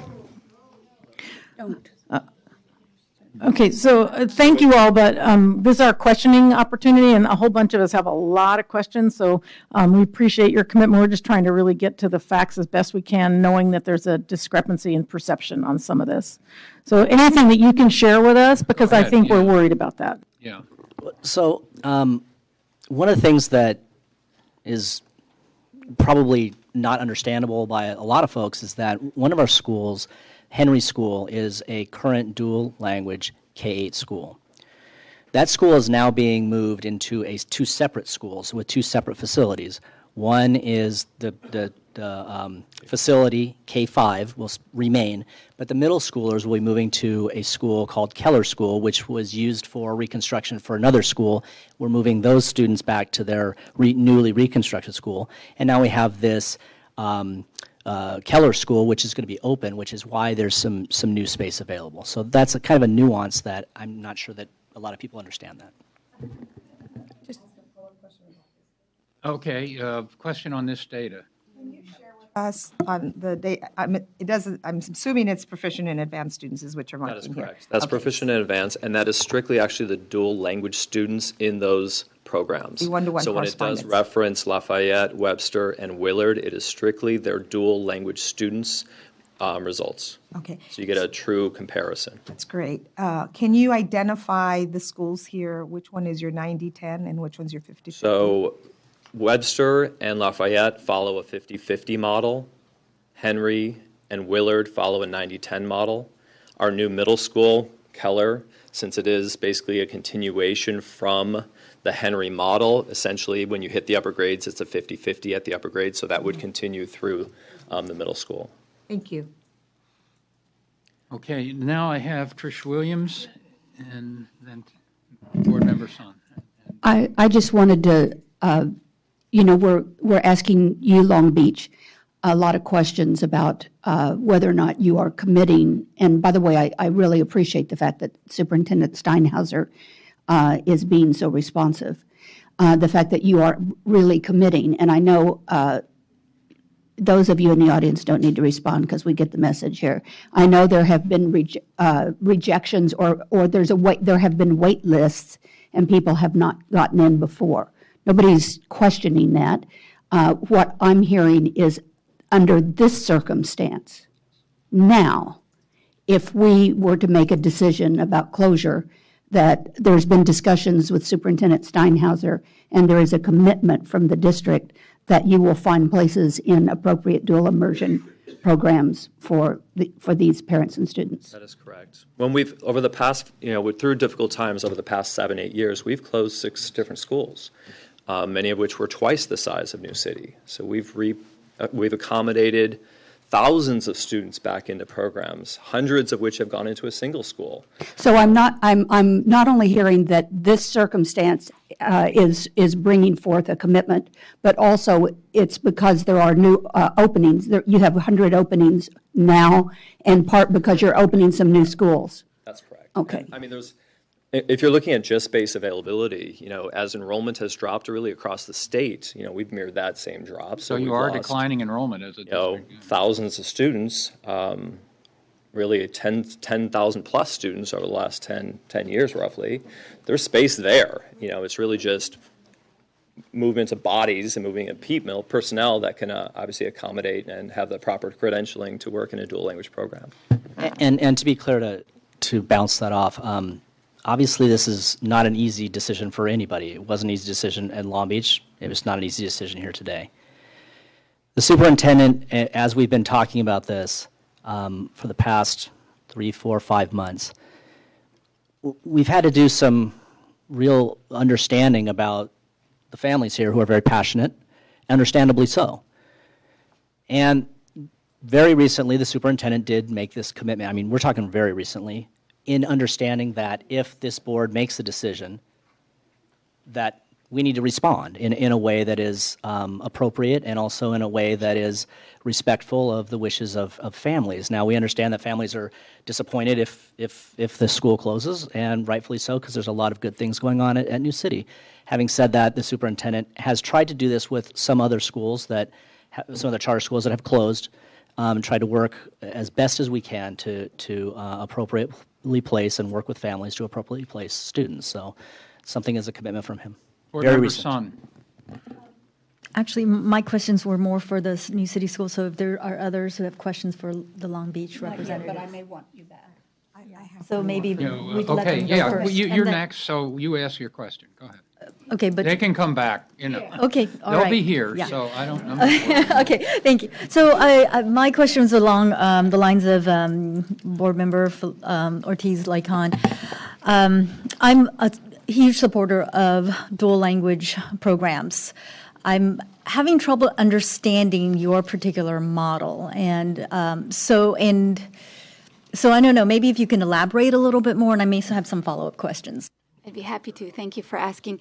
The Dual Language Enrichment Model, or DLE model, is about 20 years old. Like I said, it started in South Texas, and it's the longest running is in the PSJA district, the Far San Juan Alamo School District, and I've been going there 3 times over the last 3 years to study with the founders, Drs. Richard and Leo Gomez, who started, they're both professors at 2 different Texas universities. And they started the model specifically to make sure that students learn primary literacy in their primary language. So that's that TK K1 first 3 years, or first 2 years if they start in K, primary language literacy, and then that transition into second language formal literacy instruction beginning in grade 2. However, during those first couple of years, they have daily oral language instruction in the second language. So everyone's getting both languages every day for all 9 years. So I didn't say that when I was first up here. So that during language arts only, they're in 2 separate groups, and then the rest of the time they're mixed. Some courses, English is always taught, math is always taught in English, science and social studies are always taught in Spanish, and those numbers equal out in minutes of instruction. And then at what grade level are you ensuring that basic level of literacy before really intensifying, I guess, the other language? Primary language reading in grade 1 is our priority, well, kindergarten, of course, and this year 87% of our kindergarten students were reading at the 3rd level of the DRA, which is the end of kindergarten level.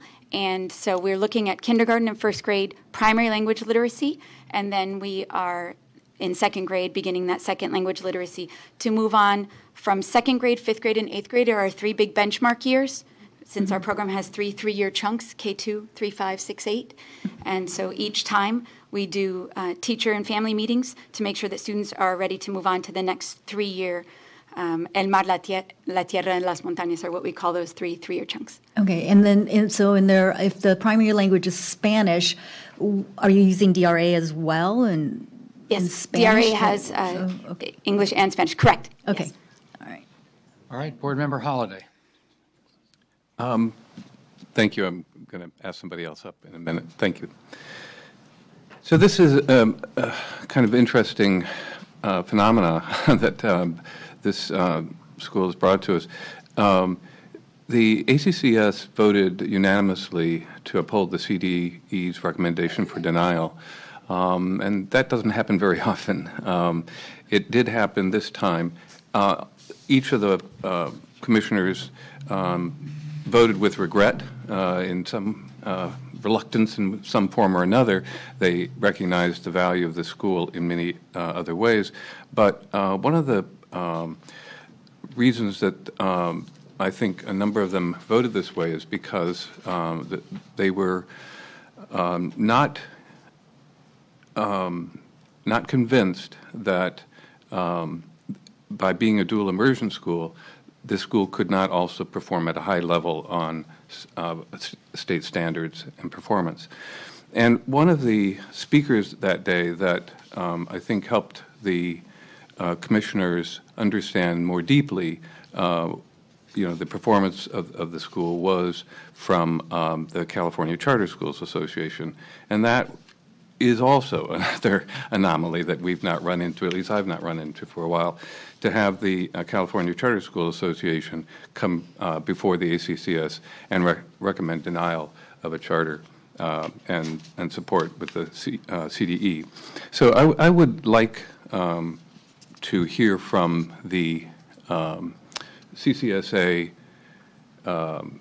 analysts, the people responsible for their analysis of the performance of New City, because we've received documentation, and I do have some questions about it, and I do want to make sure that we are being completely fair to New City in our evaluation of their performance.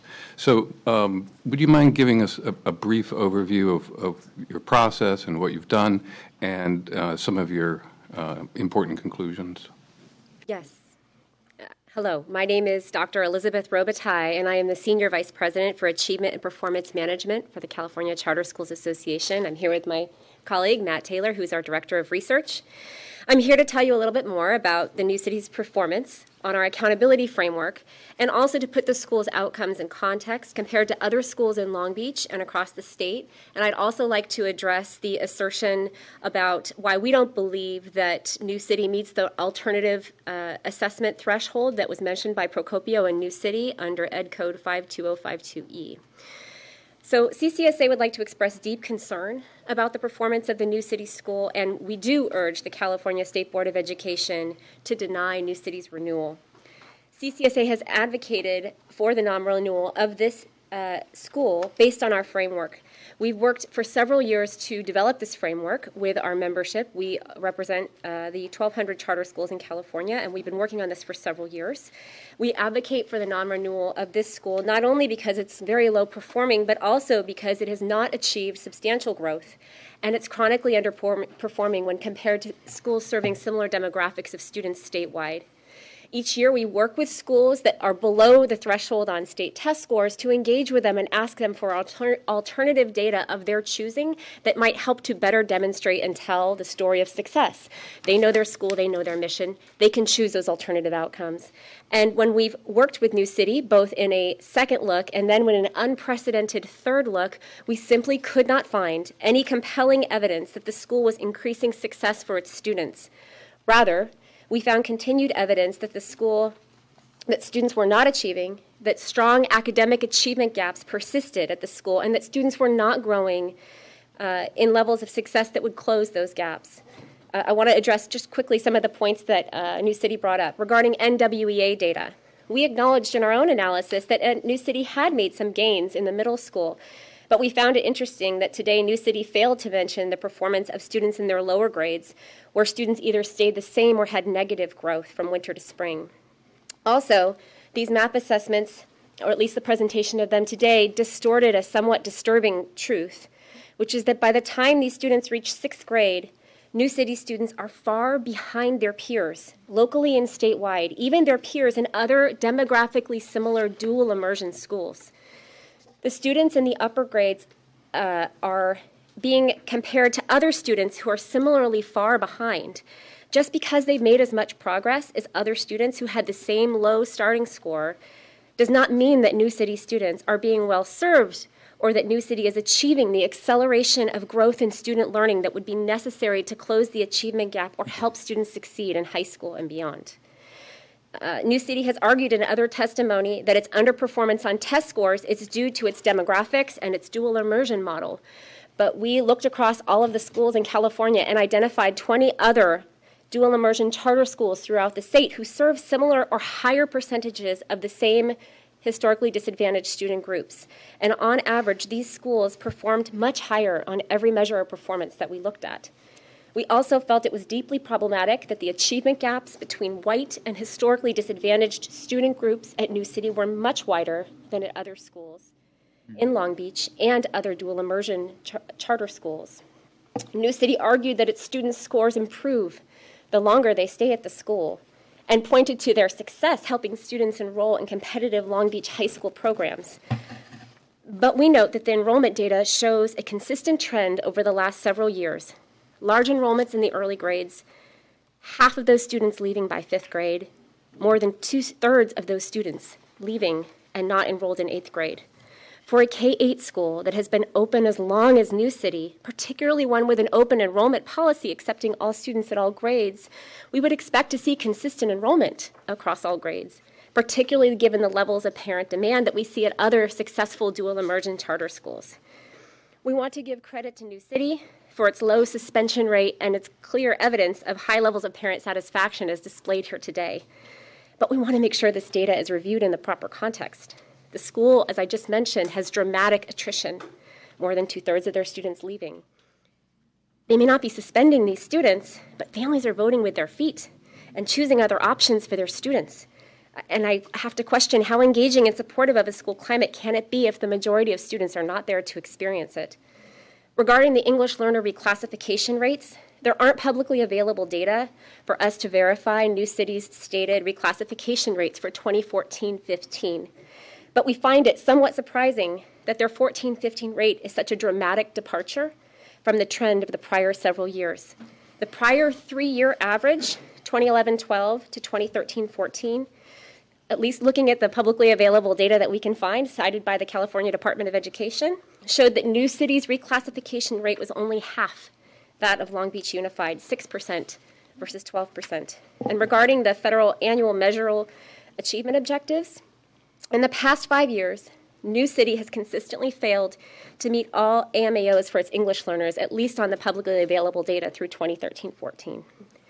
And given that the renewal decision is made looking at a 5-year track record and not a single year, we felt, and particularly given the absence of publicly verifiable data for the last year, we would call into question this piece. We've already cited in other contexts, as has the Los Angeles County Office of Education, that the methodology New City used to calculate their 3-year growth was flawed. And in conclusion, we looked at all this data. We tried to look at every alternative measure we could that was student outcome based and drew the conclusion that there were many other charter schools serving nearly identical populations to the ones being served by New City with similar curricular models, and those schools were generating better outcomes. And as such, we know it's an extraordinarily difficult step to close a school, but we would urge the State Board of Education to not renew this school.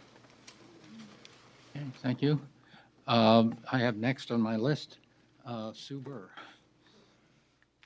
I think I have a question actually for Long Beach, and also probably Cindy, a couple of questions for the department. It's not clear to me, or maybe I just didn't hear it, whether you use the standard that is sort of the alternative standard. I think Eric Premack mentioned this, because since an API is no longer calculated for any school, did you look at alternative measures?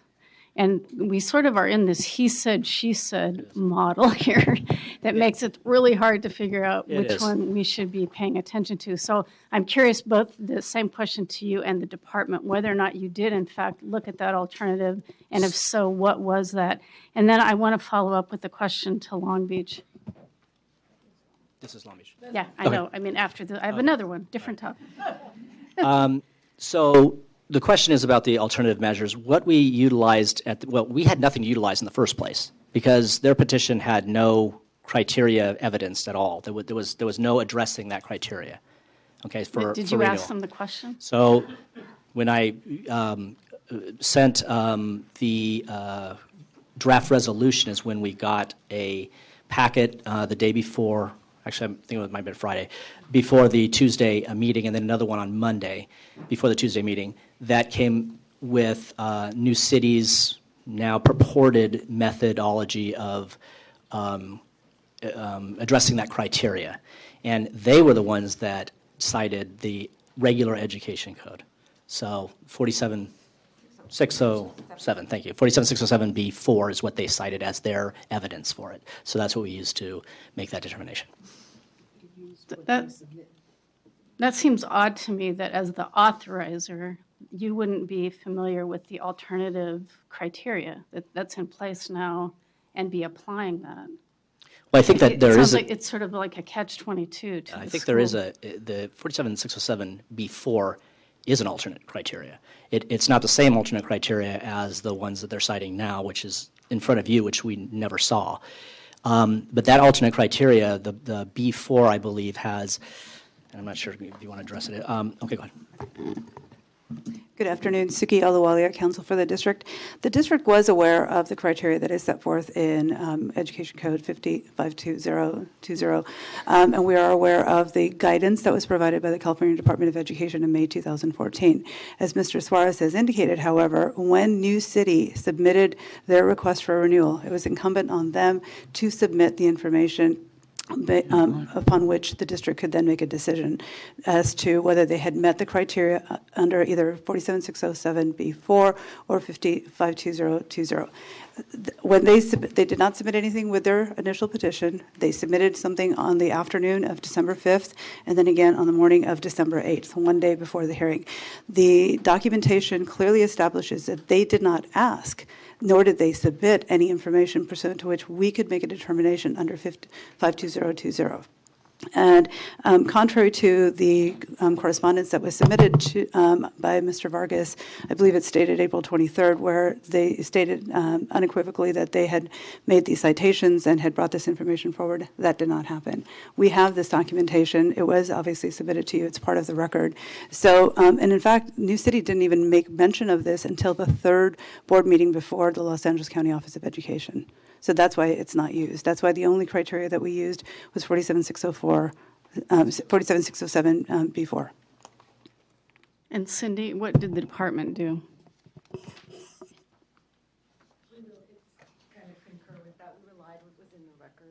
And if what the charter school submitted in terms of the information that they wanted the district to consider, that is what the district looked at. And we noted that that was information that the charter school brought forward.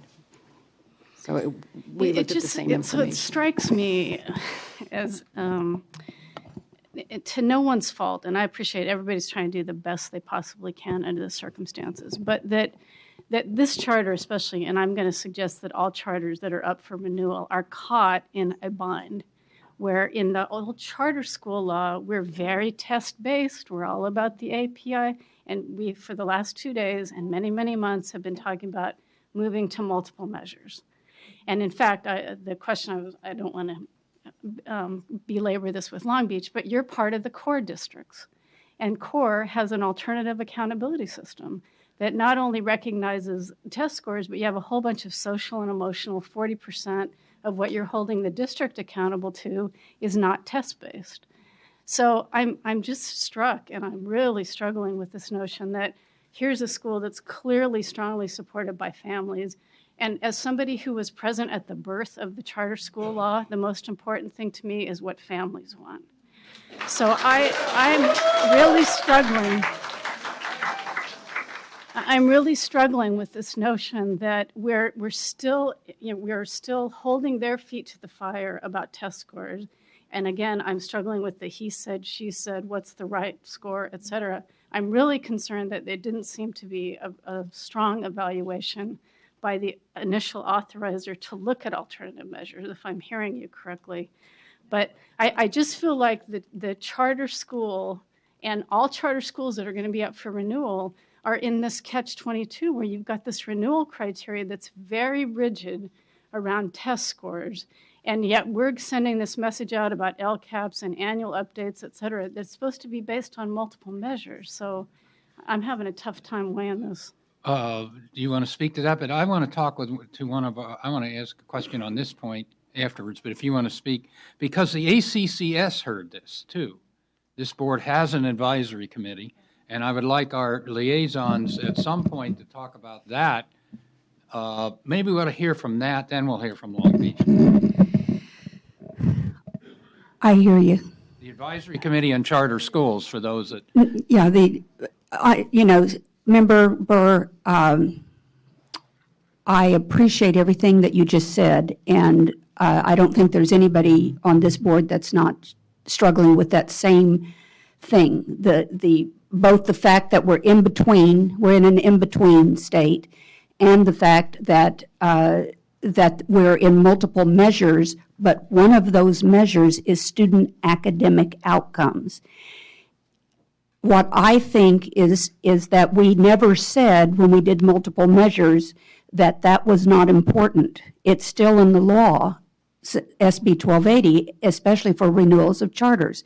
Academic outcomes and the standards that we spend so much time developing and perfecting and hoping we've got right, we've never said those weren't important. And in fact, for charter renewals, we've said that they have to be considered as the most important in some way.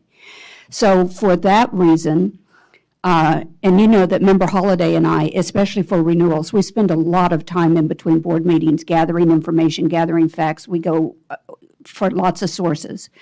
But when CCSA, Charter School Association, I'll get to ACCS in just a minute. When CCSA, when I knew that they were calling for a revocation or non-renewal, and originally, I think, I may be wrong about this, but what my memory is that originally it was based upon a history of API data.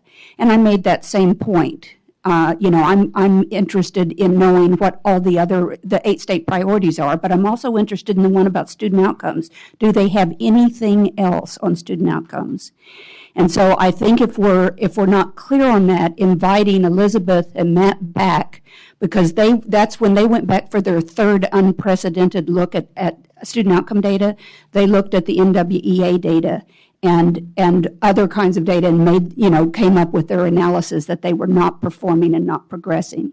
On the ACCS, they found the history of the lack of progression and increases compelling. And then I went back and asked one of the ACCS members just a couple of weeks ago, can you tell me why this is an ACCS member that is a chief academic officer at a dual immersion program, charter program. And I said, can you explain to me your no vote? And she said that particular dual immersion program had an API score on the last one of 804, something like that, over 800. And she said there is just absolutely, in her opinion, no excuse in a dual immersion program for not having high academic performance. You can have both of those. And if you don't, you're not paying attention to the academic standards that have been adopted, and you're putting your kids at a disadvantage. Kids that are already at a disadvantage are gaining a disadvantage in terms of academics as measured by that going forward. And that was what motivated it. My question was, I thought ACCS asked for evidence other than academic achievement. They heard CCSA's evidence on NWEA. Okay, they didn't ask for other measures or other? They had not, that was not brought, no, they don't ask. They take the petition that was submitted at Long Beach. ACCS cannot go back and ask them to come back again with other measures. They ask questions. Board Member Holliday, can you help me? Yeah. Yes, they did. They asked questions about these alternative assessment means of data that New City brought before them, and also questioned the district and CCSA to give their perspective on that same data that New City had presented. And I think you heard exactly what ACCS heard from the two CCSA speakers just now, and that was that if you were to look at the same data for the elementary schools as New City showed for their middle schools, you would see that the elementary school kids with these alternative means of assessment, the kids either did the same or poorer, actually went down from winter to spring. So ACCS basically heard all the same information you've heard. All right. Yeah, are you done? Yeah. Okay, next I have Kenton. Okay, my questions are for New City Schools. And before, I just wanted to make a comment that I hear the speeches from the community of New City Schools, and I do want to say that my own personal support for schools that really do foster a school culture that engages the community and has that parental support, because as we all agree and we all know that school culture is one of the, I think, most important indicators for how successful a student is going to do. We can have all of the other academic standards, curriculum, instruction in place, but we know that, school culture is going to be one of the predictors for how a student is going to achieve and ultimately what their success is going to be. And I do have some deep concerns about the academic performance of the students in New City Schools. But we've talked about the academic performance, what CCSA has found based on the data, but my question kind of concerns the enrollment. In the 2010-2011 school year in your grade 2, that was your largest grade size. You had 174 students enrolled. And so following that cohort from year to year, you have 174 students in the 2010-2011 school year, 66 students in grade 3, 48 students in grade 4. And by the time they reach grade 5, they've now reached 42 students. That's over a 40% decrease in the number of students in the same cohort. So can you provide any kind of rationale for why your enrollment has been decreasing over time and why even in the same cohort the students are not there as they're completing this program? So a couple of points. We in 2012 we had 2 campuses when the year ended in 11-12, and then in the 12-13 year we moved to 1 campus, and that year that's when you'll see a larger change in the enrollment. Actually, if you look at the last 3 years, and very specifically our last 3 years of data, we have a much steadier enrollment, and that 11-12 to 12-13 year was also when we found out 1 week before school started that we were going to be able to be open. We also have a high mobility with our lower grades, and what we found is that for the last 3 years, in all of our upper grades, we've had extremely low mobility, and at the last day of school this year, we had 96% of students who were in at our last day of school, parents turned in a yes to return this fall, taking into account exactly what's happening today and knowing where we are right now. So that's, I think, a very important note on where we are right now in 2014-15. And we also did, if we have a chance, wanted to answer a couple of the things that were said before about the spaces for our students and the distance, as well as the VCG reports from the NWEA. We do have a couple of pieces of important data. Okay, well, I'm done with my questions about enrollment, so thank you very much. Thank you. Okay, now Pat Rucker. Okay, so this is kind of an interesting dilemma, not just because of the clear, I don't have a question for you yet. Not just because of the clear support that parents have demonstrated, but also the very impassioned testimony that came from students. I personally was moved by that. But again, in my entire tenure on the board, I have never seen a recommendation for revoking a charter That was a unanimous recommendation from the ACCS and supported the CDE recommendation and also contained a very complete and very deep analysis from the California Charter Schools Association about the cascading failure of this school's academic performance.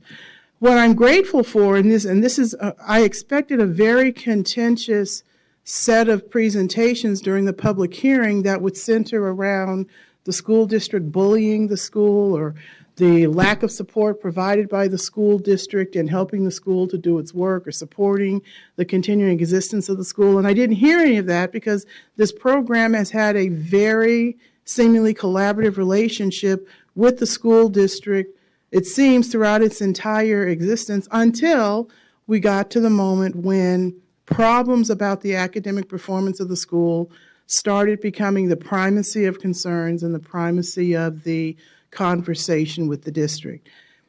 I'm very clear, I'm not confused, that when the district reviewed the charter application, they initially did not receive information in the renewal application concerning the alternative academic assessment criteria, and that when the district let the charter know about their draft recommendation, the charter responded with additional information of their choosing.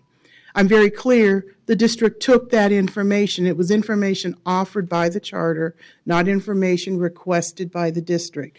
The issue is whether or not the district should have advised them about what other information should have been provided to them in the charter renewal, but the fact of the matter is the charter is responsible for providing that information, whether they're asked for it or not, since the criteria in the renewal statutes, whichever one you want to quote, is a requirement that they should be aware of.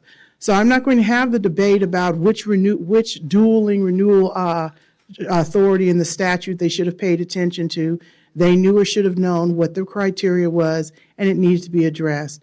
The district is saying it was not addressed in the initial submission, but was given to them. It seems, and I'm not really sure, it seems the district says they reviewed that information that was submitted by the charter and still found it lacking. I am very clear that the ACCS had an in-depth conversation that was facilitated by them with the expertise from the California Charter Schools Association. And I'm impressed by the level of granularity that the Charter Schools Association took in looking at the academic data that was provided. They didn't invent any new criteria in doing this analysis. They took the criteria and evidence submitted to them by the school district. By the school side, by the charter itself. And as most people do, data is a game you can play. You cite the data that supports your position and you ignore the data that does not. What was critical in this conversation that was pointed out by the California Charter Schools Association, it was very clear that for their middle school students, there is some very clear positive academic growth. But they chose to ignore the other very negative academic data from the same assessment. They didn't report it, they didn't address it, they didn't acknowledge it. I'm not going to put a value on what that decision means. I'm not going to put a value on whether or not it's data that should be considered or ignored, but it is a part of their whole school and it needs to be owned. My concern here is, and the statement remains unaddressed by the charter, is that for quite some time, for multiple years in a row, they continue to be underperforming, and that status has not substantially improved. It is nice to see these incremental points in time or these snapshots about academic growth that they provided, but it does not show a sustained impact as you look at individual cohorts in that school from grade to grade. Those students are not making the gains that even people on the ACCS expect of this dual enrollment charter. So I find that very compelling.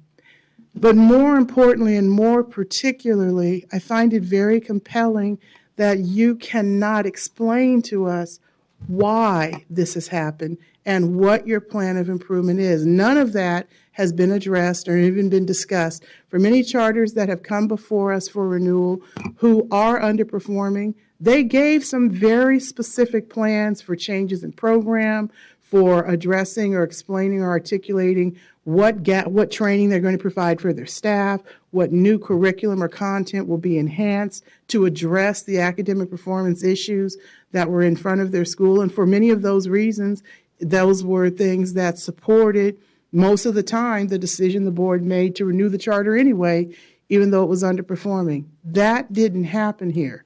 What did happen here was we have 3 different independent entities who reviewed the information provided by the charter and found that the academic performance of the charter is lacking. And yes, I agree. It is only a snapshot, but that's what the law says we have to look at. And they were allowed to compose their own snapshot. And in composing their own snapshot, the entire arc of the information provided about this school says that this is not working. Why it's not working, I'm not clear about, because I also expect as a dual enrollment program, they should be doing better and they could be doing more. They had the opportunity to explain that and they did not. So I have a great concern that we are losing in the minutia of which reauthorization statute or renewal statute did they submit information to. We cannot lose the fact that this has been an underperforming school for multiple years, and it seems the district has done its due diligence throughout its entire multi-year relationship with this charter to let the innovation be the primacy of that program and that continuing work on the program. The fact that it continues to be underperforming, and with this very detailed and very impressive analysis that came from the ACCS and that was considered in the presentation, it cannot be ignored. Okay, I now have Board Member Molina.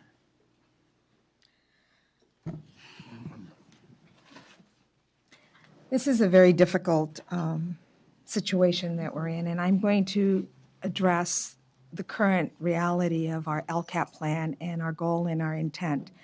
And I too agree with Board Member Burr that it is not about a single point of data that tells us how well a child is doing at a school. And it's incredible to hear from this organization of what they have done to prepare, and I'll use their language of racial tension, and that's to be accommodated for. You've done a phenomenal job and absolutely critical. But it is about the whole child. It is about teaching and learning and ensuring that we can guarantee that a child is successful both social and emotionally as well as academically. And yesterday we heard from various and many advocacy groups who are challenging that thinking today, that how are we going to respond to our advocacy groups, to our public, to our parents, to our community, that we are going to ensure that children, particularly in those 3 demographic groups, that they are being successful. And I am very, very concerned that I see a school that has been incredibly innovative and have tried everything possible to make this happen, but we're missing a part, and a very important part. And I will agree also with Member Rucker, who indicated that we did not hear today about the plan that is going to successfully or support how we're going to make different for the children. It is our responsibility, all of us, to partner together and be able to ensure that when our children leave our public schools or charter schools, that they are leaving well-educated and well-prepared to become college and career ready. And I don't hear that. And I would hope that what the decision comes out today, that we will go back and if we truly agree that it is about partnering and we truly agree it's about bringing these relationships together, that we will partner to make what's right for children. And I am very, very concerned that we must speak with clarity. The LCAP is about improvement. The LCAP is about local control. And it is about using our resources to ensure that we fund those actions that are going to make that happen. I didn't hear that today. So that's my statement. All right, I think we're maybe ready for a motion. Board Member Sun first, and then maybe. if somebody asks you, Board Member Sung. Okay, maybe I'll ask. Then, so I'm also struggling quite a bit with this. So when I look at a charter school and quality of a charter school, it's a three-legged stool for me. It has to be about parent choice, innovation, and it has to be about accountability. And I usually weigh more on the parts of parent choice and innovation, especially at the start of a school. It's a new school. Except that when it comes to a school that is over its 10-year mark.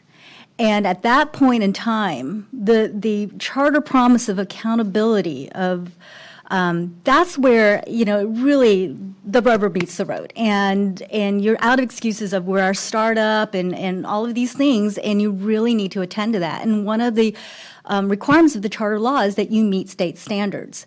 And yes, we have former standards, but those were former standards from also 10 years ago. So even at that time, you were not meeting at the standards of that time. And so what I'm concerned about has been expressed by some of the other board members is that the capacity to move forward even in the new state standards and what will change. And not hearing from the charter school, what are some lessons learned from these last 15 years, and what are things that you plan to do or change moving into this? I mean, you've heard months now through all the process you've gone through, you've heard the criticism. So what is it? And I haven't heard back from the charter group right now I guess some recognition and what are some things that you would do to address that? And I guess that gets maybe at the plan, and don't want to belabor this, but maybe this is the opening for To do what? for the school to address what their plan is.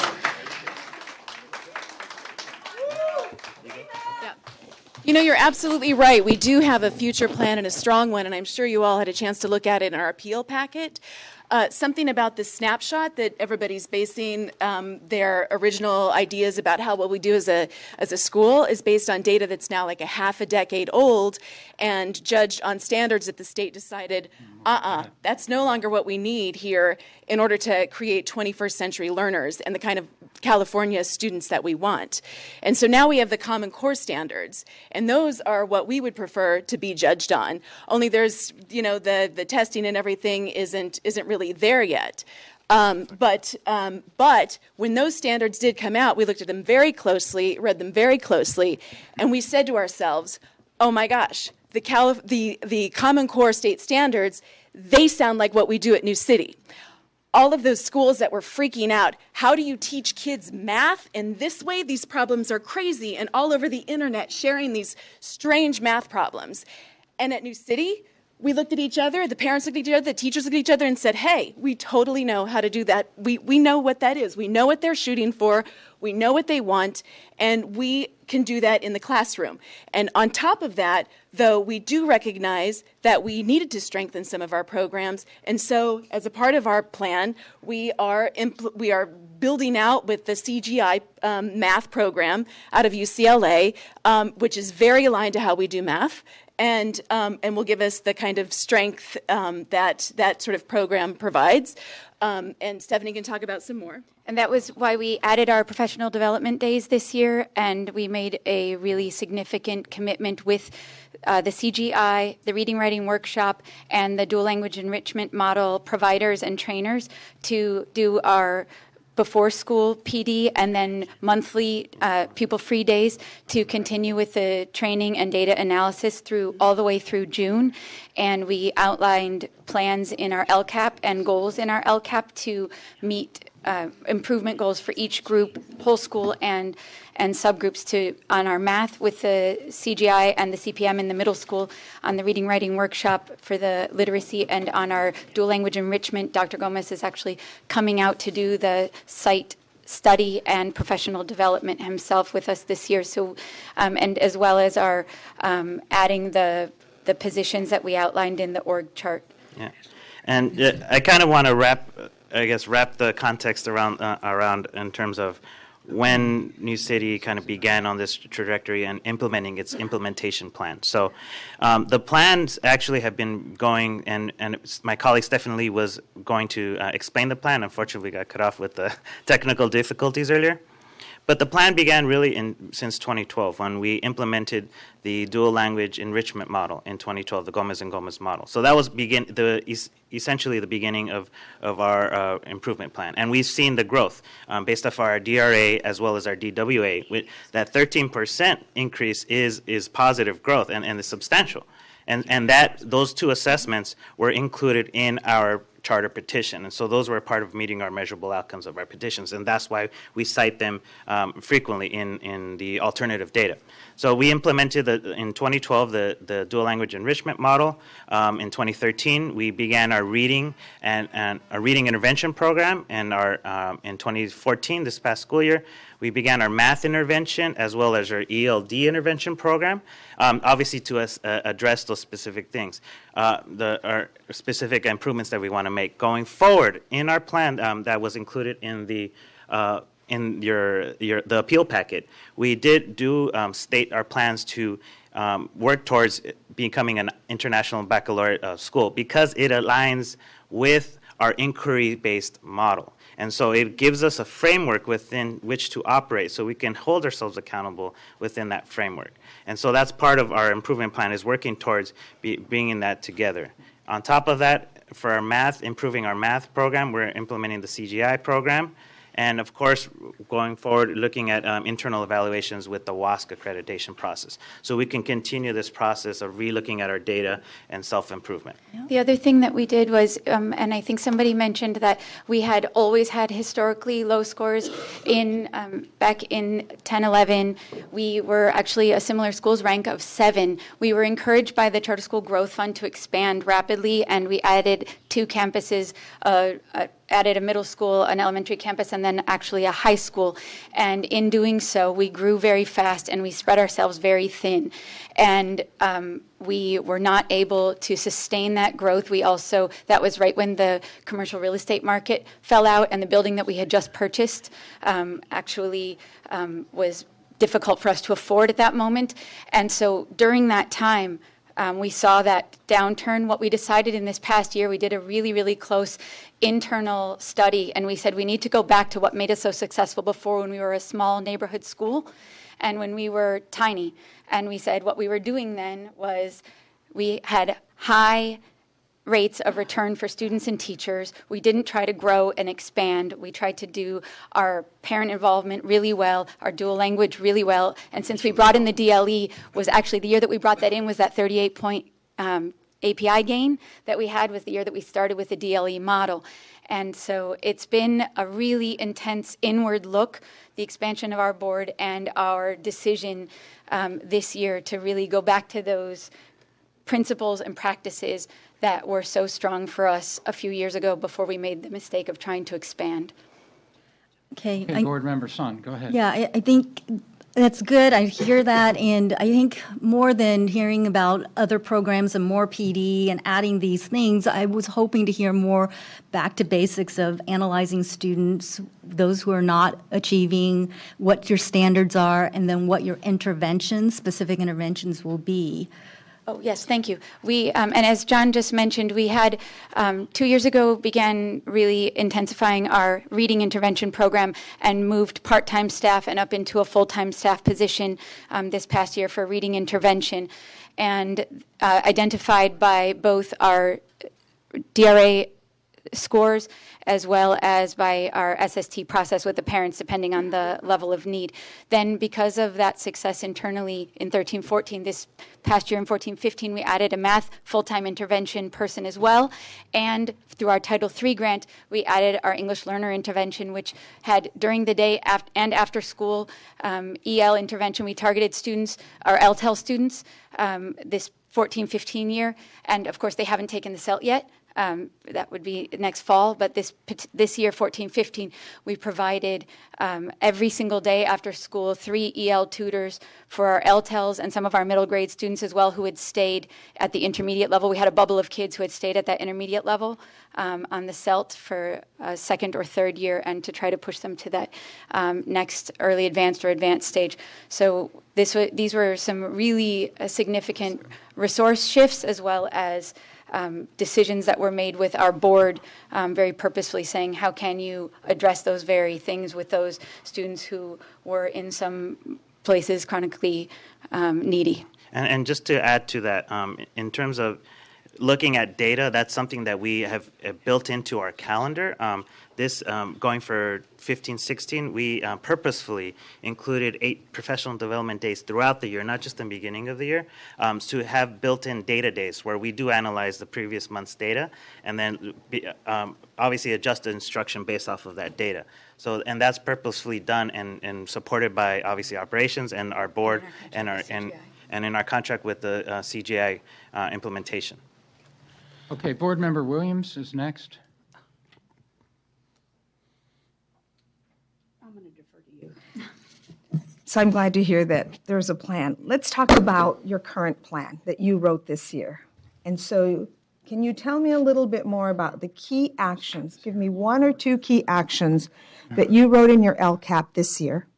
Tell me what would be your metric of success, and tell me what you're reporting back as a result of that action. So key actions that we're doing is implementation of both CGI, specifically the math program. And so we built in the NWA. We previously had not had that in our LCAP. And so NWA, the MAP assessment, is part of our measurable outcomes. And so we... So stay there for a second. Okay. So in that action, you're communicating that this year, for 14-15, your teachers focus on that particular action and strategy. Is that correct? No, I'm looking at no, the 15. I want to know Okay. this year. Last year you had to write a plan for this year. I want you to give me specific 1 or 2 key actions that you wrote to address this data issue, or however you wrote. Tell me the success criteria that you wrote to, and tell me the outcomes of that success criteria. In other words, when I go back and read your LCAP plan and I read your update, what am I going to see? Did you achieve it? Where were you? What was your success metrics? What did you decide as your local metrics to determine that children were moving? So one of the specific actions was our ELD intervention program that we built into our LCAP last year. And our goal was obviously to increase the reclassification rates of our students. So in doing that, we assigned part of our Title III plan was to have ELD intervention before and after school, as well as during the school day push-in intervention. What the results that we did note was that our reclassification was 11.5%. Can you give me the criteria of redesignation? So you wrote a plan, you had to create a criteria to determine how you reclassified students. I brought that with me, but I think I have it memorized as well. We started we formed a committee this year, and we actually sent 3 teachers to the county ELD training last year, and they did professional development in the fall, again, as part of our Title III and in our LCAP improvement plan. And then we moved that committee took our students' scores from the CELT and met individually with each teacher of any student who had an overall of a 4 or a 5 on their CELT score, who was initially eligible for reclassification. So that was our baseline. And then also, they couldn't have had any more than 1 category as a 3. So they had to have a 4 or 5 overall and no more than 1 category as a 3. Then after that initial group was identified, those students' names were given to their classroom teachers, and the members of the EL committee met with each teacher or in each grade level and went through the names of those students and looked at their DRA, DWA scores as well as their class work, and asked the teachers pointed questions about their need for English support in the classroom. The teachers had to make a written recommendation for if the student was in the classroom as well as in their most recent assessments eligible in the eyes of the teacher. Then those names were brought to me of those students, and I held the meetings, the reclass meetings with the committee, with all the parents. So we held 3 reclass meetings, and we made sure that every single parent came in person, and we met with them. We did before school and after school meetings to make sure everybody could come. We showed them their children's CELT scores, and also we had one for people who didn't reclassify to explain it to them as well, what the goals were and the target. And then we, if the teacher agreed, the parent agreed, and they met all of our internal criteria for the DRA, DWA, they had to be at the grade level range for their grade level that they were in. So if they're a third grader, they had to be reading at a third grade or above, and then in English. And then from there, we made our final list of the 21 students who reclassified this year. So you gave me a list of things that you did, but it was really difficult for criteria. me to really understand what your redesignated criteria is. In other words, you had to tell parents, you have to, when you, Title III, you have to create a reclassification criteria, and that is up to the local group to do that. So you talked about CELT as a part of your score. You talked about teacher recommendation or feedback, but I didn't quite understand your reading and writing in terms of, is it an assessment? Is it a local assessment that you do? And if so, is that local assessment a specific benchmark data? How is it 1 assessment, 2 assessment, 3 assessment, an average of 3? It's that we use your criteria is really hard for me to understand. So when you say that you reclassified students, are you reclassifying with a very clear and explicit criteria that you believe is going to sustain? And as you follow up with those children, are they continuing to sustain and move forward? Yes, it's extremely specific. Our developmental reading and writing assessments, those are Pearson-developed exams that we were talking about before, or tests, assessments that we were talking about before. We use them in our school, but they're used around the country. And we do this with every single student in our school in their primary and second language annually. And then for students in the SST process more frequently. We also explain to parents what those target ranges are, and if their children miss it, what they need to do to get to it, and what kind of EL intervention we're going to provide to make sure that they do hit it. And as well, I think you asked about if they were local assessments, and there was another question about the assessment or the criteria. Right, because remember, you're going to determine whether children are reading, whether they're mastering the standards. And we follow for 2 years. Math. So you used redesignation criteria. Absolutely. And within your redesignation criteria should be part of how are they doing in math, how are they doing in science, as well as the feedback you're getting from teachers. So you gave me an example. I don't know that it's clear in my mind of what it means, but thank you for that. We have a form that we follow, and we check each piece of it and explain it to the families. And then we also have a 2-year follow-up with every student who's reclassified within the last 2 years annually with their teachers and parent notification as well that we're following to see if they're holding, if that recommendation has proved effective, and if they need any kind of follow-up or support. Thank you. Okay, go ahead. I think I know what you're getting at. In the LCAP, you're supposed to say how many kids, what's your target rate? How many did you say you were going to Target was 55, and we had 60.7. That's AMO. Is that what you're asking? For AMA 01. Okay.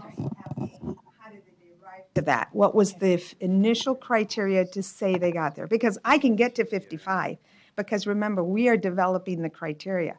So my real question is, in their criteria, did they specify multiple measures to ensure that this child or children truly met their criteria and are being successful? So if you use CELT scores, benchmark scores for math, for language arts, social emotional, all of these equal to a criteria that says I can successfully confirm that the child has mastered the criteria and it can be reclassified. And that was not clear for Okay, me I get we have Board Member Rucker next. So I do have some questions for you. You said that part of the assessment information you used in your CELT was the DRA and DWA. Did I not hear that correctly? Is that what you said? In the CELT or in the reclassification? In the reclassification. We look at those data as part of our reclassification decision. Okay, so my concern about that, one of the things that I like to do, because again, I have no balance in my life, I do like to read these validity reports that test publishers put out. The DRA and the DWA is a diagnostic tool, not a summative assessment tool. And so you're making summative decisions about reclassifying students based on a tool that's not intended to be used for that purpose. So that's my first concern. I heard a lot of things that you talked about, and you all are very busy doing a lot of things. But I think the point I'm trying to make to you is I'm not sure you're doing the right things. And so the more pointed example I'll give is you put a lot of focus in your presentation on the success of your middle school students. Not knowing that we were going to get to this conversation today, but I did read your LCAP. I need to understand what it is you decided to do for those elementary students whose progress or growth and gains is either static or negative. How do you feel you actually, now remember I did read your LCAP. How do you feel you actually, and my colleagues on the board know when I tell them I've read something, I really did. So how do you feel you actually addressed that failure of those students in your LCAP, and take a hint from what I'm telling you right now? So in terms of the addressing failure in the LCAP of which for your on the NWEA, according to the you in talking to us today, you talked about how your students in the middle grades particularly are doing so well. But your elementary students are showing either static growth or no growth at all, and in fact, negative growth. How do you feel you actually address that in your LCAP for those students this year? This year in our LCAP for 15-16 in the revision? For this school year that just completed, that we just closed out on June 30th. So this year, speaking specifically to the NWA, this was the first year we implemented the program. So we began, the first assessment was in winter. We began as a pilot program and then I understand that, and I'm asking, you made a decision to use it.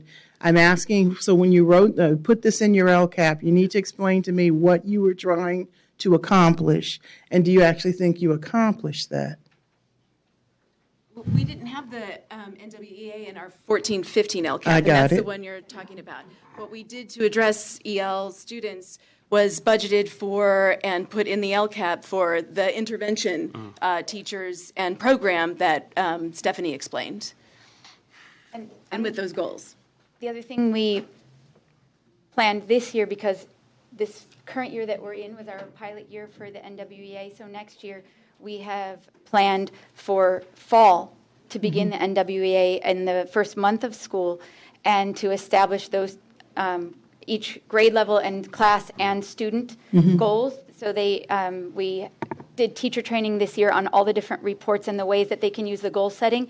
And one of the things that we found to be really successful in the spring one with the middle school, we had individual meetings, class meetings with each grade level about their individual scores and what the targets were. And we feel that if we do that in the fall, that we'll be much more successful with the winter and spring assessment. And so it's an opportunity. Our teachers, it was a lot of training this year and a lot of new information on a new assessment for us that we had never used before. And our students actually really liked it. We showed them the training videos for students, and then the teachers did much more in-depth training. And then we looked at the tests, and the teachers looked at the type of questions and what the goals were. And when we saw how well the middle school students responded to that, we said next year we're going to bring that all the way down to our younger students, that same way that we met with the classes to talk about it and the individual students. And then next year we're also going to bring it to the parents much more thoroughly. This year was all new to everyone. They weren't as familiar with that assessment. So we shared it in our conference times. We have a 90% parent participation in our student-led conferencing.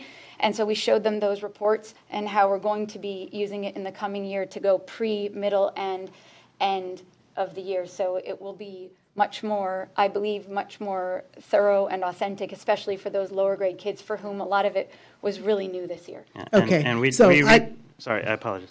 We redoubled up on our overall intervention, both in math and ELA. So we did retain that, and our math, we made it a full-time position as well. So because we saw the benefits of that intervention program, as well as providing stipends for teachers for after-school tutoring in our LCAP as an action item. Okay, so I understand what you said, and I have to apologize because I didn't ask the correct question, because you answered actually a different question. So let me rephrase the question. I understand that the NWEA was piloted for the school year that just ended. The question I was trying to ask you is, because you were looking at ways of mapping or looking at alternatives to evaluating and assessing your students, what was the information you had about your students that made you decide this assessment was going to give you the data you were looking for?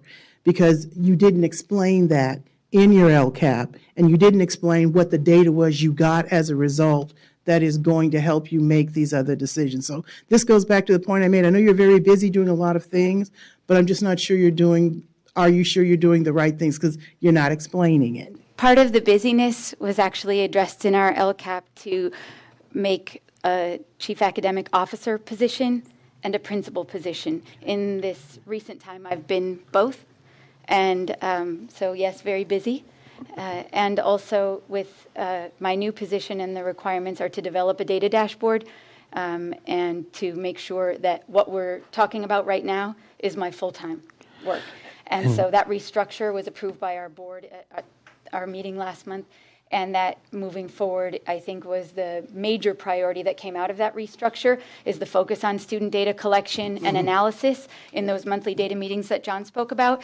And John actually brought in this was his first year with us this past year, just finished 1 year, and he brought in this idea for us to pilot this year, both obviously that CCSA was pushing it, as well as John really thought we could benefit from that level, and with the new standards and the new SBAC, trying to get some predictability, as well as build up our teachers' ability to respond more quickly to the data instead of our annual high-level assessments that we were doing with the DRA and DWA, to bring in something with more multi-year data points that we could, multi-times per year data points that we could use and respond to quickly.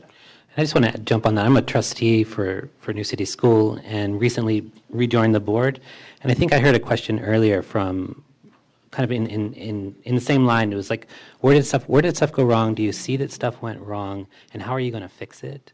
And I think I just want you to know how deeply involved this board is and how committed this board is. We've recently expanded. We've brought in a bunch of new board members. We're looking at our structures to make sure that there's the proper accountability. I think that that's one of the areas that was missing, was board accountability of the people running the school. I want you to know that that's changed, and that with this charter renewal, with a partnership with you, this board will hold this school to the fire, feet to the fire, to make sure you get the results these children and these families in this room deserve. So I just want to make sure that's really clear from the board perspective. That was a missing piece, and we're on it and we're fixing it. So thank you. Okay, Board Member Williams. I just have one more question I'd like to ask. Elizabeth, you may sit down, please. Thank you. Elizabeth from CCSA to come up, and Matt.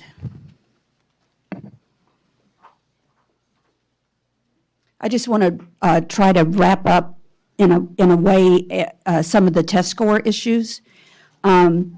I think the API, low API, chronic low API for a long time is pretty clear to everybody. On the NWEA and on those formative tests that the other ones that they mentioned and that you've looked at, I thought I read in your work that there was a decline in NWEA from the winter to the spring after 9 months of instruction. And I thought I read something in there about either NWEA or MAP, and I'm not an assessment expert, so I apologize if I'm mixing some of these up, but that one of them was predictive of how the school might achieve on smarter balance. Yes. So if you could tell us about those two, then I'm kind of personally going to be finished with the test score stuff. So there's actually two pieces to that. The first is what we looked at was the scores for grades 3, 4, and 5 to look at their RIT score gains, which is the scale that the MAP test is scaled on. It's called the RIT scale, and we actually found that their students weren't making the growth gains that were expected of those students in those 3 grades, and in some grades. We actually saw in reading in grades 3 and 4, the students actually progressed backwards from the winter to the spring. They actually scored worse on the spring assessment than they did on the winter assessment. And was that 14-15? That was 14-15. And they did not have those results for the previous year? This was the first year? This was the first year, according to okay. the school, this is the first year that they actually assessed the students on the MAP test. Okay, so in the absence of API, you showed chronic low performance and gaps on API up through 12, 13, when we suspended it. Then this is the interim data, the alternative data, and you saw what you just said, gaps and some declines. Yeah, in those grades 3, 4, and 5. Okay. And then they didn't assess K1 and 2, which MAP does assess those grades, but they didn't take advantage of that. And then your second question was around the SBAC linking between NWEA MAP tests and SBAC. And the Northwest Evaluation Association has done a ton of work around the linking studies with these two, and found that their tests are fairly predictive of where the students are scoring on a lot of this SBAC work based on work in Illinois and New York and other states that are adopting PARCC assessments and are sort of ahead of the game on the Common Core assessments. And they found that, and when we looked at the average scores for this school, we found all grades would score on an average level of level 1 on the new SBAC assessments. And is one the bottom level, and except for grades 7 and 8, which their average score would have been a level 2. So what that tells us and that's out of how many? Sorry, and that's in reading, and then in math, all grade levels were Level 1 or 2 out of how many? What would be the highest score? So this is the SBAC scale. Okay. What NWA has done is scaled their RIT scale off to the SBAC four level scale. So we tried to sort of figure out what would this look like going forward if we had state assessments, and so we were trying to get a sense of, is the trajectory continuing of low performance, or is there something causing that trajectory to shift? And in 14-15, we unfortunately didn't see that trajectory changing. Okay, thank you so much for coming back. Okay, I think that concludes the board discussion. So is anybody ready to try a motion? We're looking down. Oh, he's caught. Okay. Because Board Member Williams, maybe you. Well, no, I'm going to let Bruce swallow what he has in his mouth, because I wouldn't want to preempt him on anything. But I do want to just mention again how much I respect how thoughtfully this board wrestles with every difficult issue that comes before it, and how many questions we ask and how much research we do, and how we all know how important every single decision is, whether it's a system-wide decision that impacts 6.2 million or it's a much smaller decision that has huge impact on a smaller number. And I also want to acknowledge the fact that I've heard the majority of the board, and I would suspect if we took a poll, it'd be every single one of the board, express a commitment to the value of a quality dual immersion program in California. We have approved those before on appeal. I think that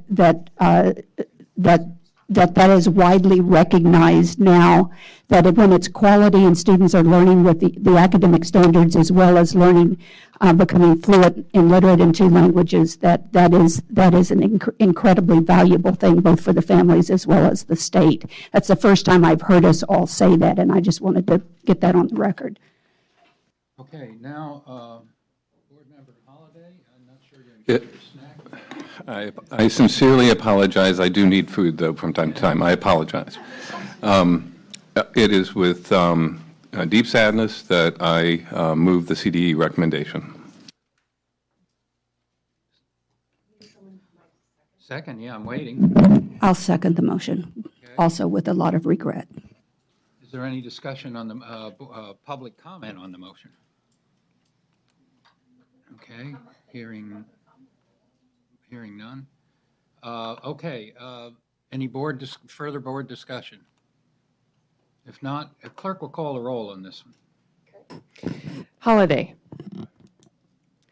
Sandoval. Sun. Williams.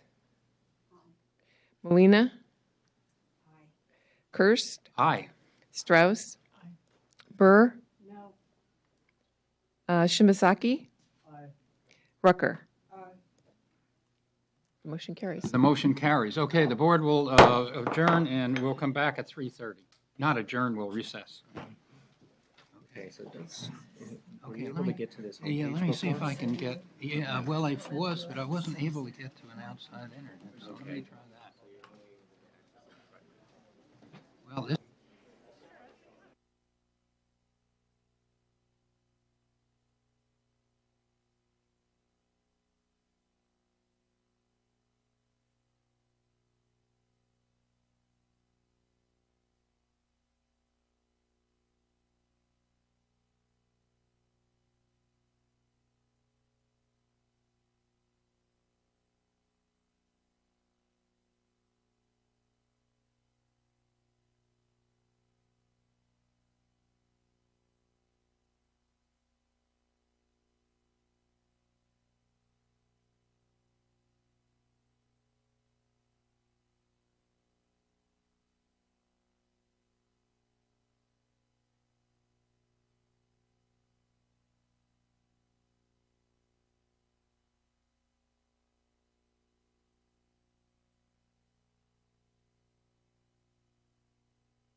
Okay, the board will reconvene, and now we're ready for the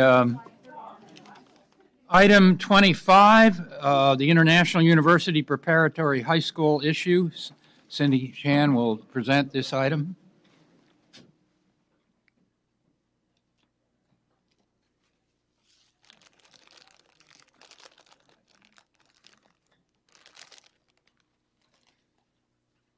Item 25 is a request for a material revision from a current State Board of Education authorized charter school, Anahuaca International University Preparatory High School, which was originally authorized on May 7, 2014 to serve up to 240 pupils in grade 9 through grade 12.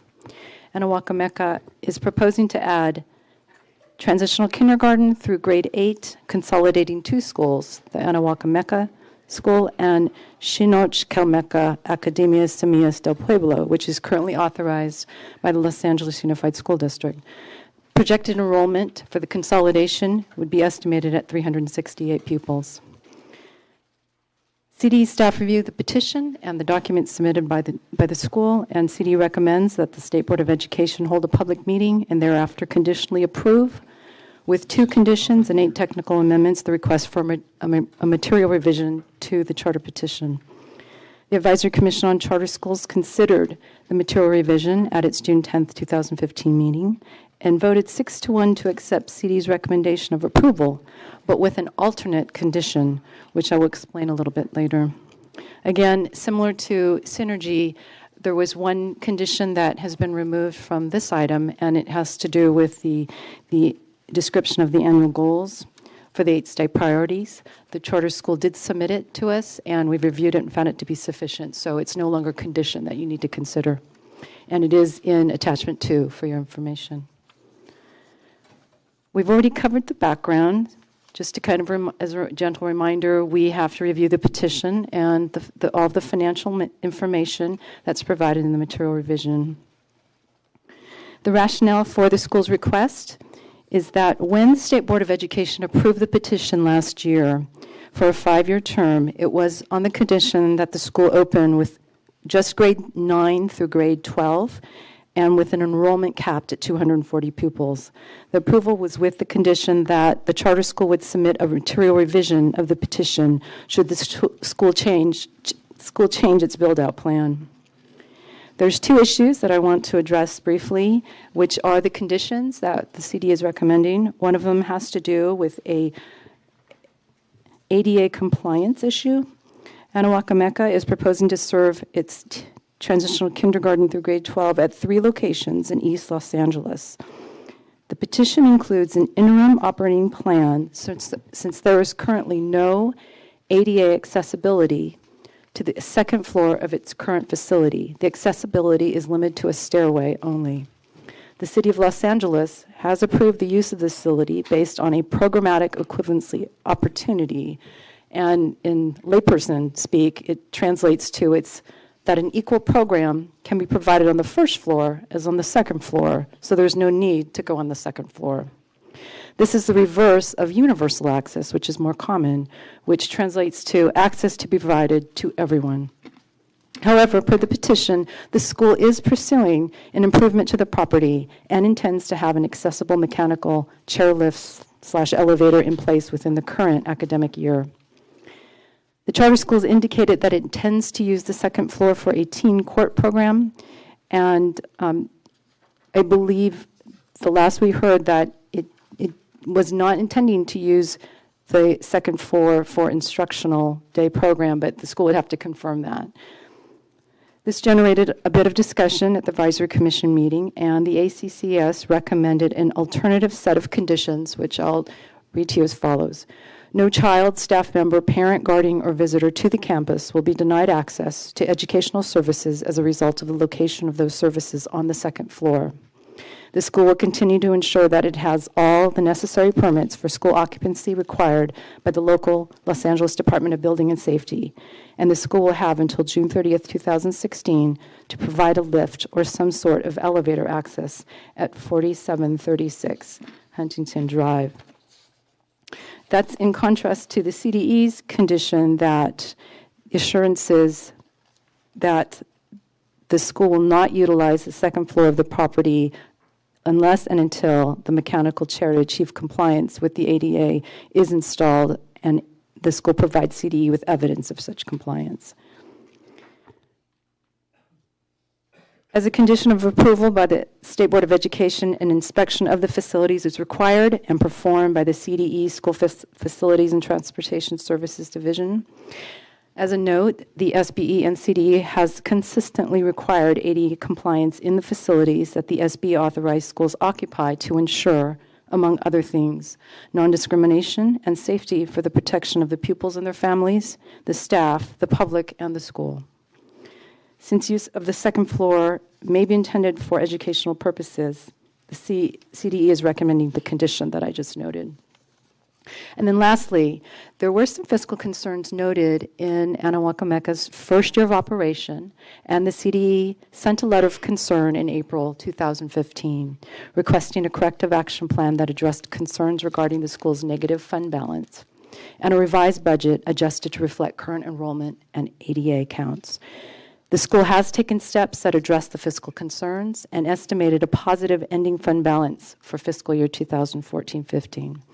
However, to support the material revision for expansion for the addition of the TK through grade 8 students, the school's budget is contingent on the ADA generated by the addition of the Shinach-Calmeca elementary school pupils. Accordingly, the CDE proposes that the approval of the material revision be conditioned on the timely closure of the Shinach-Calmeca charter school, public school, to allow the school's TK through grade 8 pupils time to enroll in Anahuacameca. The timely closure ensures that the charter school has sufficient time for required closure procedures that include, but are not limited to, transfer of pupil records, including any special education records, transfer of personnel documents, completion of an independent final audit, disposal of any net assets, and also to avoid any fiscal and audit penalties related to if the school decides to open and then close mid-year. Therefore, based on the information that I've presented, the CD recommends that the SBE approve the request to revise the Anahuacameca petition to change to transitional kindergarten through grade 12 with the required technical amendments and proposed conditions. I believe that the charter school is here to address the board, and staff can answer any questions you may have. Thank you. Okay, this is a public hearing, so I'm now going to open up the public hearing, and I'll take first the people speaking in support of the CDE recommendation.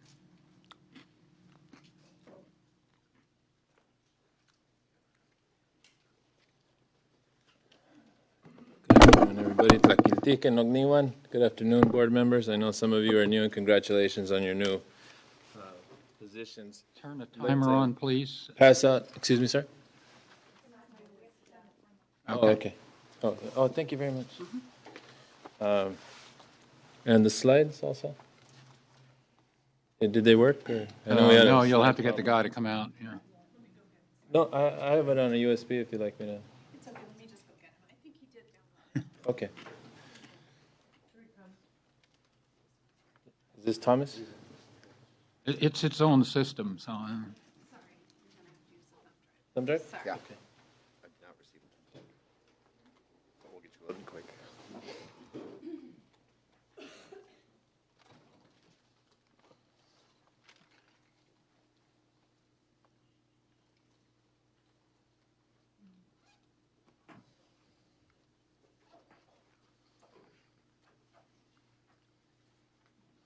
Too many buckets. Thank you.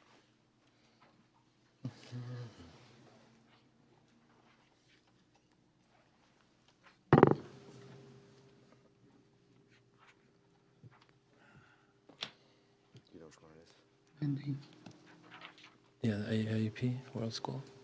Open that one. Which, this one? Yeah, the bottom flap.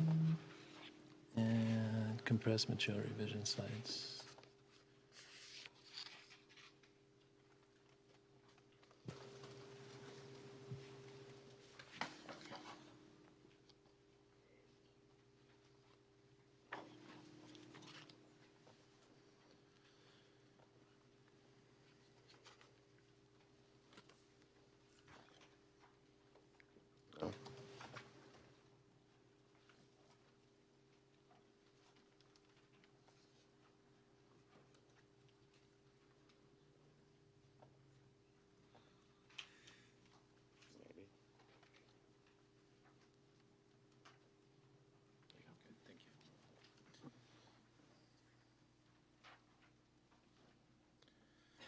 Tanisilique, Nogniwan, Notawan, Nonawan.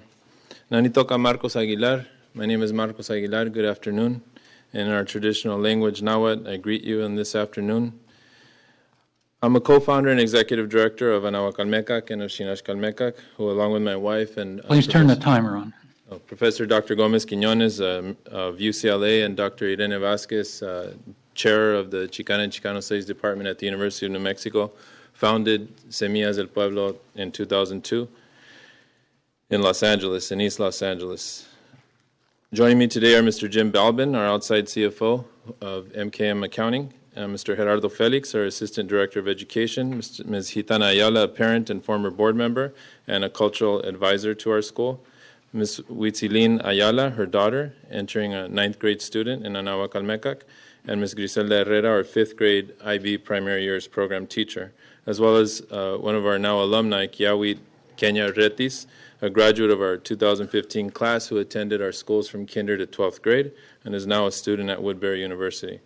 We're here today to seek approval of a material revision of our SBE authorized charter petition for Anahuacalmecac to merge our K-8 program and students into this charter school as originally envisioned. There are strong financial and organizational incentives to do so, as presented in our material and supported by the CDE's recommendation, as well as the advisory commissions as well. These include cost savings, streamlining of staffing and programs, and the unification of the overall organization of our schools. We accept the proposed conditions we heard at first. I believe I heard a new one today, and I'm not quite sure about it, so I'd like to just understand it in the process of this hearing. And we'll comply, of course, with all required requirements that the board places on us. We are very pleased to have developed a very powerful relationship with the CD over the last year. I've included also reference material in the folder that I gave you to review, to reacquaint you with our school, as well as note various letters of support included in our packet, indicating ongoing K-12 partnerships we have developed with institutions of higher education. The El Dorado SELPA has noted a letter of support for the material revision as well, K-12, and a list of summer programs that our students are experiencing throughout the country this year is impressive as well. I don't believe that list made it to your packet, but we have students in Washington, D.C. at the White House as we speak at the first annual gathering that the President convened of tribal youth in the United States. 4 of our students were admitted to the program. They're there with one of our humanities teachers, along with 1,000 other Native youth from across the United States. So first time ever historic event.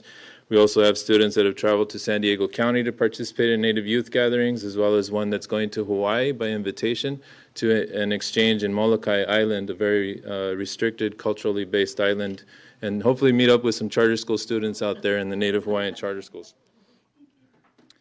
Over the course of the past academic year, we've built a strong and transparent relationship with the CDE Charter Division staff, and I commend Cindy Chan, Ms. Judy Hall, and Carolyn Lopes, as well as Carolyn Feister of the SBE staff for their commitment to ongoing communication, including monthly conference calls, periodic reports on our part, and their availability at any time really to discuss issues. We thank you for that. I'd like to explain a little bit about Teen Court before I turn it over to Jim. And I'd also like to point out a couple of slides. You know, I know you've had a long couple of days, and some of you are very familiar with our school already, but we have demonstrated continual growth across the grades. We're using NWEA as well and are looking forward to a virtual comparison group report coming out soon. But all indications are that our students continue to meet their growth targets. We've maintained enrollment in an explosion of charter schools in Los Angeles, 264 schools over the time of when we first opened to now. And we pretty much have maintained enrollment K-12 since then, since we opened our high school in 2012, with a $10 billion investment in school facilities across the city in LAUSD. Some other stats you can look at. Jim will address the budget. I'd like to point out real quickly an LAUSD annual evaluation we just received, evaluating the quality of our academic program in kinder to 8th grade, which they still evaluate. And we received a respectable score of 3 on the accomplished rate for our academic program as proficient, charter school operators as academically proficient, and as organizationally proficient as well. I won't go much into our academic program, as I understand we have to focus on the facility issue, and I, of course, applaud your commitment to accessibility, and we strive to do that as well. We have a unique opportunity this year that we've been working on for several years, but it's finally come to fruition, working with former Superior Court presiding Judge Wesley in implementing a program for youth diversion called Teen Court, which is basically a peer-to-peer diversion that the court system has developed to keep kids out of jail and to try to give them a second opportunity instead of going to a hard line, as your billboard outside says, you know, the prison pathway. We're also working with the only 2 Native American judges on the bench in Los Angeles County, and they have both chosen specifically to work with our school and would not work with any other school, specifically to develop the program at our school.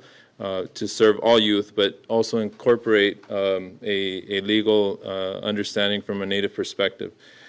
And basically requires a sitting judge. This is an actual court that is convened at our school. Cases are referred to us by the probationary department, and the students at our school will become the jury.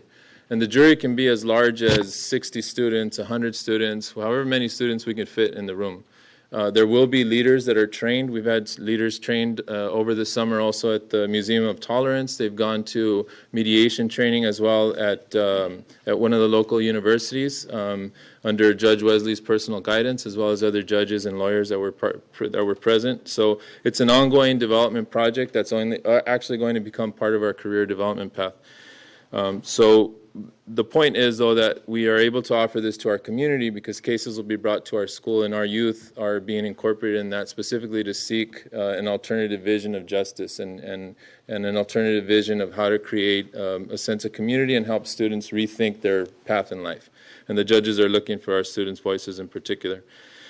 So this requires the judges visited our campus, and they like the way the second floor layout works for the court. They can set up their court on one end. Our jury can be in another middle of the section of the second floor, and they can deliberate in a small office room that's available on the second floor as well.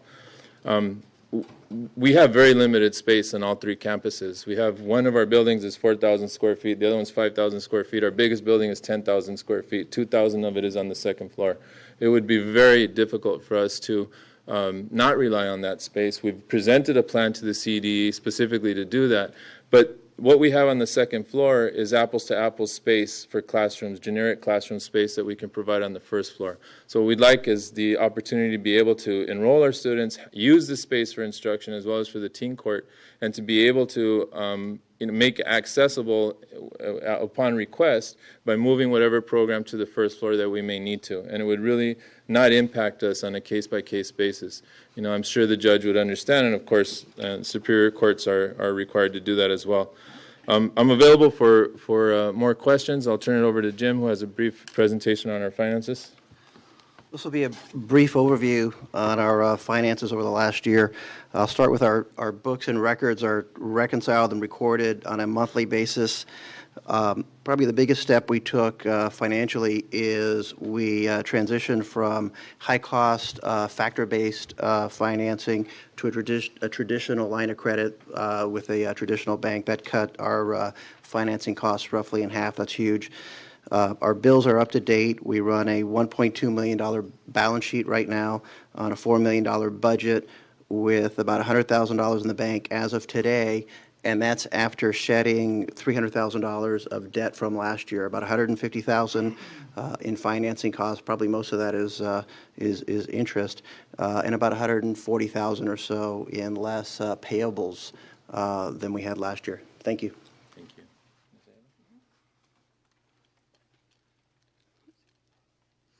Excuse me. Good afternoon. Good afternoon. My name is Gitana Vasquez Ayala, and I come before you as a parent and lead petitioner. I am honored to be here as a representative of our school community.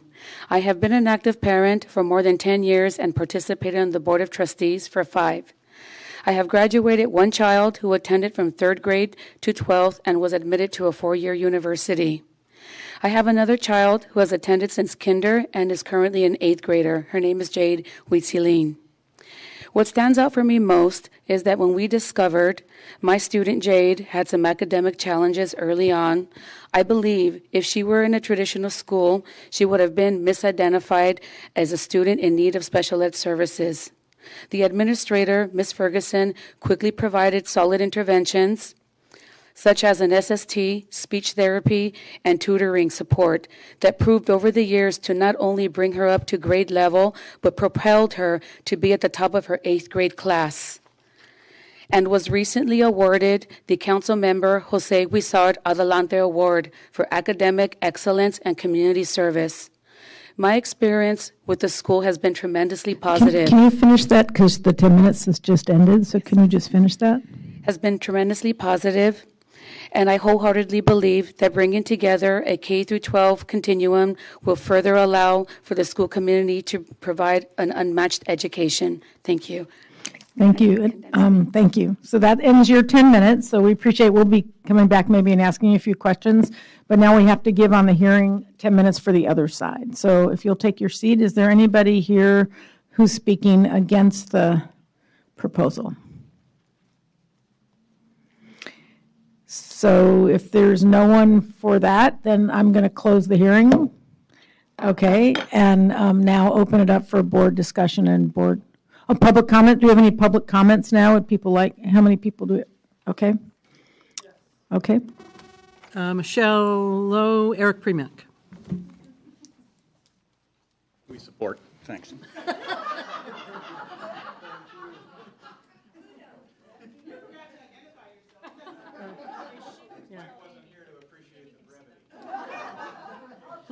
Please identify yourself. Yeah. Tlaquilte. My name is Griselda Herrera. I am an indigenous Mexicana working towards social justice and am currently an international baccalaureate 4th grade teacher at Semillas del Pueblo. It is with great honor that I stand here before you in support of approving our K-12 continuum on behalf of my colleagues. As a former middle school teacher at Semillas and then making the conscious choice to become a 4th grade teacher to continue on to 5th grade with the same group, I have learned that our students' education is a continuous process of community learning. It is important that our students be prepared for college and community membership through a continuous process that constructs on their gifts and develops new knowledge. As a mentor of the previous 5th grade class, it is motivating to see the level of critical thinking, research, writing, action, and reflection that the students fulfill in preparation not only for middle and high school, but also for university and career readiness. In conclusion, it is an honor to guide our students to practice an inquiry-based education encompassing Indigenous values while further sharing each other's experiences to learn and create a more just world. I ask that you support our school merger and approve the material revision of the Charter of Anahuac International University Preparatory. Thank you for your time.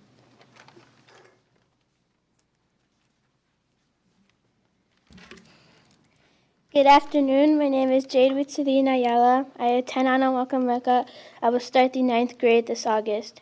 I have attended Semillas for most of my schooling. My principals and teachers have helped me improve in my academics.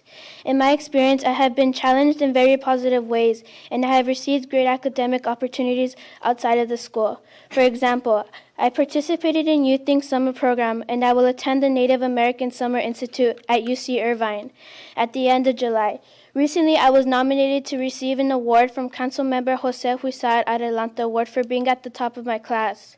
I further share with you that I have always felt safe and comfortable at my school. My parents want me to have a great education, and Semillas has provided that. In conclusion, I ask that you support us so we can continue to give others a better education. Thank you for your time.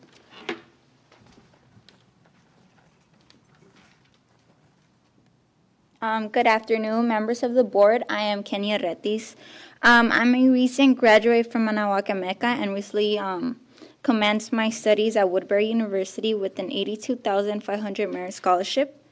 I am proud to say that I attended Semillas since kindergarten as an English learner and benefited the dual language program in growing up to be bilingual.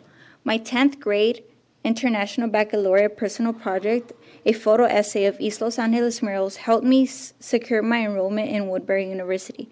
A requirement of my college application was to submit art I was passionate about other than architecture. I submitted my photographs of the murals. In 10th grade, I was apart from my mother for the entire year as she experienced the immigration process. I missed a few weeks of my first semester of 10th grade, and Anahuacameca provided me with full support, such as preparing me for KC review classes. I scored advanced in both math and English. Anahuacameca helped me to successfully pass all my classes and complete my IB personal project. In conclusion, I thank you for supporting Anahuacameca. I humbly stand before you as an example of why students should be offered a K-12 program. Thank you.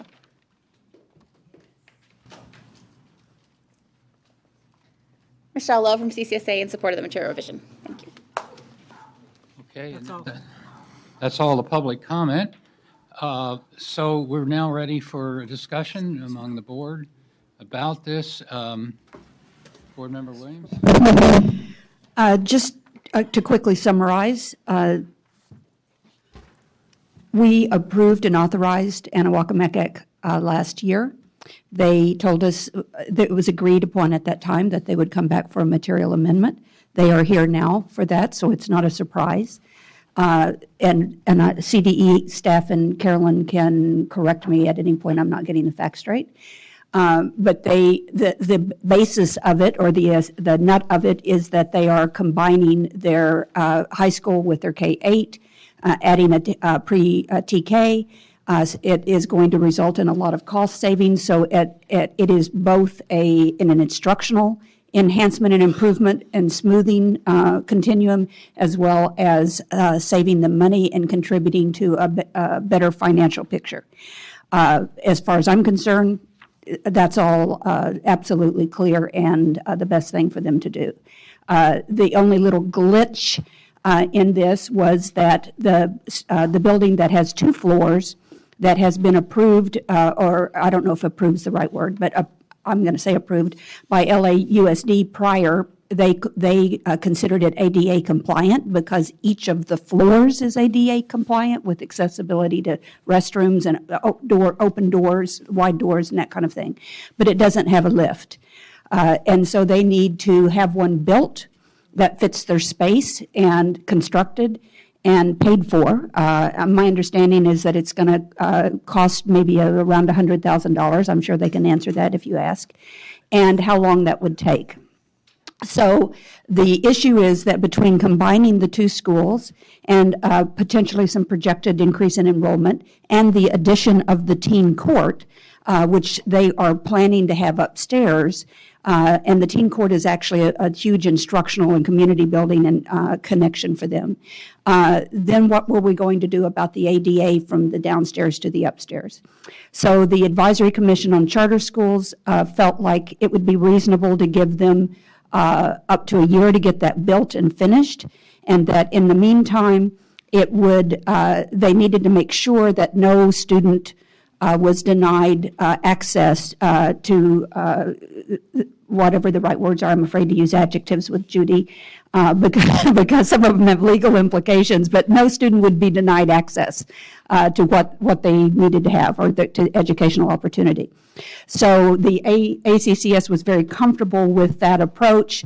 You might suspect that Judy was a little more restrictive about the approach.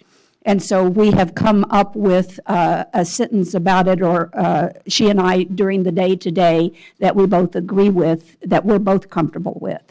And so I can, when you're ready, I can read to you the motion that I would be making if it's time for that. Yes, go ahead. Well, I think Member Strauss wants to ask something. It's okay with me. I just want to clarify, since I know the lift is a big deal and it's important, and I know there's plans and there's some pictures here of what it's going to look like. So I just wanted to ask, because I didn't hear that in the presentation, but it's been a long day, so I might have missed it. But what's your what's the reality of how long it's going to take to put the lift in, which we know needs to be? You said that you would move kids in until that time, but what do you think it's going to take? And when is your commitment that it would actually? And let me just say that is all spelled out in the conditions. Okay. I have spoken to one school facility advisor and one contractor with experience in school construction, and an architect that contractor brought to the table, and they proposed the lift that you have an example of in the picture on the slide. In Los Angeles, the estimate is that from plans to approved installation would be 6 months with final, certificate of approval from LADBS in this case.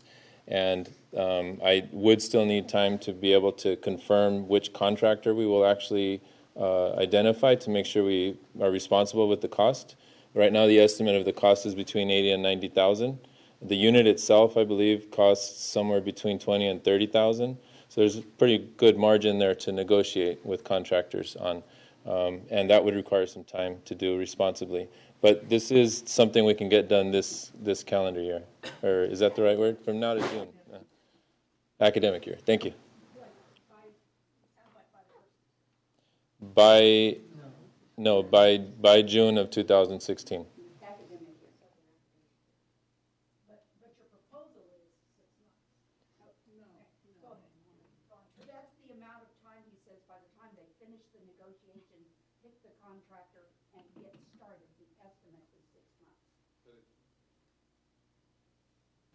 But it's not just the construction and the getting contract, it's also the permitting process and finally getting LA County permit. LA out to approve it so that it can actually be used. All of that adds up in a hurry. So sorry I wasn't as explicit. Thank you. Go ahead, Board Member Williams. More questions or ready for me to read a motion? Okay. And this motion is in writing, which Judy and Cynthia and CDE will have, so that it's already in writing, except that Judy and I changed the wording of one sentence in here. So I'll tell you what that is. Hold on a minute.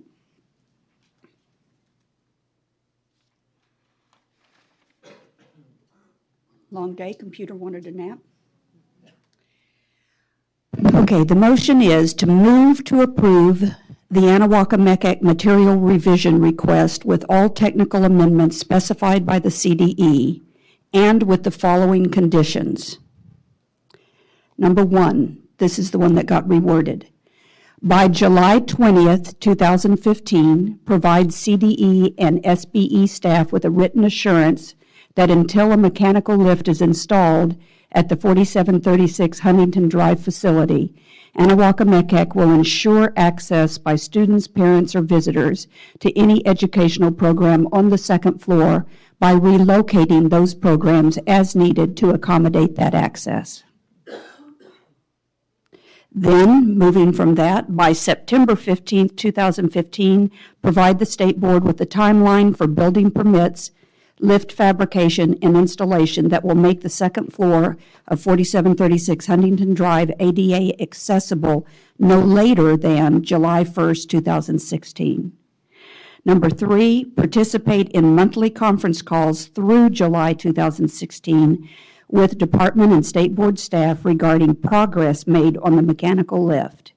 And four, by July 20th, 2015, provide written assurance that, okay, and I cannot pronounce the other schools' names, that Semelius will surrender the other charter, which is going to be combined, which is authorized now by LAUSD, and will close that charter no later than August 6, 2015.